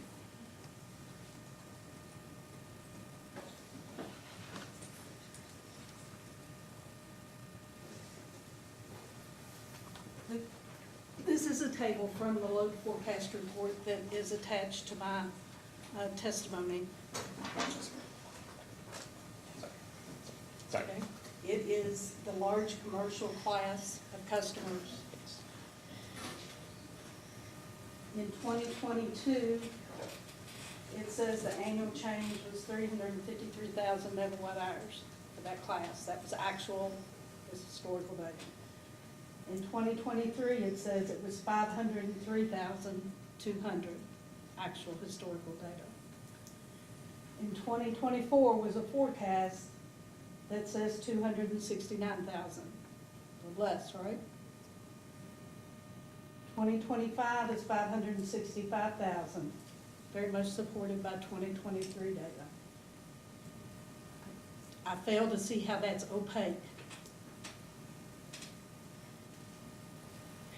Well, you, So if that's opaque and you think that is too high, then I'm gonna say, yes, you think I should ignore known large customers. Because I have a history of this class growing significantly in this time period. so my understanding is that EKPC developed a preliminary load forecast, correct? Correct. And then it was revised based on mutual agreement of EKPC staff and the owner members, president, CEO, and staff, correct? Correct. Okay. And do you know when that revision occurred? It occurs during the load forecast is developed based on history and economic drivers Okay. for each owner member. That data is then sent to each owner member for them to review. And then the East Kentucky staff and the owner member staff meet.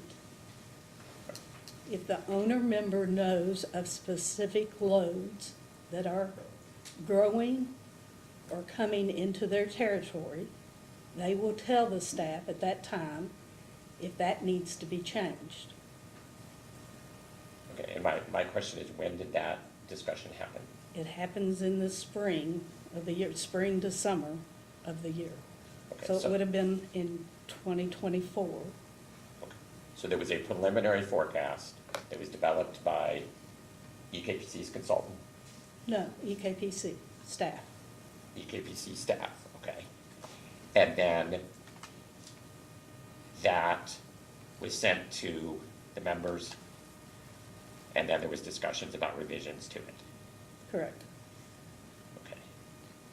And you don't recall exactly when the preliminary forecast was created? It was, I don't have the date, no. Okay. Okay, and if you could pull up the response to data request JI 2-22.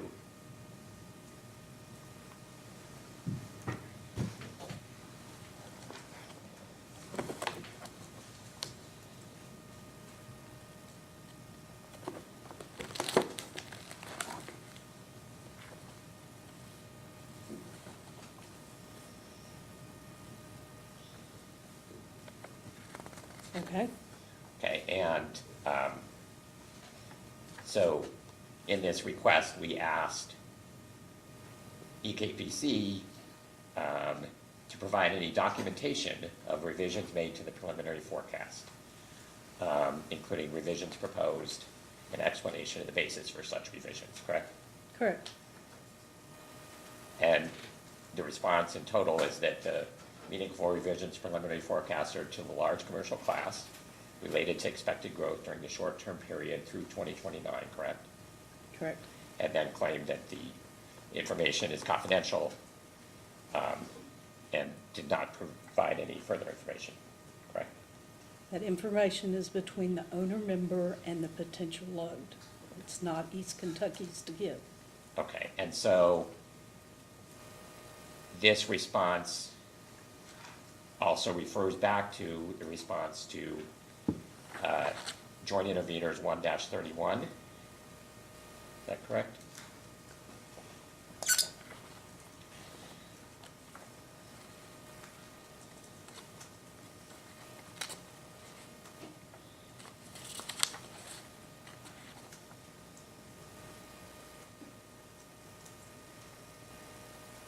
Joint intervenor 131 is about batteries. 1-31.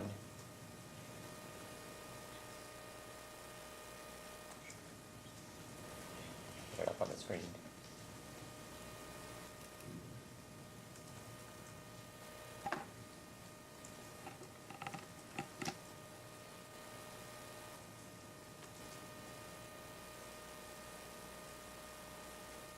It's coming, here we go. Is this what you have as 1-31? I mean, the second one, sorry.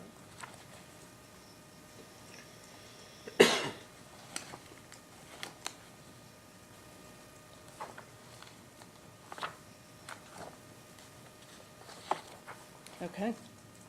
Okay, and then, so, again, here we ask for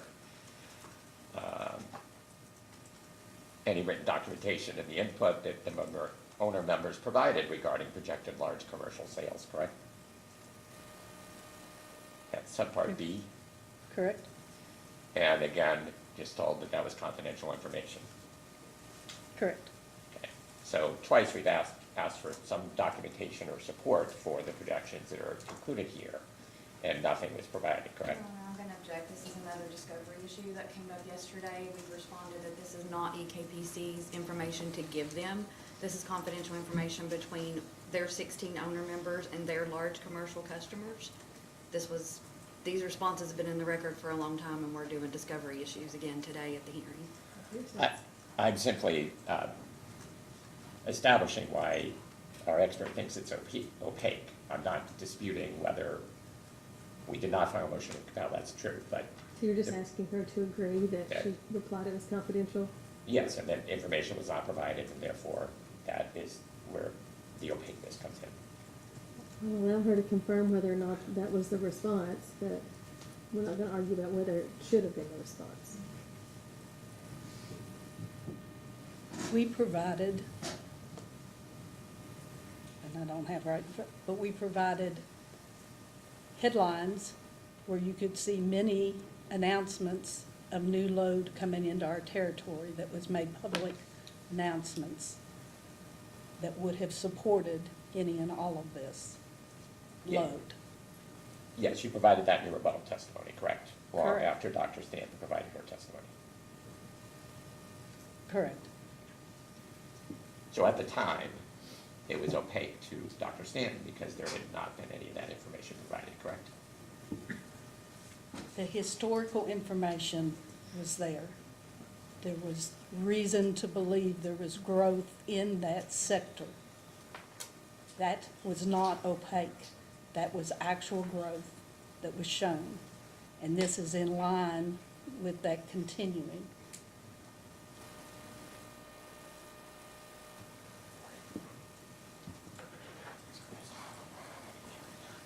Your Honor, could we take a 10-minute? We've been going for a little while.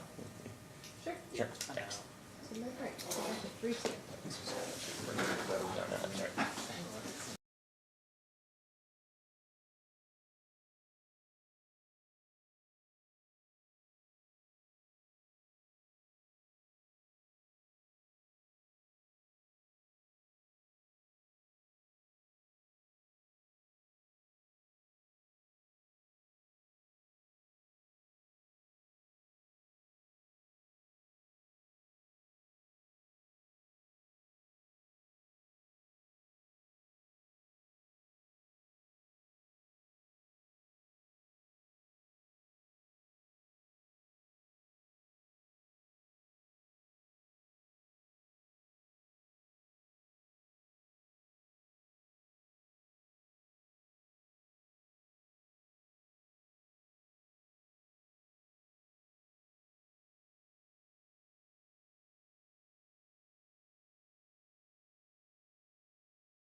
We are back on the record in case number 2024-00370, East Kentucky Power, and we're still in cross. Ms. Tucker. Thank you, Your Honor. So, Ms. Tucker, just a couple more questions on the load forecast. So, my understanding from your response to JI 31 is that the short-term period adjustments that or revisions that you made to the forecast based on the owner-member input were through 2029, is that correct? That sounds correct. Okay, so that's the first 6 years of the forecast, is that right? It was done in '24. So it'd be the first 5 years. Okay, did you forecast for 2024?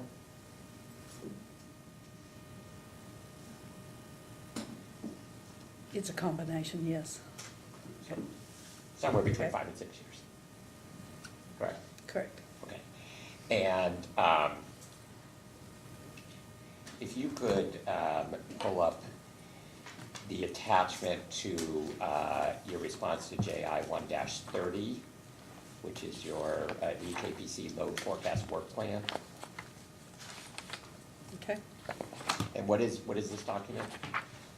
Excuse me? What is this document? Like, what is this work plan? This lays out how the work will be performed to develop the load forecast. Okay. And if you could turn to page 9.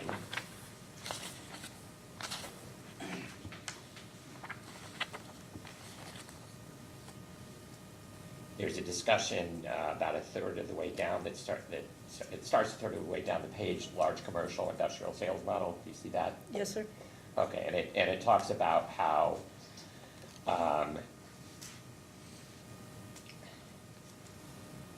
there's a two-part method for making projections for the large commercial class. Is that right? Yes, sir. Okay, and there's the, kind of, in the short term, there's the owner-member information. Yes, And then in the long term, there's regression analysis, correct? correct. Okay, and under forecast of new consumers, do you see that? Yes, sir. Okay, it says in the short term, 2 to 3 years? Yes, sir. Okay, and that's where owner members are informed by individual consumers of planned large load additions? Yes, Okay. And then, starting at the end of the third sentence in that section, it says, beyond the 3-year horizon, regression is used to forecast new large commercial customers? yes, sir. Okay. But the load forecast you all presented in this proceeding, the regression analysis for large commercial customers started after the first 5 to 6 years of the forecast, correct? That would be subject to check, I'd have to ask. I don't know right off. Okay, well, you did start you included data regarding owner-member input about individual consumers for 5.5 to 6 years rather than just 2 to 3 years, correct? If they had something, yes, that they believed was coming in that time frame, we would have included it.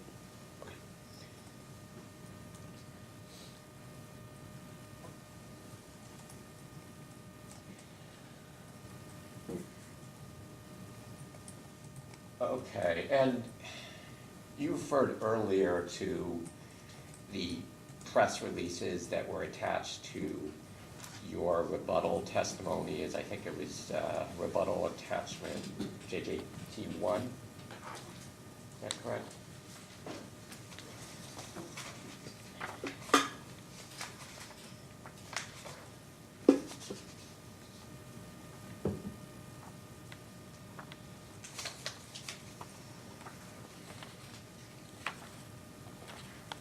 I don't see the number on it, but it's an attachment, yes.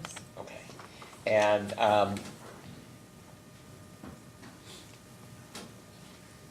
this, and then in your rebuttal testimony itself, also you provide a list of various large commercial customers for which Kentucky state government has issued press releases saying they, announcing projects. Correct. Okay.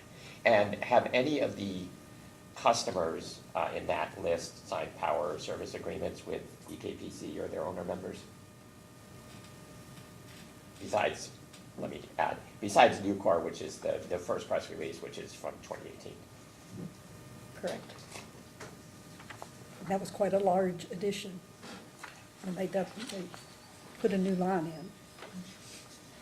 in. Yes, the Veland contract is in place. What's Nucor again?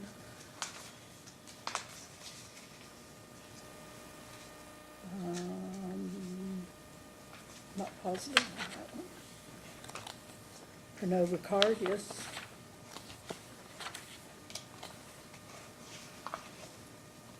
Taylor County, yes. Saffron, yes.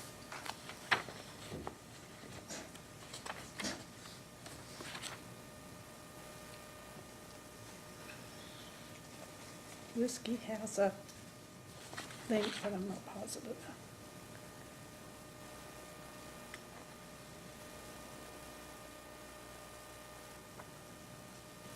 I'm not sure on the Marion County. I'm not sure that they're not. I'm just. Shelby County Battery, yes. Boschberries, yes. So those have. Yes. Okay.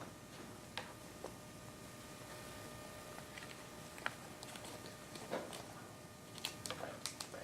So that was some of the ones, but not all of them, correct? That's the ones I had printed out that were attached. I don't. But only some of the ones that you attached have contracts signed. The majority of them, and I'm not sure whether the others are there. I'm just not aware of them right at all. Okay.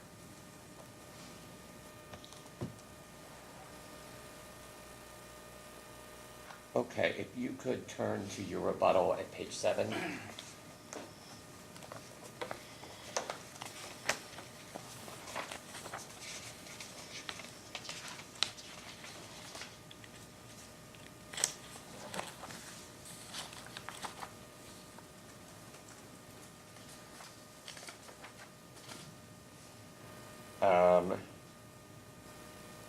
There's a question here starting on line 3 that talks about Dr. Stanton referring to historic negative load growth. Correct. You see that? Okay. And I don't believe you identify where in her testimony she did so. I don't see a cite to the specific point. Okay. And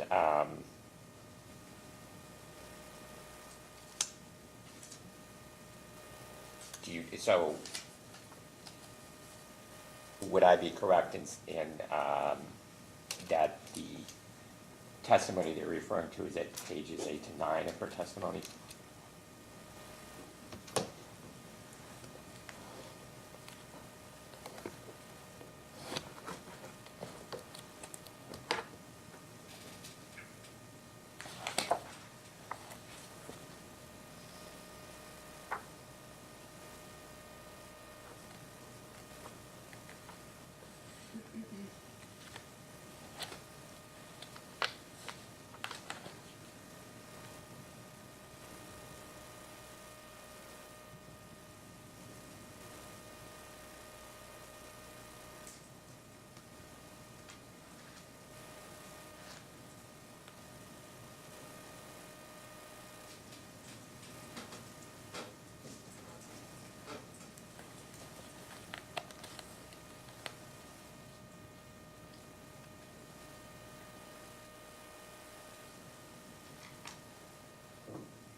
That doesn't,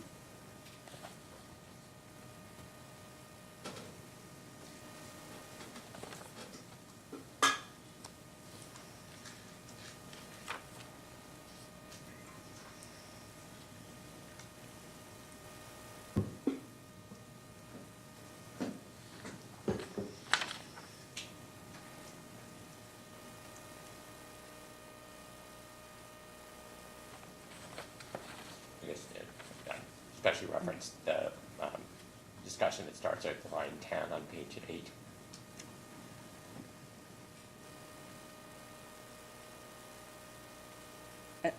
I'm not sure. That doesn't,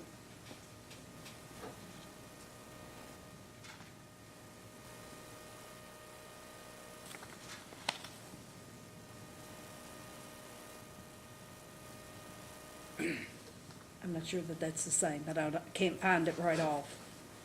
Okay. There is a reference there to negative growth, correct? On line, and you have Dr. Stanton's revised direct testimony, correct? I do. Okay. Starting on line 12, Did you say page 10? page 8. Sorry. Yes. Negative growth, okay. And that, is that what you were referring to in your testimony? Most likely. Okay. And that is simply that discussion, which then continues onto the chart, or the figure at the top of page 9. That is simply a figure that comes out of EKPC's own load forecast document, correct? That's actual load. But without weather adjustment, you can't say it's negative load growth, which is how that's stated. Okay, but the figure 1 at the top of page 9 is EKP's actual data, right? It's out of their load forecast document? It appears to be, yes. Okay, and that does refer to negative numbers. Yes. And there's nothing about that chart that suggests that it's improper to compare the 2018 to 2023 time period to other time periods?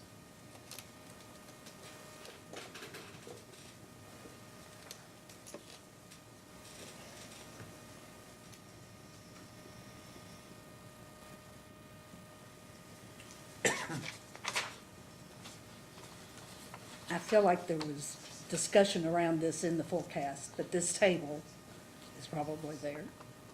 Yeah, do you want to look at the table in the test, in the application? No, we can go ahead. Okay, okay. Okay, let's turn to page 6 of your rebuttal, and this is, I'm gonna be going back to your, to the wonderful circle chart up there. Okay. So I'm still a bit confused, and I apologize, I mean, I'm just having a hard time for it sticking through my head. So the discussion here is with regards to differences between EKPC's forecast of load and PJM's forecast of the EKPC zone load, correct? Transmission zone. Yes, okay. And as you note on page 6, the two are not equivalent. The PJM defined EKPZ zone includes load served by Kentucky Utilities and LG&E and American Electric Power, correct? Correct. Okay, and then the PJM defined EKPZ zone excludes EKPC load that is on KU, LG&E's, Duke Energy, and AEP systems, correct? Correct. Okay, so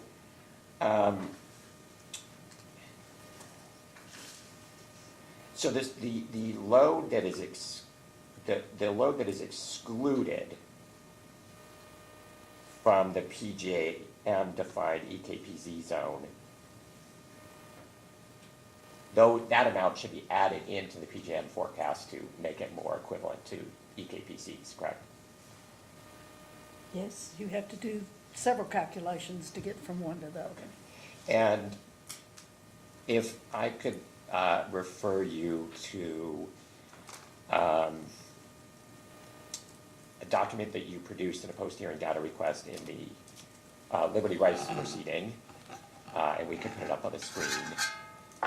It's response to joint interveners post-hearing request for 2020 to 2025 demand on foreign transmission. And we'll have it up in a second.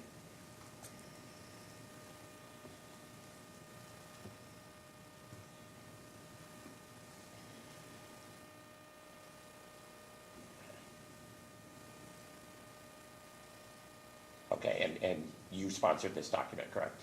Correct. Okay. And so this document shows by month the amount of load that's on the AEP, Duke, or KULG&E transmission system that is actually EKPC load, correct? Peak, yes. Okay. And in your rebuttal testimony, you refer to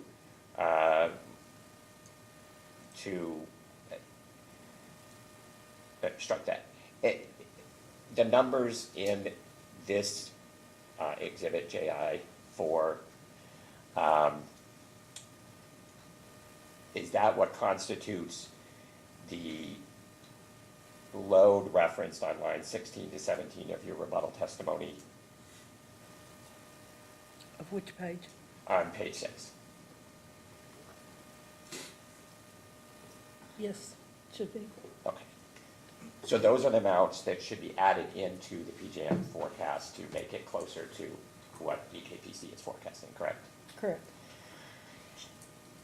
But then there are also, in lines 14 through 16 of your rebuttal testimony on page 6, there's load served by KULG&E and AEP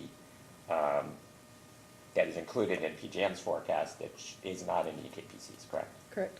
And do you know how much that load is? I do not. Okay, and do you know who would know? I'm sure someone does, but I do not right off, no. Okay. If I could bring up another exhibit that you provided in post-hearing data request in the rights unit proceeding, JI for UCAP and obligation peak load.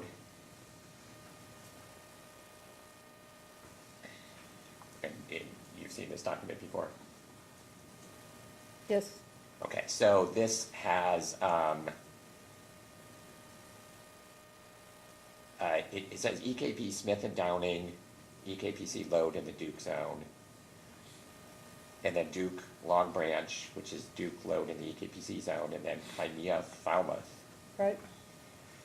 So the EKPC Smith and Downing load and the Crimea Falmouth load, is that load that should be added to the PJM load forecast to make it more No. consistent? Smith and Downing is East Kentucky load that is shown, is in the PJM forecast for DEOK. The Falmouth load is part of our transmission Oh, okay. load. That's right. And so they subtract it, so that's not part of our obligation. Okay, so the Smith and Downing load would not be reflected in the PJM load forecast, correct?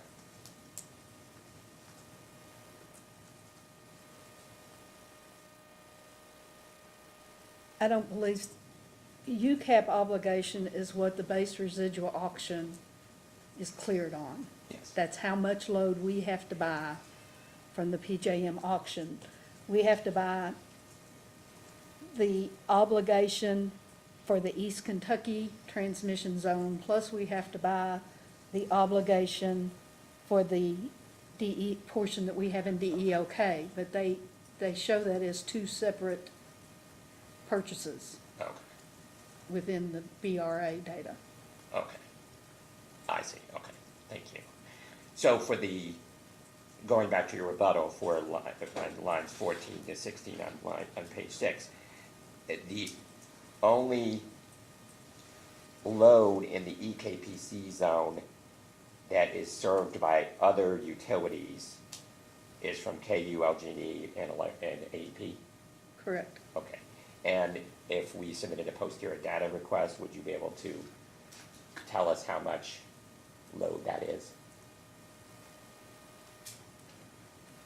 We can try. I don't know whether we have KULG&E data by substation. I don't know whether we do or not. I'm not familiar with it, but Okay. it could be that, I don't know. Okay. Um,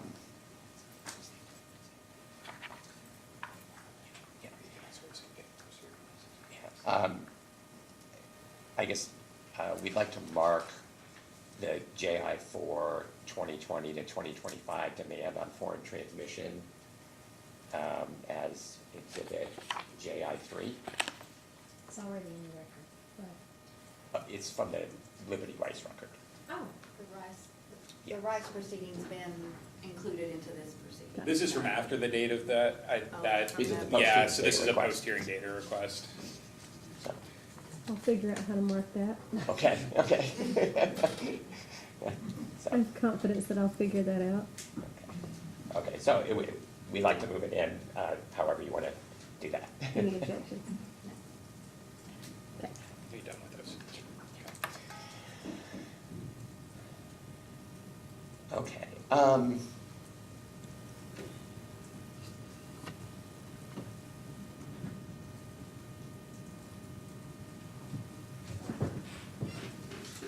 Okay, and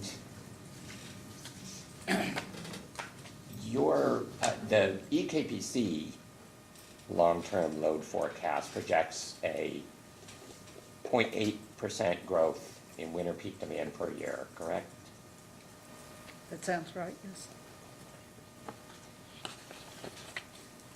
Okay, and the PJM EKPC load forecast projects a winter peak demand growth of 0.3 to 0.4% per year.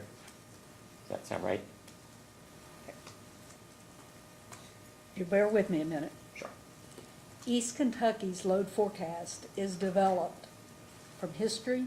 It's developed from a load research data, end-use survey that goes out so that we can build it up to know what is driving our load. So it's built up from very detailed information specific to our system. PJM's forecast is based on the PJM system, which is fine.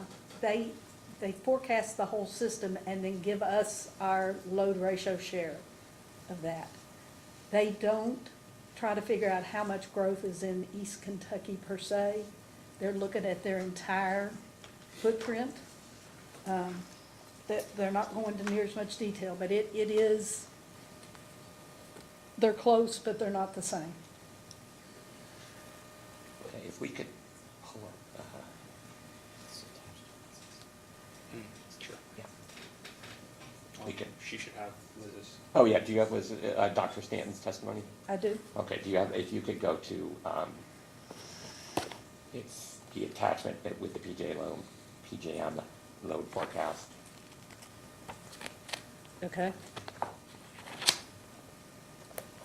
And it's exhibit EAS2 to that testimony. Okay. Okay, and if you go to page 33 of that, this is their EKPC zone forecast. Yes. Okay, and they have on this page, they have zonal 10, 15, and 20-year load growth. Do you see that? Yes. Okay, and for the winter, they have 0.3 to 0.4% per year. Yes. Okay, and so that is significantly lower than the 0.8% that you all are projecting for the EKPC service territory, correct? Yes, and if you look to the chart, to the bottom left of that, and you look at the line they're projecting out, it is significantly below what the actual shows. Yeah, I'm just trying to get at, do you know of any specific reasons why the projected level of growth per year would be different moving forward, as opposed to the amount, but the level of growth per year?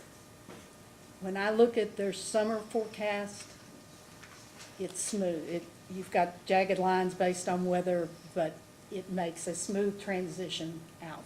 Makes a lot of sense. When you look at their winter forecast, and I don't know how they're forecasting it, I don't work for PJM. There's the jagged line because of weather, as you would expect, and then it is way lower than anything we've seen for a while. But there's 1 year below it.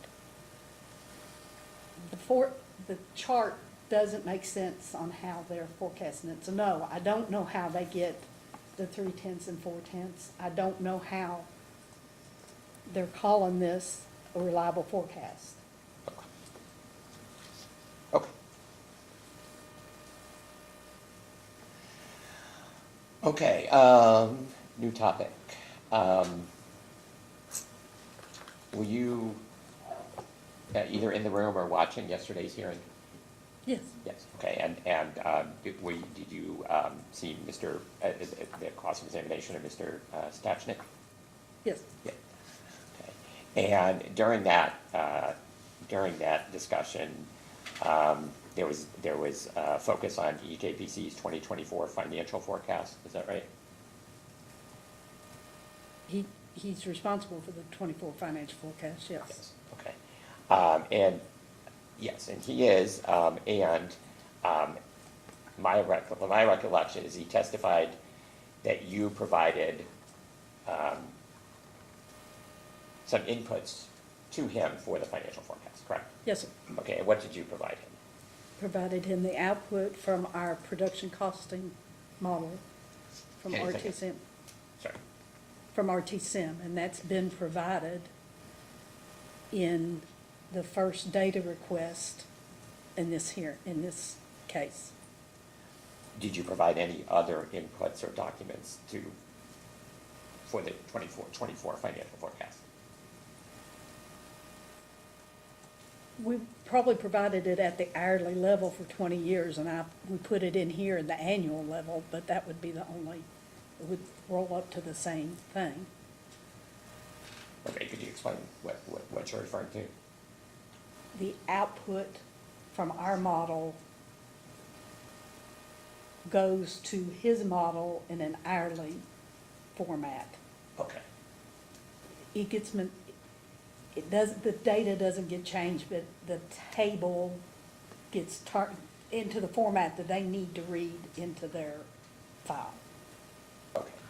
So What we provided was an annual, all of the same data, just on an annual basis, so that we didn't give umpteen tons of data. But it's the exact same data, it's just on an annual basis. Okay. But beyond that, there was nothing else you provided him? No. Okay. And this document is confidential, so we will not put it up on the screen. And please, if I ask any questions that require confidential information, please stop me and don't respond. But I want to make sure I know which document you're referring to. So do you have the confidential corrected attachment staff DR 124 summary 3 May 24? That sounds right. I don't have it printed out. Okay. It's probably on here. So,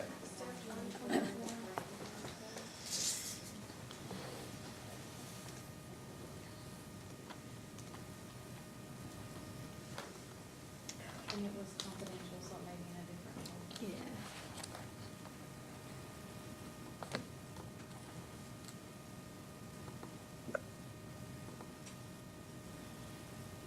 $124. Yes.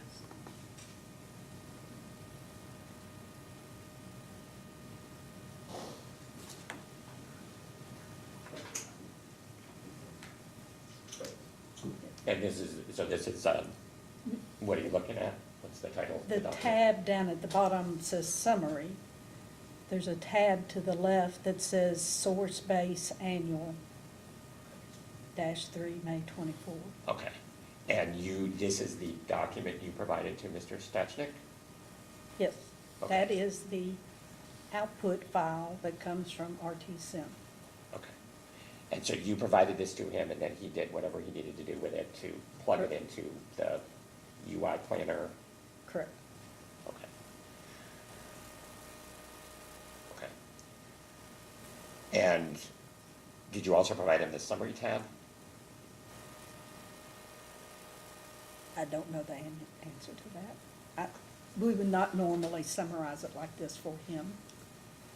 The one to the left is the one.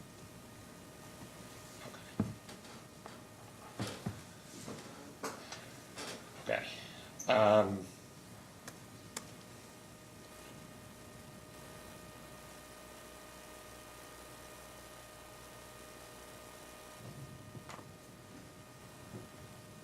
And so just so I'm clear, this is the output file from the RTSim production cost modeling that EKPC performed regarding the projects proposed in this proceeding? Correct. And that exact same modeling run was also used for the Liberty Rice proposal? Yes. And any other proposed projects that were included in this modeling run? The solar projects are in here. And which solar projects are those? The list. The two that were in the earlier case.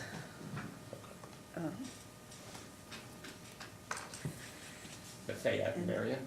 Yes. No other solar projects? I believe the ones that are part of New Era are in here.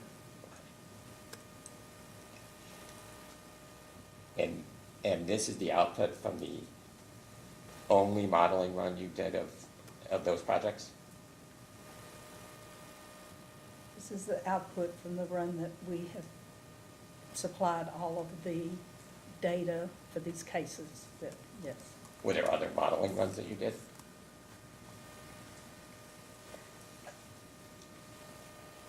No, not that anything was made from. I mean, I don't, as we were developing the plan, there may have been things run, but nothing that was used to source this information. And the summary tab, what is that data? The summary tab is the data that Mr. Kurtz handed out earlier that is attachment, I believe, 5 to my testimony.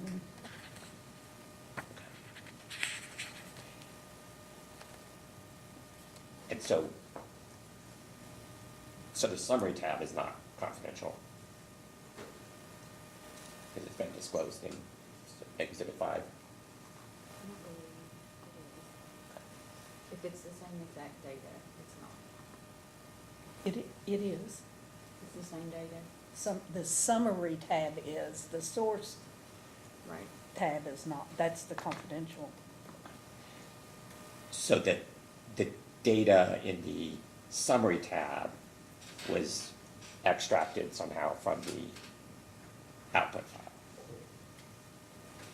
Yes.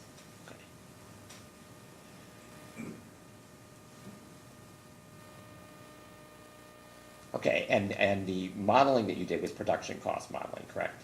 Correct. And that is modeling that assumes the resources being proposed as an input into the model? Correct. And so the modeling you did not select or identify resources as least cost options, et cetera? I did not do optimization modeling, if that's what you're. And that is the modeling you would do to have a model select a least cost resource, correct? You could do that modeling. And so your production cost modeling compared the proposed CCGT and gas co-firing projects to a forecast of hourly market energy prices, is that right? Yes. Okay, and then that was used to determine how much the projects are likely to operate and how much revenues they would earn, correct? Correct. And your model does not have the capability to directly compare the operation of your proposed CCGT to other generating units in the PJM market, correct? Other generating units in the PJM market. I do not have data on the other generating units in the PJM market. Okay. So you're not modeling the PJM system and seeing how you would dispatch into that? Correct. Is that something a model could do if you had the right type of modeling program? It could if I had all of that data. I don't have that data source.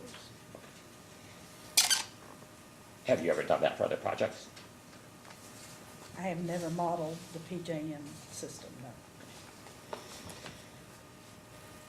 Okay, and your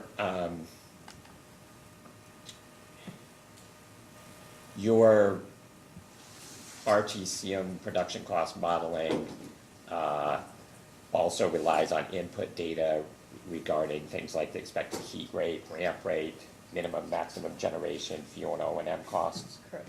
Those are all input into the model. Correct. Okay, and to make sure things are clear, those inputs were identified in a file entitled Confidential Inputs 3 May 24 that was produced in response to staff request 1-19, is that right? That sounds, Okay, do you, if you have that, can you find? and again, that's confidential, so we won't put it up on the screen. What was the number again? 119, staff 119.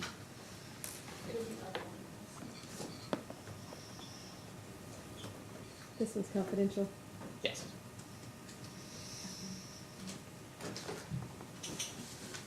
One titled inputs. Yes, it's confidential inputs 3 May 24. Yes, Okay, and these are the inputs that you provided into the RTC sim modeling run? yes. Okay. Again, please let me know if anything I'm asking or any answer you might provide would require confidential information. There is a VOM tab, correct, in the inputs? Yes, Okay, and that means variable O&M? yes. Okay. That, is the data for the Cooper CCGT on that tab?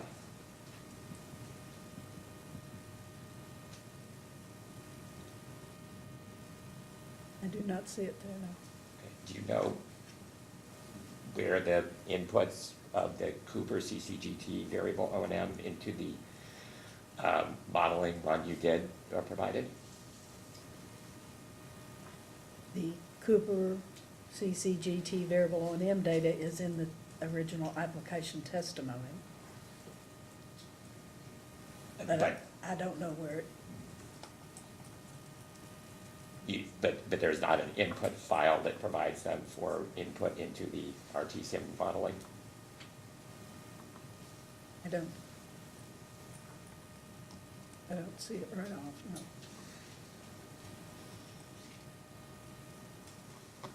And so you don't know how that was input?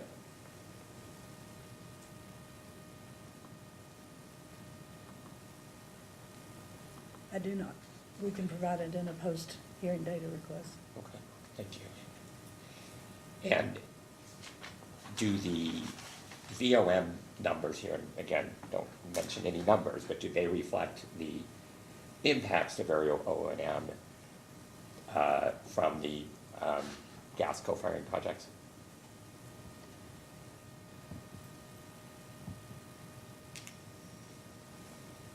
I believe we're using the same one for Spurlock 1, 2, 3, and 4, and Cooper 2. I don't know that we changed the variable O&M. We believe that will change, it will go down. So we've overstated them, if anything, but we don't know for sure how much they'll go down, so we use the ones that we have today. So you modeled We modeled what we have with our current units. As if they continued operating fully on coal. Right. That will be, if anything, it's overstated. It's not. Because variable O&M should go down. And why did But- you not model the lower costs? Because we haven't broken them out into the level that you need to figure out exactly how much they'll go down. There'll be less mill maintenance, there'll be, as someone said earlier, there's fewer moving parts. So it should be less, but we have not modeled So you that reduction. didn't have significant enough confidence in the estimates you had to actually model the variable O&M that you think will result from the co-firing? I don't know that we have done any type of engineering work to know exactly what the variable O&M change will be.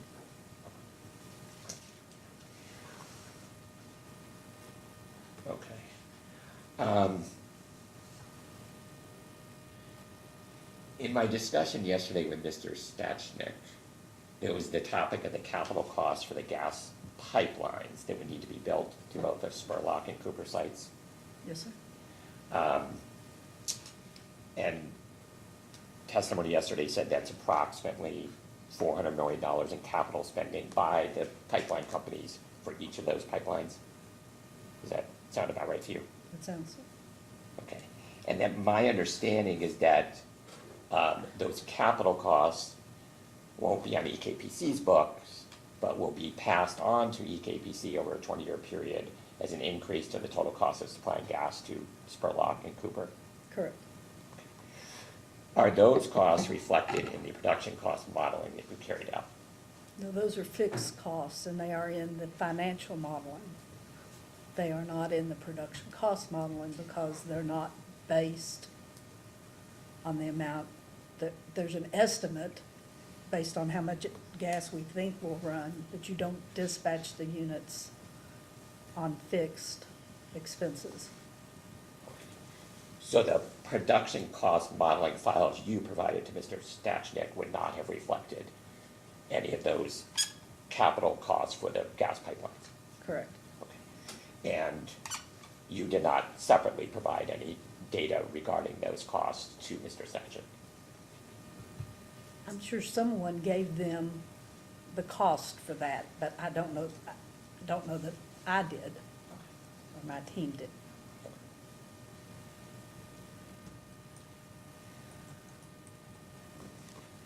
Okay, and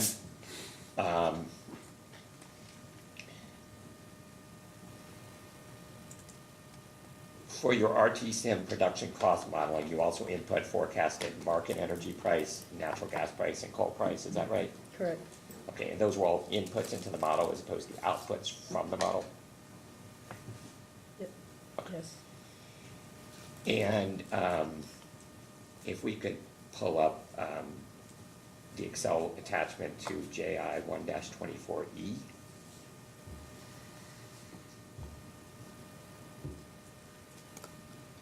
And this is, I believe, a public document, so we can put it up. It's another Excel sheet. 120, JI 124E.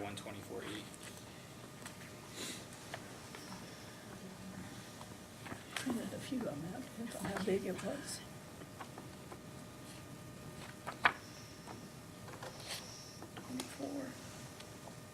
I have that one. Okay.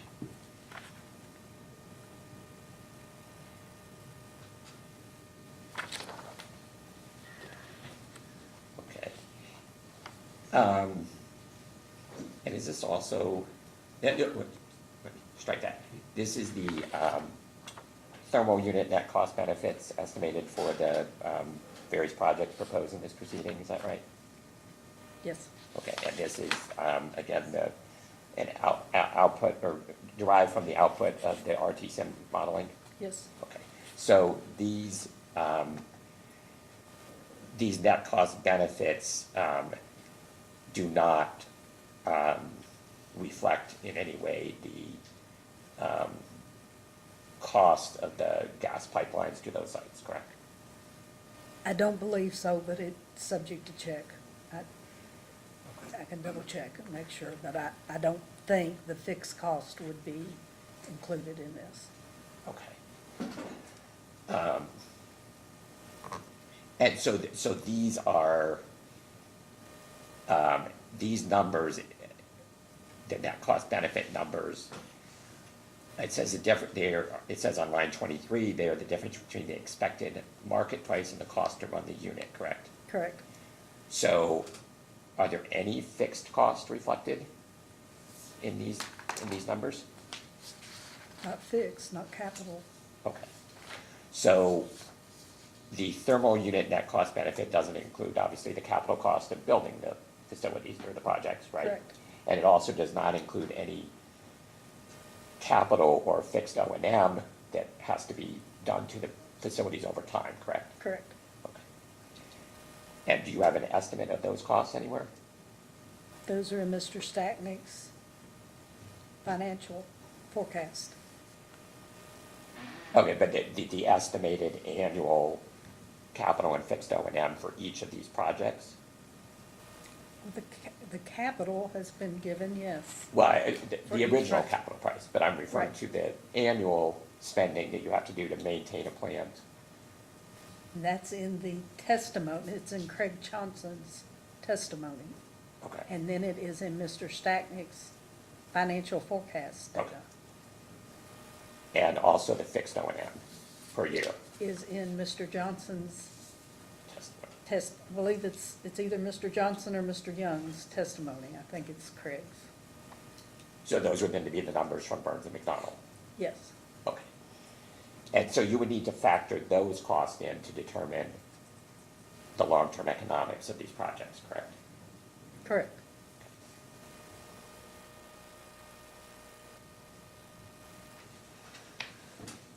Okay, and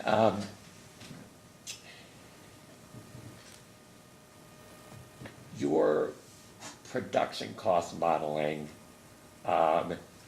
was only run on the basis of a single natural gas price forecast, correct? Correct.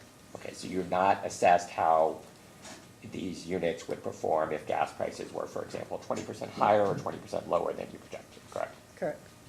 And similarly, your net cost benefit analysis of the proposed CCGT is based on only a single market energy price, correct? Correct. So if market energy prices were 20% higher or lower, we don't have data on how they would perform. Not specifically. Okay. The model allows for movement in the pricing, but I don't have a specific application though, So of the there's high no- or the low. Sorry. There's no modeling run that says, Correct. here's what the capacity factor or the revenues of the plant would be if gas market prices were 20% lower. Correct. And 1-24E Excel file is a corrected version of the net cost benefit analysis that was provided in attachment JJT5 to your direct testimony, correct? Yes. Okay. I would just flag that I did not see a corrected version of JJT5 on the docket, so just noting that the one on the docket appears to be the old one without a correction, so.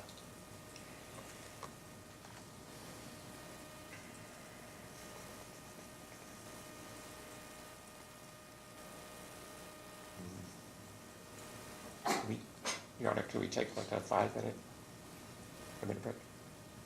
Well, I'm trying to get us finished Okay. today. Do we? 2-minute break?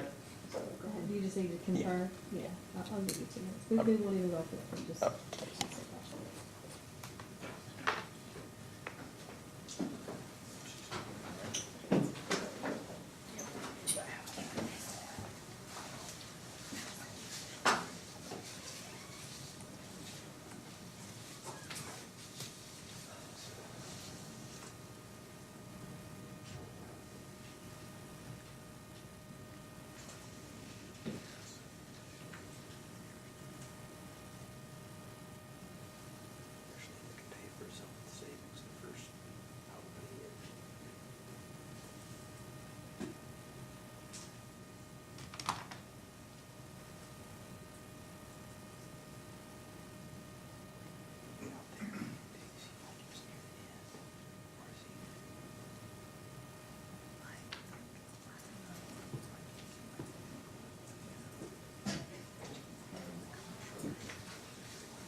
for your patience.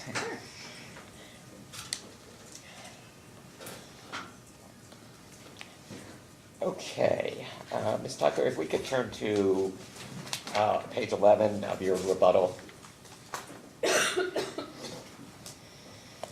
And there's a discussion starting on line, well, the question starts on line 9, but your answer starts on line 16 about one of the reasons for the 7% winter reserve margin that you're proposing to start is the prohibition on recovering through your fuel adjustment clause the cost of energy market purchases that exceed your highest cost unit, correct? Yes, sir. Okay, and I know you discussed this a bit with Mr. Kurtz, I believe, earlier. I just had a few follow-ups. So the concern here is that during winter peak events, sometimes energy market prices buying from PJM can add up quickly, correct? Correct. Okay, and you cite on page 12, on line 5, a price as high as $5,000 per megawatt hour for multiple hours during Winter Storm Elliott? Yes, sir. Okay, and to your knowledge, the average cost that EKPC paid for energy during Winter Storm Elliott was closer to about 660 dollars per megawatt hours. Is that correct? Subject to check. I don't know. Does that sound right or probably correct? I don't remember that number right off, but Okay. And you note on page 12, lines 1 to 2, you state that EKPC is not allowed to flow through the FAC those costs, which must be borne as a cost to the utility. correct? Okay, and then on the next page, you flag that lines 5 to 6, market purchases made during the polar vortex in January 2014 exceeded EKPC's highest cost unit for the FAC, and EKPC was denied recovery of that amount, correct? Correct. Okay, and then you cite to a commission order from 2015, right? Okay. Okay, and if we could pull up that order. Oh, yeah. Yeah. No, it's okay.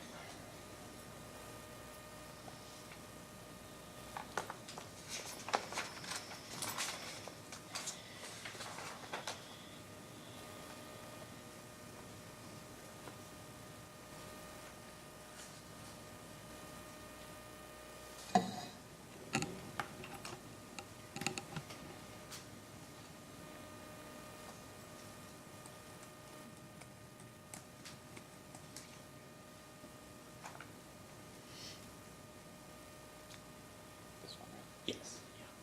Okay, does this appear to be the order that you cite, Ms. Tucker, in footnote 8 of your rebuttal testimony?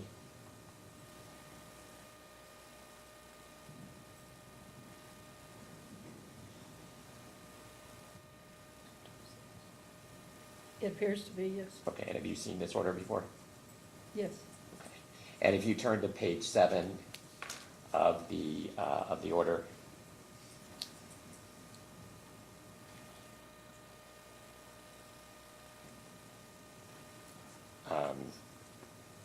and towards the bottom of the very bottom of the page, the last 2 lines, it says the commission did not and does not declare that these purchases are not recoverable. Is that right? That's correct. Okay, and then it goes on to explain that they can be recovered through base rates, correct? Correct. I Okay. believe I stated that earlier. Okay. And on the bottom of page 8 or top of page 9, when these purchases are made in emergency circumstances, EKPC may apply to the commission for immediate rate recovery of those costs. Is that right? That's what it says. Okay, and is that some sort of expedited process, not having to wait for the next base rate case? But it's not through the FAC. Okay. It's an additional review and case. But the cost would not be borne by the company if they eventually get recovery through this expedited immediate rate recovery, correct? We've never, I'm not aware of a case that we've done like this. It's either FAC or base rates. Okay. And are you aware that in the 2021 EKPC rate case, the company proposed a $2.7 million adjustment to its base rates in order to cover these FAC highest cost unit exclusion costs? No, I'm not the right case. Okay. I'm not going to purport to be the right case expert. Okay. Okay. So you don't know if the commission approved that? I do not. Okay. Okay. Fair enough. Okay, if you could turn to page, or stay on page 13 of your rebuttal. Starting on line 13, it says, the question is, does witness Stanton believe that EKPC should carry a reserve margin on expected winter peak load? Do you agree with her reasoning? And you state in your answer, no, witness Stanton does not believe that EKPC should carry a reserve margin on expected peak load, and I do not agree with her reasoning. You do not provide any particular citation to where in Dr. Stanton's testimony you believe she said that EKPC definitively should not carry a reserve margin, correct? I don't see a citation, no. Okay. Can you identify where in her testimony she says that specifically, as opposed to raising questions about whether EKPC has justified the reserve margin they are proposing?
I can't find it right off.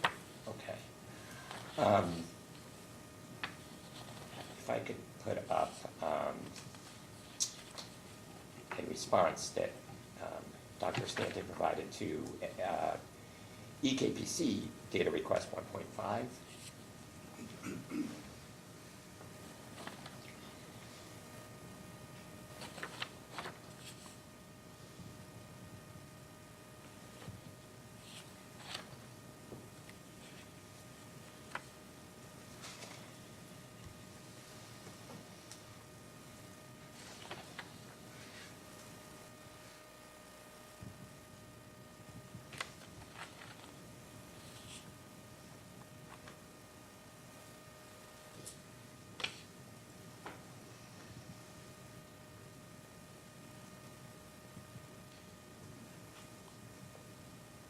Oh, okay, very good.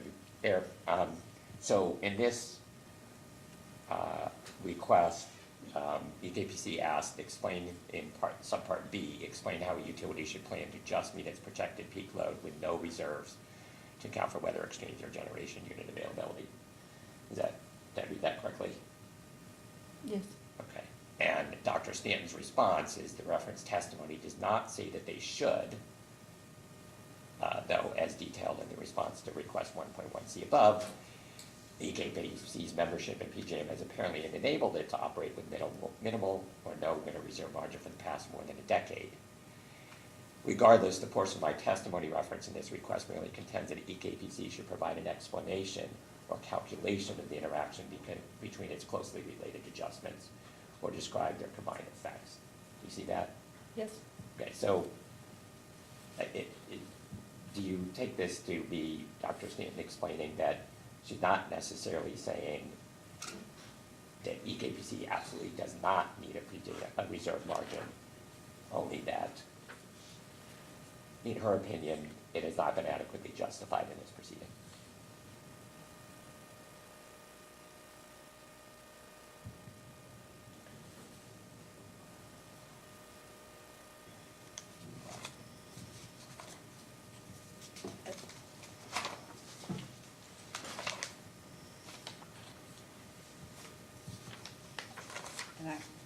Well, subject to check.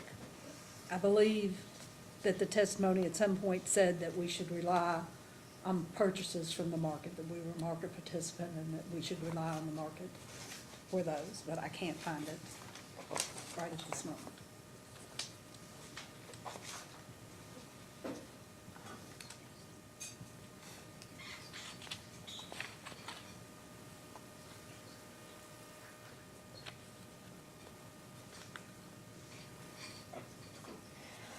Okay. Okay, we talked earlier about a definition from NERC. Do you recall that? Yes. Okay, and NERC is, what is NERC?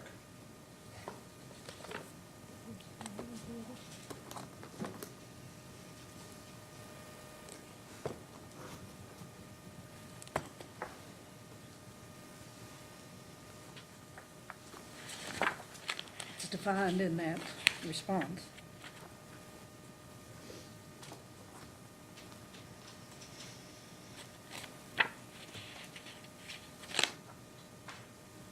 North American Electric Reliability Corporation. Oh, right, I guess we need to just, what is the entity? Like, what is? It's the North American Electric Reliability Corporation. Okay, so what do they do? Or, They're in charge of the reliability, coordination, and definitions for the United States. okay, and Actually, North America. okay, and you find them a credible source of utility information? I would think so. Okay, okay. And in response to staff request 1.3B, you provided a NERC report, the 2024 long-term reliability assessment. Do you recall that? What data request did you say? Staff 1.3B.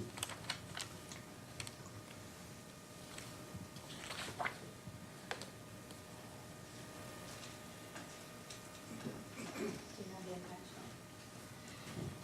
I see the reference to the Long-Term Reliability Association. And do you have the I don't attachment have to that? the attachment.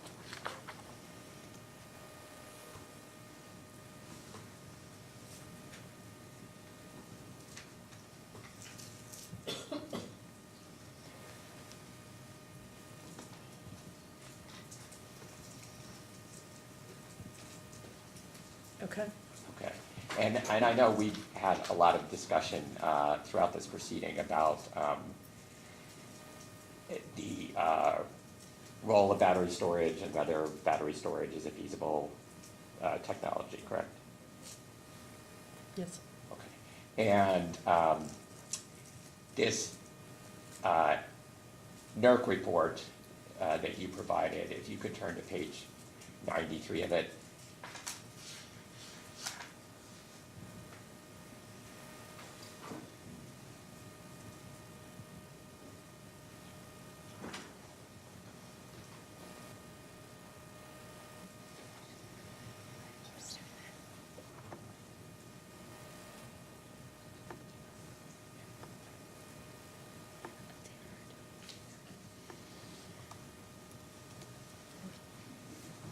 Okay.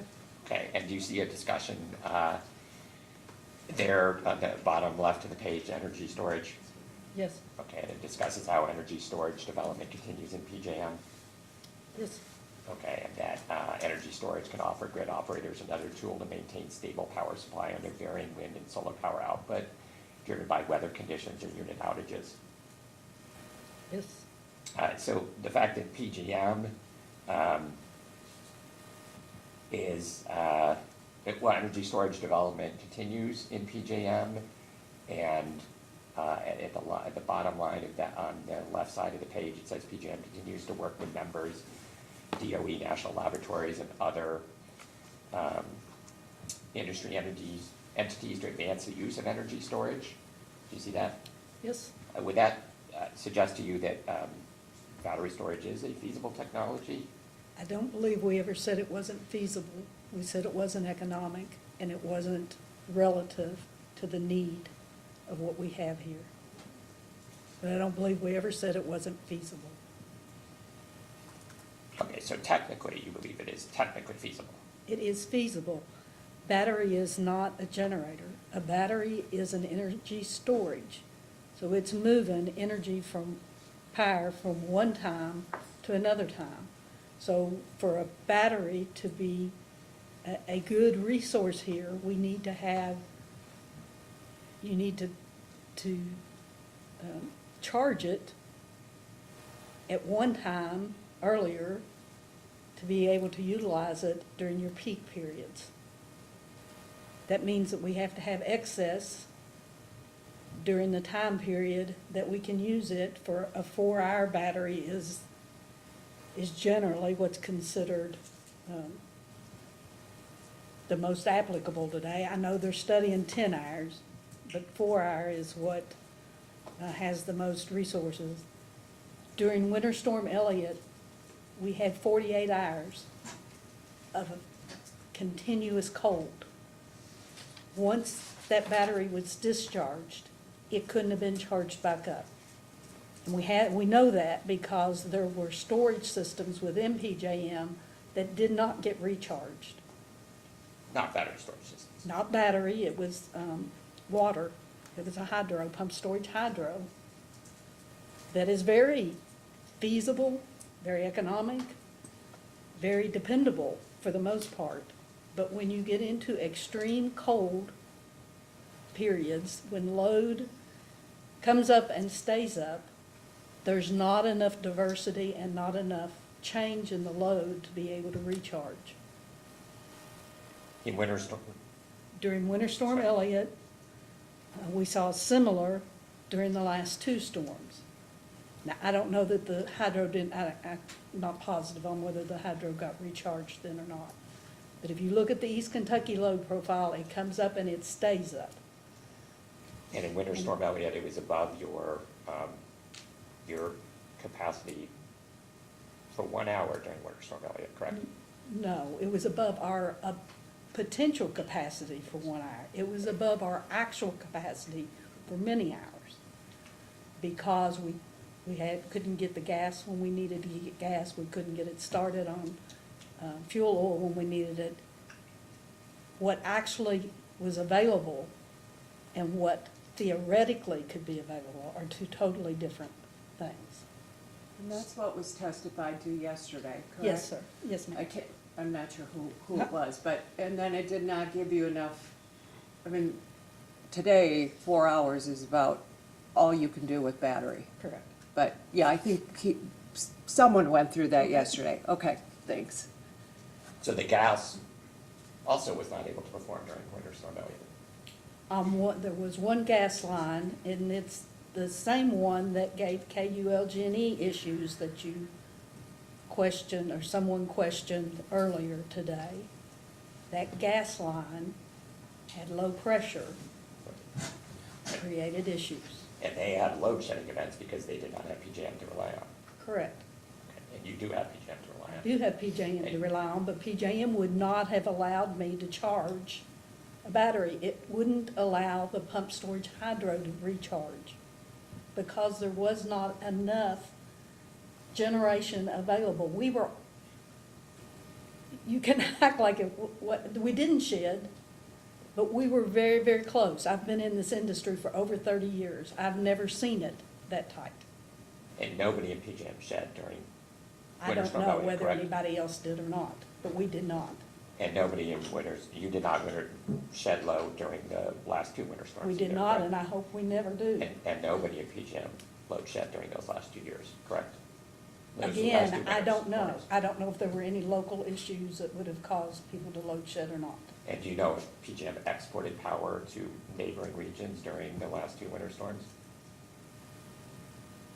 I'm not positive. I'm sure that data's available. And if we could bring up, hopefully a final exhibit.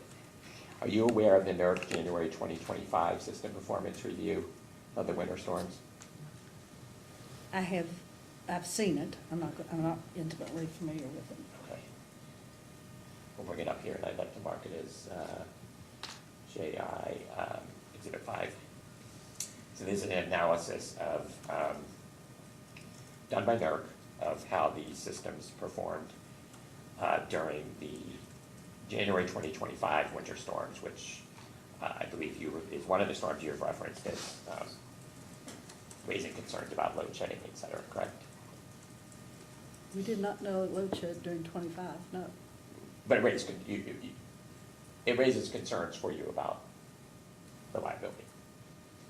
Reliability, yes. Okay. And if you could turn to page 12 of this document.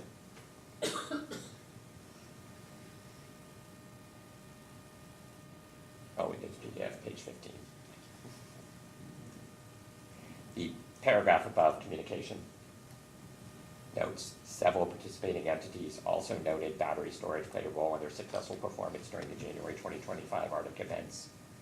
And it references ERCOT, that was able to deploy 3,800 megawatts of battery storage at peak times, alleviating stress on the grid during critical demand hours, and both FRCC and TVA noting that battery storage was useful. Do you see that? Correct. ERCOT has a lot of wind. They're storing wind energy. And that, I believe that's a true statement. I'd like to move Exhibit JI 5 to the record. No, the witness didn't identify this or authenticate it. She said she had seen it, but she wasn't intimately familiar with this document.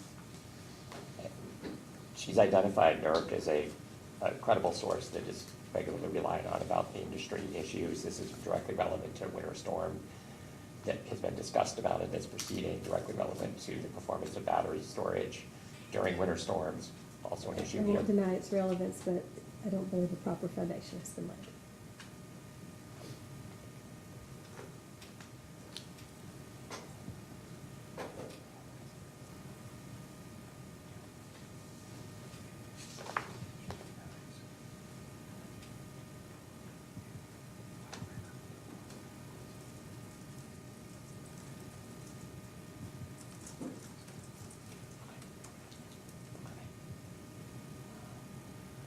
Okay.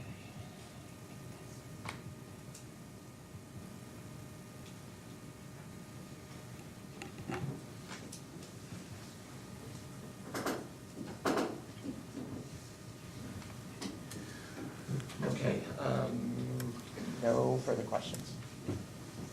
Staff?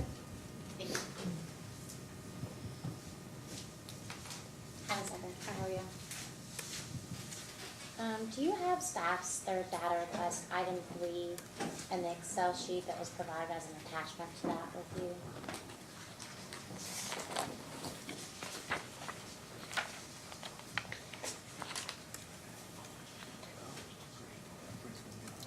Staff's third, which one, which Third.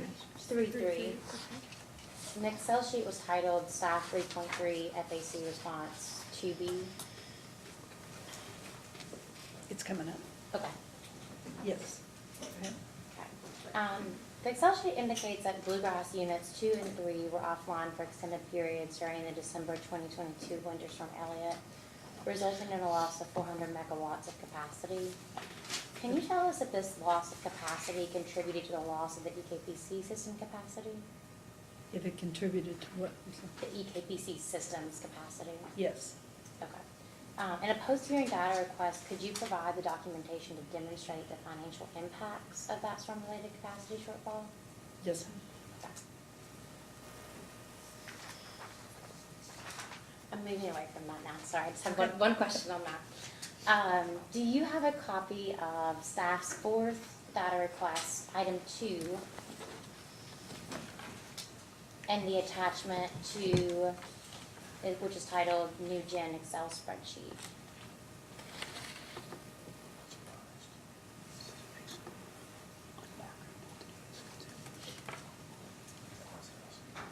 The Excel sheet has 2 tabs, Spurlock Station and Cooper Station. Yes. Before I ask any specific questions, can you give us a general description on how to interpret this chart? Sure. This data is reflective of what East Kentucky reports on its RUS Form 12 data, which I believe for an IOU would be their Form 1. Subject to check on that. What we have shown are the expenses that East Kentucky records on its books and the revenues that we received from PJM. Okay, so if we're looking at the columns, the total power cost and then the total revenue cost, Yes. would we interpret that the costs are exceeding the revenues, or are there other revenues that are not considered in this chart to show that they're profitable? Now, what this would say is that the fixed charges, I'm looking at Cooper Station, Okay. that the fixed charges on Cooper Station are higher than the revenues received from that plant. And that says that the BRA, the capacity market pricing, historically has not been enough to cover the fixed cost of plants. And that's been part of the reason that there's not has not been new investment and why the market price is going up now. Okay.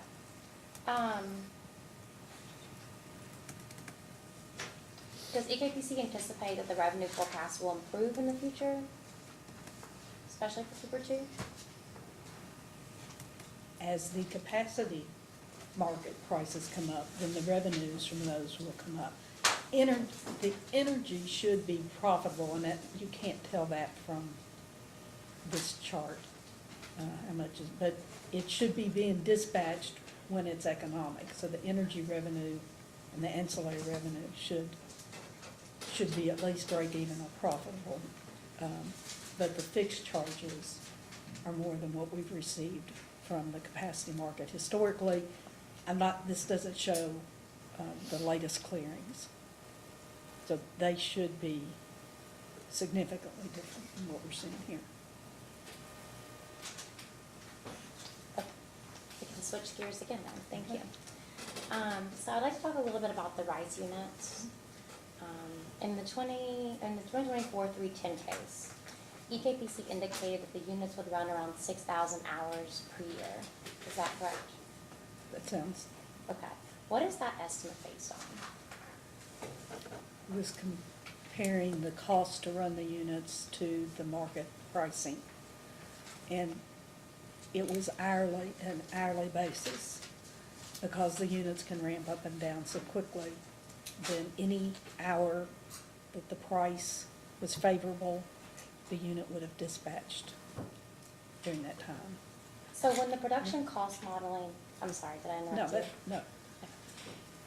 In the production cost modeling, dispatching those units, how many hours, let me rephrase that. Did the production cost modeling dispatch those units that many hours, or is it just what EKPC expects that will happen based on the low variable O&M cost? The production cost modeling resulted in a high load factor, the modeling itself. So it was comparing the cost of operating that unit to the market price.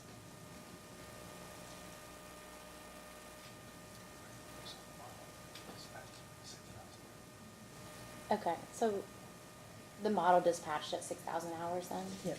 Okay.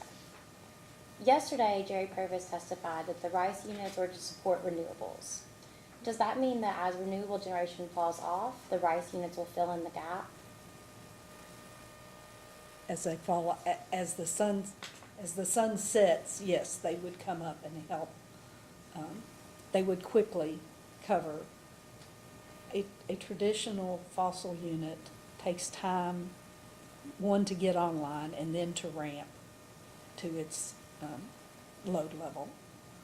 The RICE units come on very quickly and then are ready to ramp to full load within minutes, as opposed to a half an hour or an hour for other gas units. Can you explain to us how they would be available to do that if they're already running the 6,000 plus hours per year? Well, that would include the 6,000 plus hours would include those times. Okay.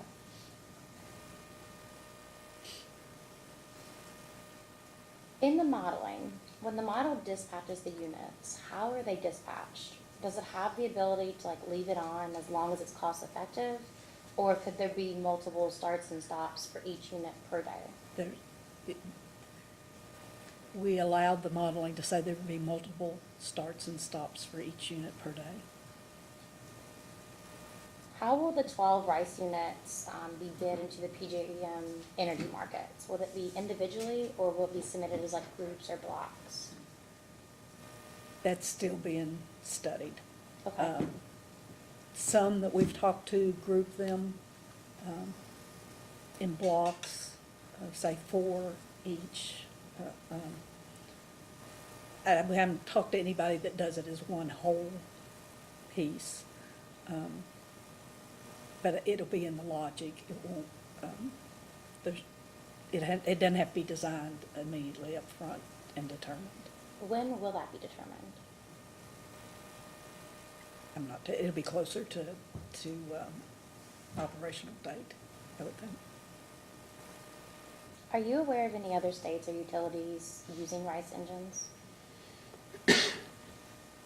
I know there are other utilities, yes, using them. I'm not familiar with them. Mr. Johnson or Mr. Young have both visited those sites and studied them, but I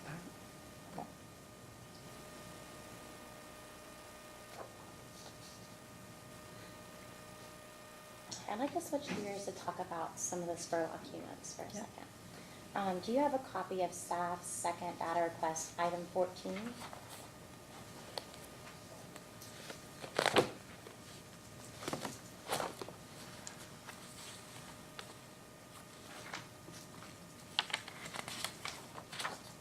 Yes, ma'am. The response indicates that since EKPC ran its modeling, the Spurlock units could support up to 50% natural gas co-fire. It also states that the modeling assumed that natural gas would be available and that the emissions limitations would require the Spurlock units to run with natural gas during all hours. Is that an accurate representation? Yes.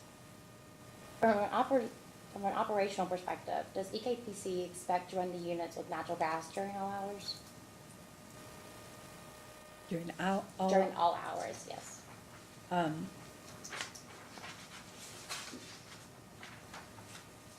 For Spurlock.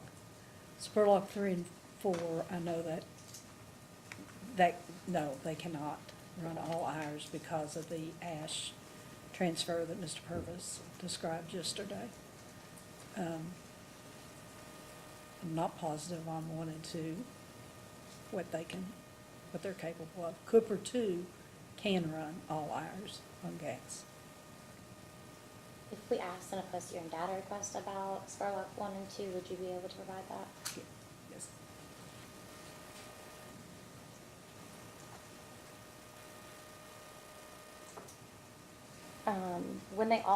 Do you expect that it will be at the full 50% natural gas co-fire? it has to be at least 40% Okay. to meet the rule. The other 10 would be an economic choice. Would you expect that the co-fire percentage of natural gas being burned relative to coal will vary hour to hour?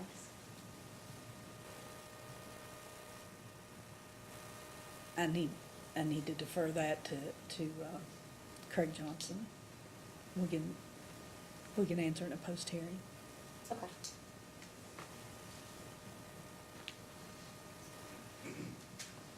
Since EKPC will, and this might also be a question for Craig Johnson, it's kind of the same line of questioning, Okay. so I apologize. But since EKPC will still be burning coal at the Spurlock units, it will have to run and maintain all the associated environmental facilities. Are the coal-associated compliance costs a significant factor in the offer price in the day-ahead and real-time energy markets? The variable costs to run the environmental parts of the station are part of the bid into the day-ahead market. The percent, I'm not sure how much we could, I can't get you that one.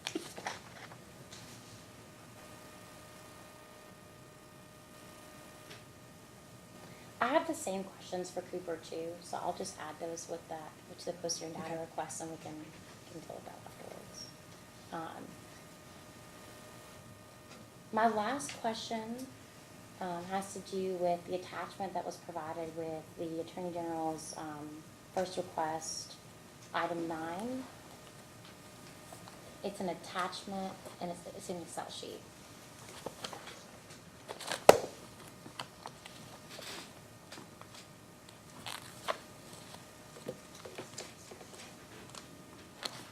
Actually, do print that.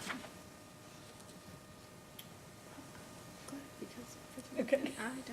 Okay. Okay, I'm sorry. Can you explain whether or not the pipeline project prices are included in those figures? The cost to deliver the gas to the site is in those figures. I'm not certain, I don't believe the fixed cost for the pipeline is in there. Okay, if we ask in a poster and data request, could Yes. get this, okay, perfect, that's all I have then. Uh-huh. Commissioner Regan? No, I think I've had everything answered, thanks. You've had all you can say to me. I have just a general question or two. In your testimony, you talked about how the winter peak is about 1,000 megawatts higher than your summer peak. Yes, ma'am. But there was also seen a necessity to increase the summer planning reserves to match the winter reserves. Can you explain to me why? It wasn't to match, the percentage was, but it's 7% on the summer peak. And 7%? And then 7% Okay. on winter is what, Gotcha. yeah, Thank you. okay. That makes, okay. I read it 2 or 3 times and could not figure out why. Okay. And then, so it's just 7% higher? Yes. Okay. I misread your comment that said that they had to match. You know, Kentucky has increased its efforts recently to look at nuclear development. I know it was discussed a little bit in your testimony, and that the small modular reactors just have not been tested enough. There have to be like 10 successful applications before it's successful. Do you know how close we are for EKPC to be looking at nuclear generation?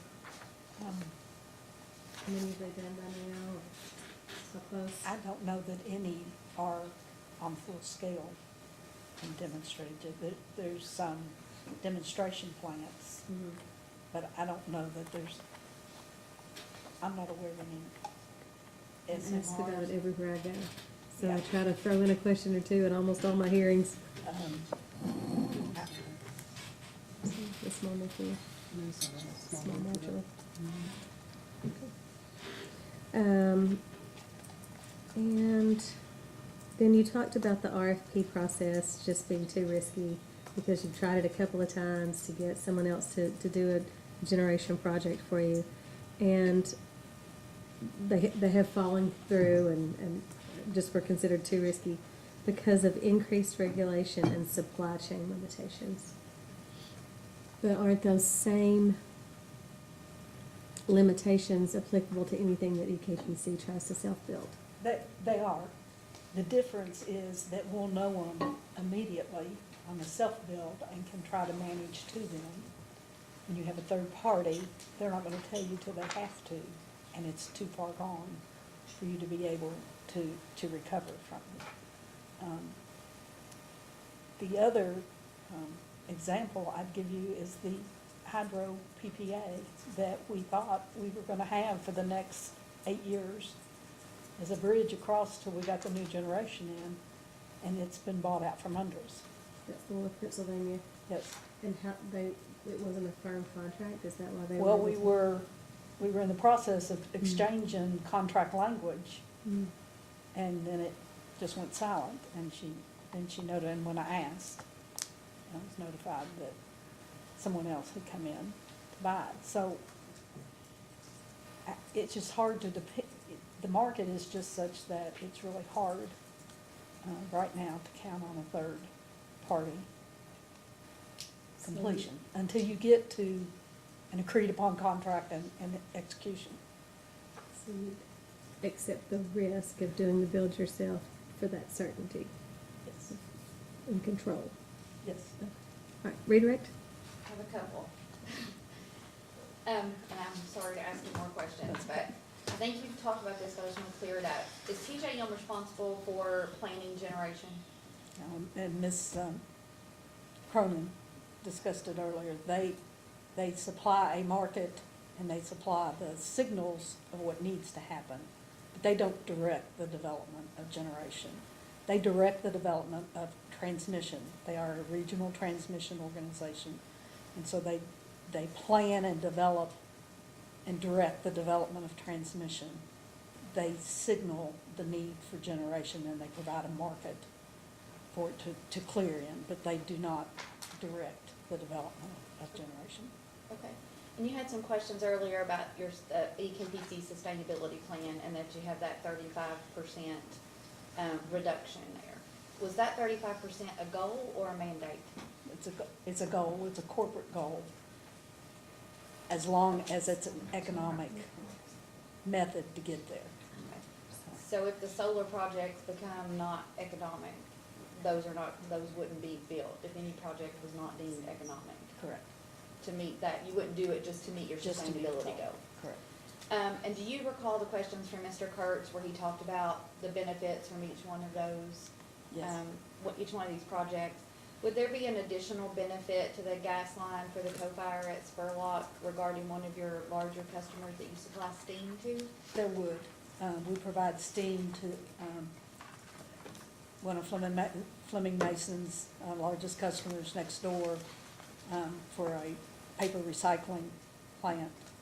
And they rely on the steam from our coal units right now. And supplying that with gas would be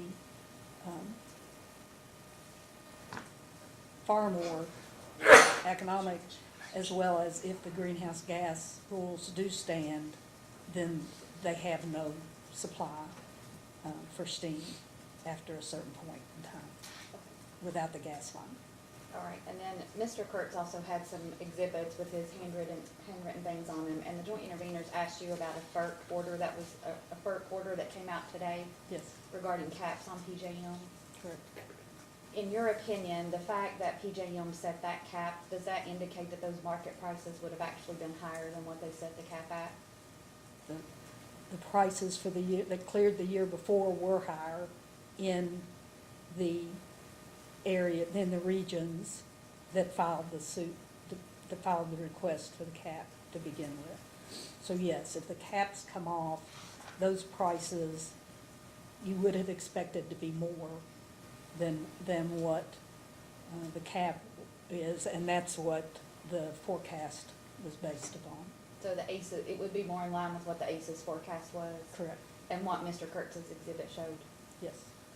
And then one last question, on the RICE units, when you're talking about the RICE units and they support solar, that's not just EKPC solar generation, That's is correct. that correct? Correct, it's for the PJM system need. And they'll run whether the solar is developed or not, but the added benefit is the ability to be able to quickly follow solar or any other load change that quickly happens. And nothing further. Okay, any follow-up? All right, Ms. Tucker, you may be excused. And That was our last one. that's your case? All right, joint interveners, want to call your first witness?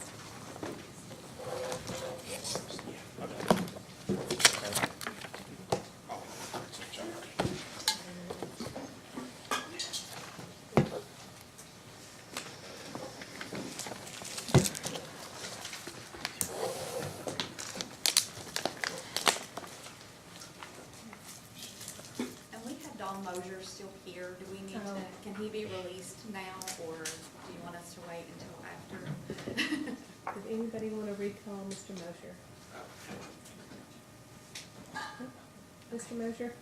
May He can be released, okay. be released. I was like, it's not We you. can tell if he wants to go, I was like, he's been here the whole time, so. Sure. And you're going to do the honors, Mr. Craig? Yes. Bid joint interveners would call Dr. Maria Rumpani to the stand. She's been granted leave to appear remotely. I believe we have her on the video. I do, I see her. Ms. Rampani, can you hear me okay?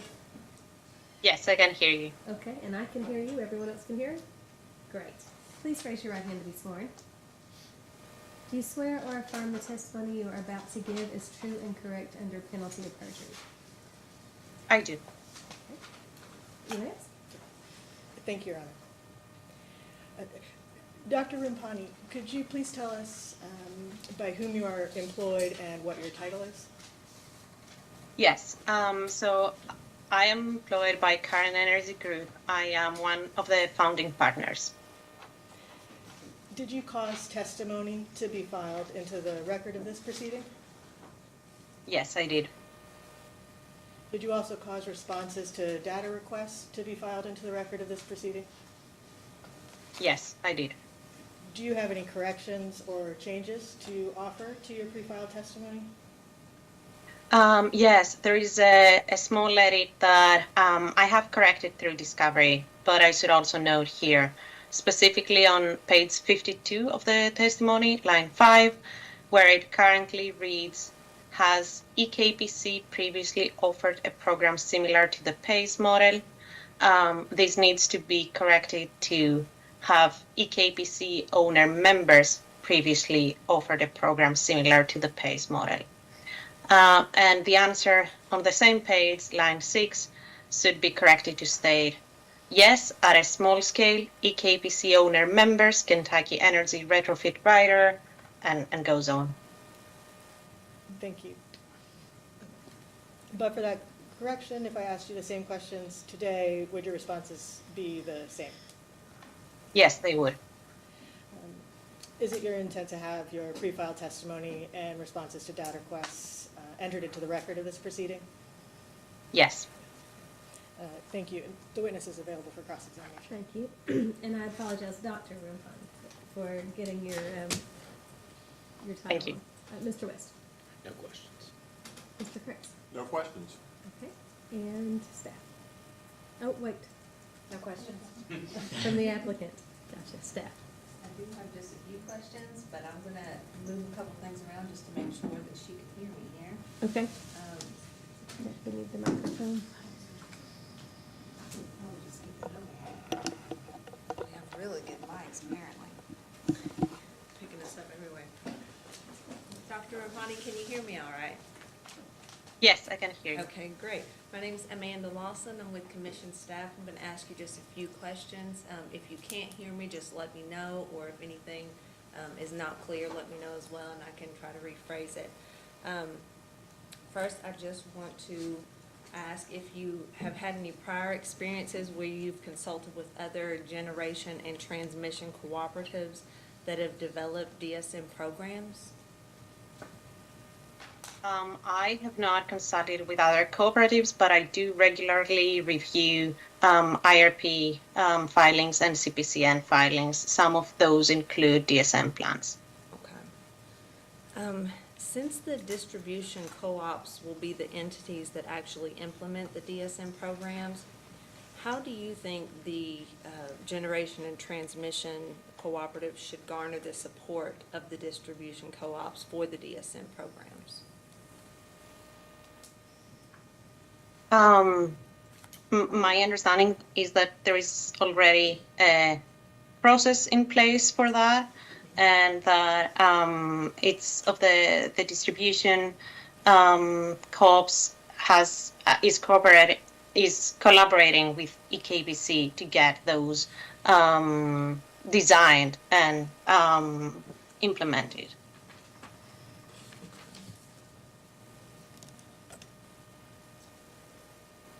Based on your recommendation and understanding of the methods that they already have in place to get the support of the cooperatives for the DSM programs, do you feel as though that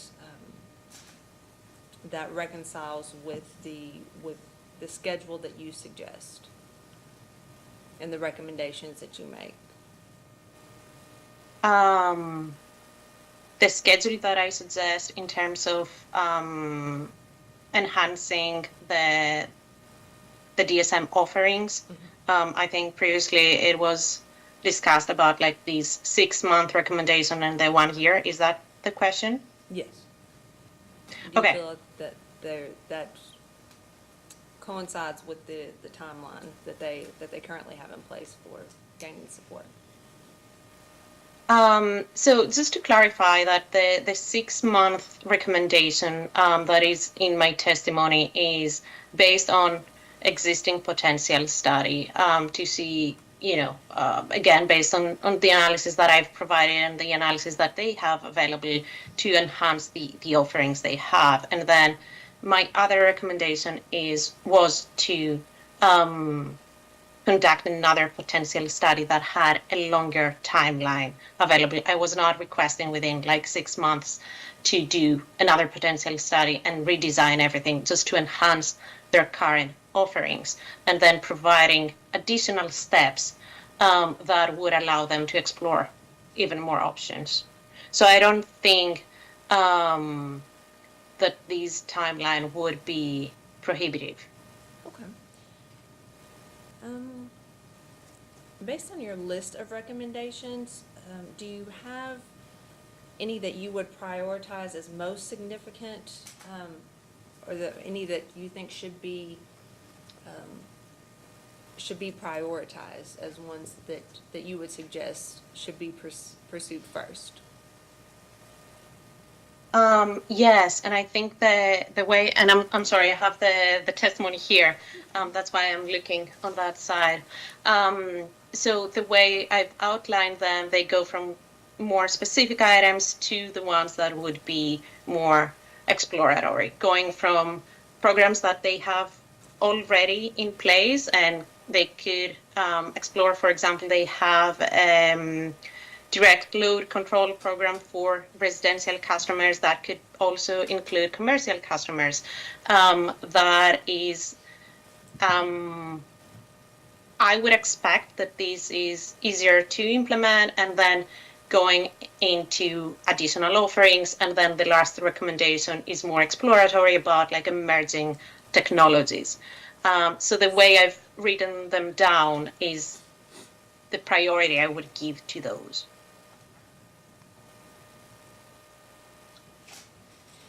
If I could have you refer to your direct testimony, page 29 of 61,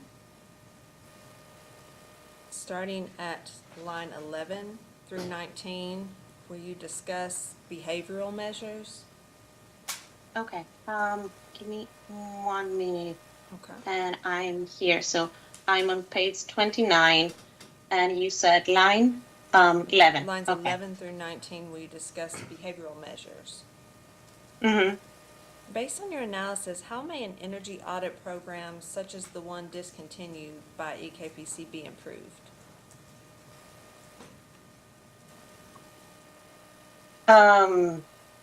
So this recommendation comes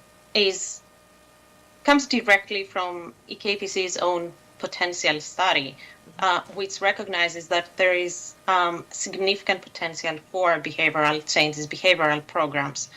And I, cite that, and my understanding is that right now there is no such program offered. As I understand that some programs were discontinued, but also like within the potential studies from 1 year to the next or from one cycle to the next, the avoided costs are also changing. And in these current application, the avoided costs are significant based on the identified capacity need. So a program that might not have been, economic based on prior analysis might be economic right now.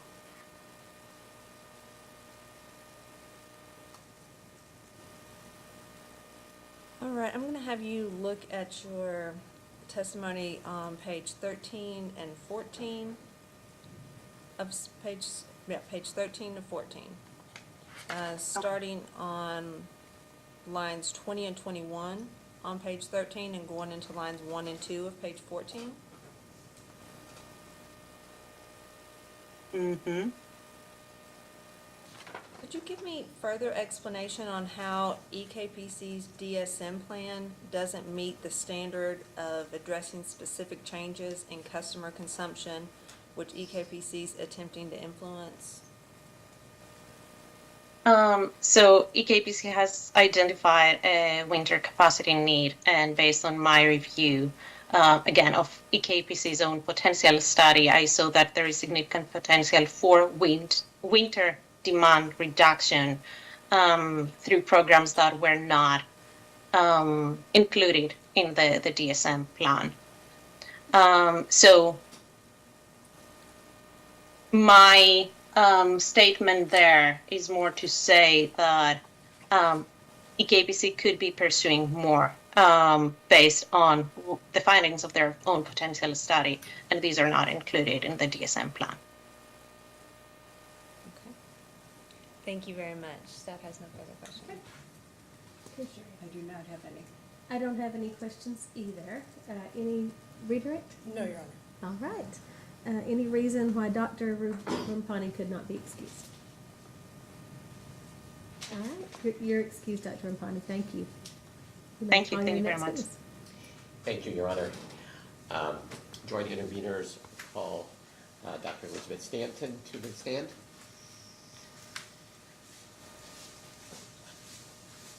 Just note, their computer's still up there. I don't want anything like privileged to be. All it has on it is the. Okay, just making sure. It's I just will- the record, but thank you. Please state them sorry. Please raise your right hand to be sworn.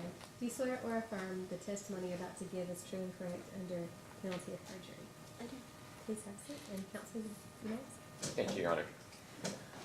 Dr. Stanton, could you please state your name for the record? My name is Elizabeth Ann Stanton. And by whom are you employed, and what is your title? I'm employed by the Applied Economics Clinic, and I'm the Executive Director and Principal Economist. And did you cause testimony to be filed into the record in this proceeding? Yes, I did.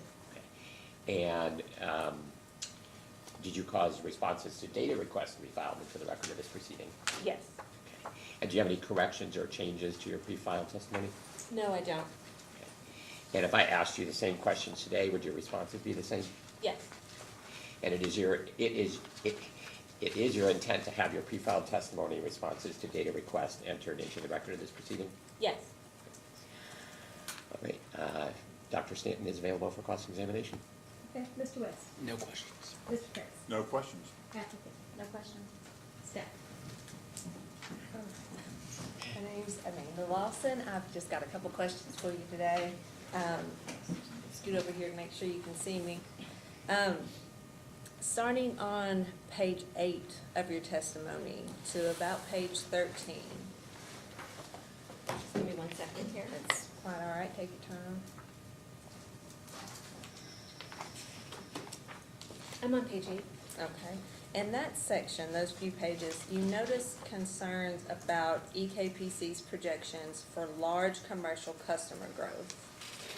Could you expand on what alternative data sources or benchmarks you feel would be necessary to validate those forecasts?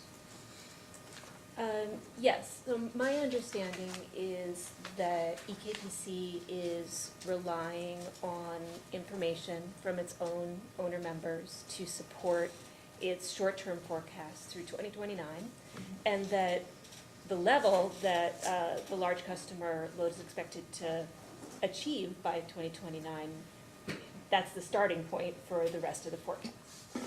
So if that is the basis of those short-term numbers, 2024, 2025 through 2029, then what I would want to see would be more detailed information about that particular basis. So the actual contracts that have been signed, the actual new loads or new businesses, new development that exists, to have more information about that.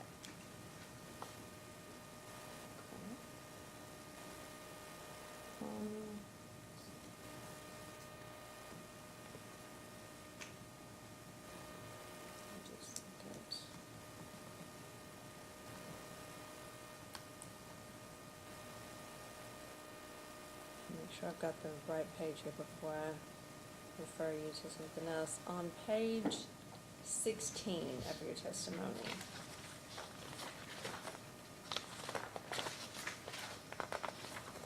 Okay, I'm on 16. Starting on lines 17, you reference modeling adjustments to EKPC's winter load that appear to lead to double or even triple counting, but I don't see an attached example of this explained or reference to the record. Can you point me to a specific example or walk me through an instance in the record, or just explain what you mean by that? Sure, I'd be happy to. So I'm not saying here that the load forecast itself is double counting or triple counting, but rather that it appears that several different adjustments, changes have occurred to try to address the issue of increased expectations for winter load. And one of those is by increasing load forecast. A second is by adding that reserve margin. And a third is all of the changes that have gone on in PJM, some of which affect EKPC's own planning. So it's 3 different things that are happening, and my question is the same as yours, that I haven't seen where there's an analysis of how those 3 things interact.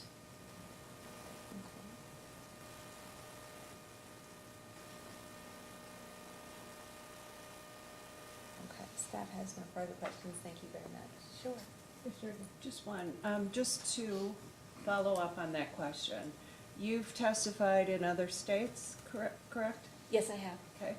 And in the other states, have you seen, due to the last 2 winters, changes in what they've had to do?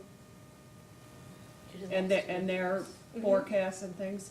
Yes, And- I have. Okay. And do you get the information from their members about what their forecasts are? Or what contracts they've signed in order to say that you think that what they're forecasting is too high?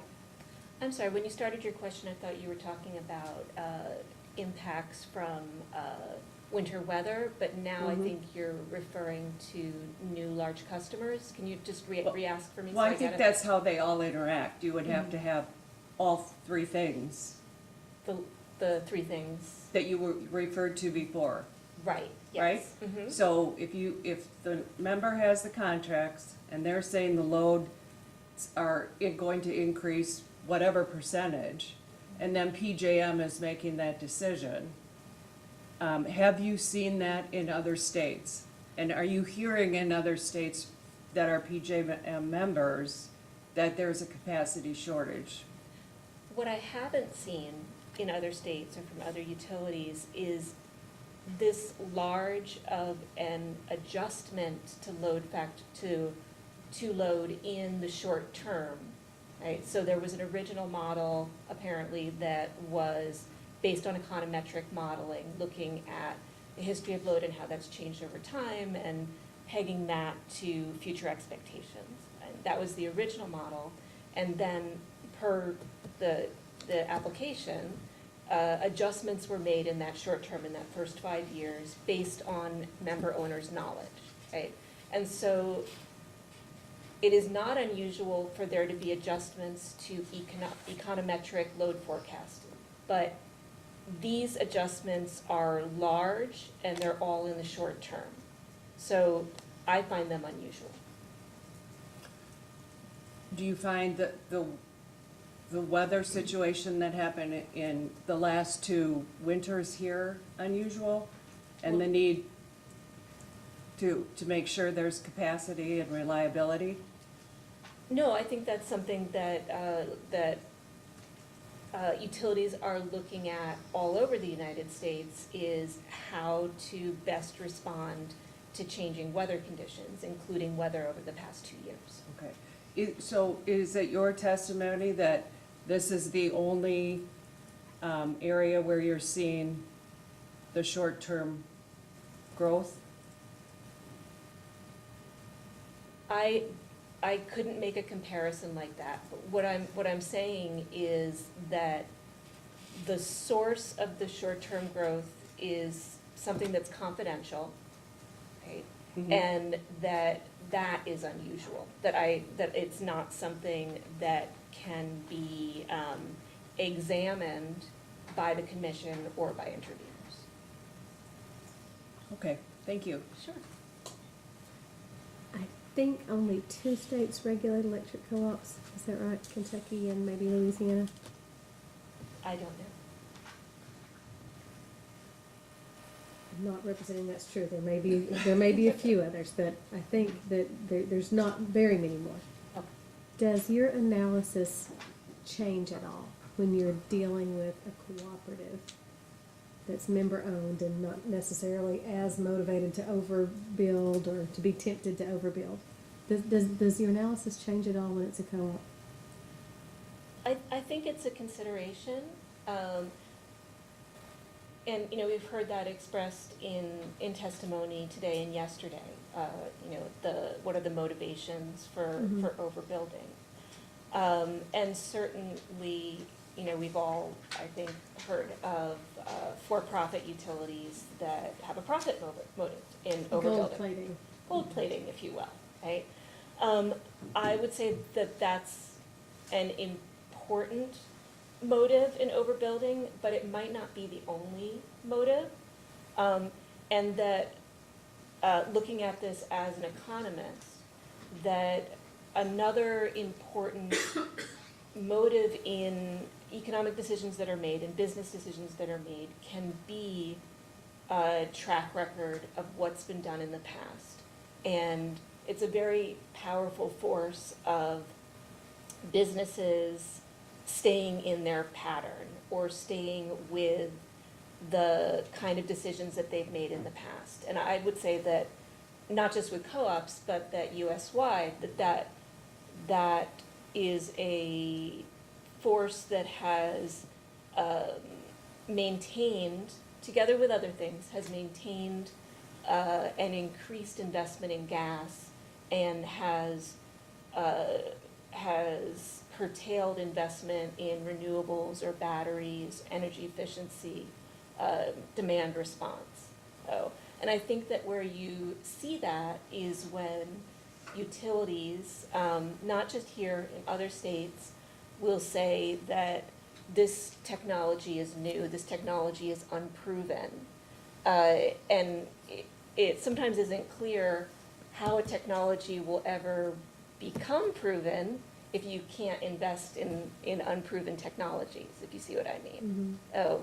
And where a technology like battery, for example, is very much proven across the United States. There's very high investment, surprising growth in investment. So I'm not sure if I answered your question. I'm happy to address something else. No. So. You got it. Okay. Redirect.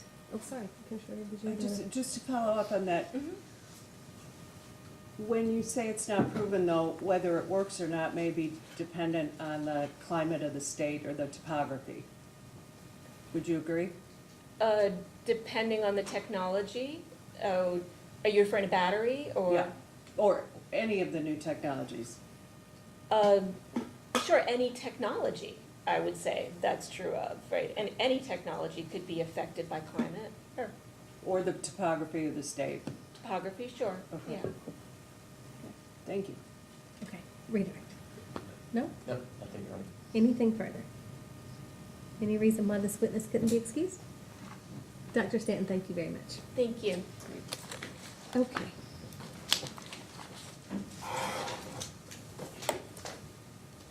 We have a tight timeline. Their statutory deadline is June 1st, but since that's going to be on a Sunday, we're going to get our order out by May 30th, as per PSC practice. So, staff, can we issue a written summary of the request by April 25th? Yes, It is so soon, I know. it is. Okay. And if they can get those out on the 25th, can May 2nd be the date we answer? I think we should be able to. Okay. If there are some that you can't get to, answer as many as you can and give us a good reason and an estimate of when you can get the rest. Final order, as I said, is due June 1st, but we'll make every effort to get it out May 30th. Simultaneous initial briefs, May 6th. Sorry, No? when? May 6th? May 6th. When's the Derby? Is it May 3rd? Fourth. Third. Okay, yeah. Gosh, I'm so sorry. So sorry, We're here Kentuckians. here that day, but we'll get it in before then. You have what now? We have Agnes's rate case that day, Oh. so we'll be here with you all, Oh, but we'll that's get it filed right, beforehand or after it. All right. Yeah, sorry. This one's kind of tight. Simultaneous response by May 16th. 16th. Any questions? Chairman, to the extent I failed to move in new core exhibits 1 through 5, move them now. All right. Any objections to new cores 1 through 5? I didn't hear any at the time. And I think we've ruled on all exhibits, but if anybody doesn't think so, we can continue. All right. Well, thank you all very much. It's been a long day, but we have enjoyed it. So the 6th and the 16th, right? Yes. And we'll get out a schedule to that effect as well. All right. Hearing nothing further, we're adjourned.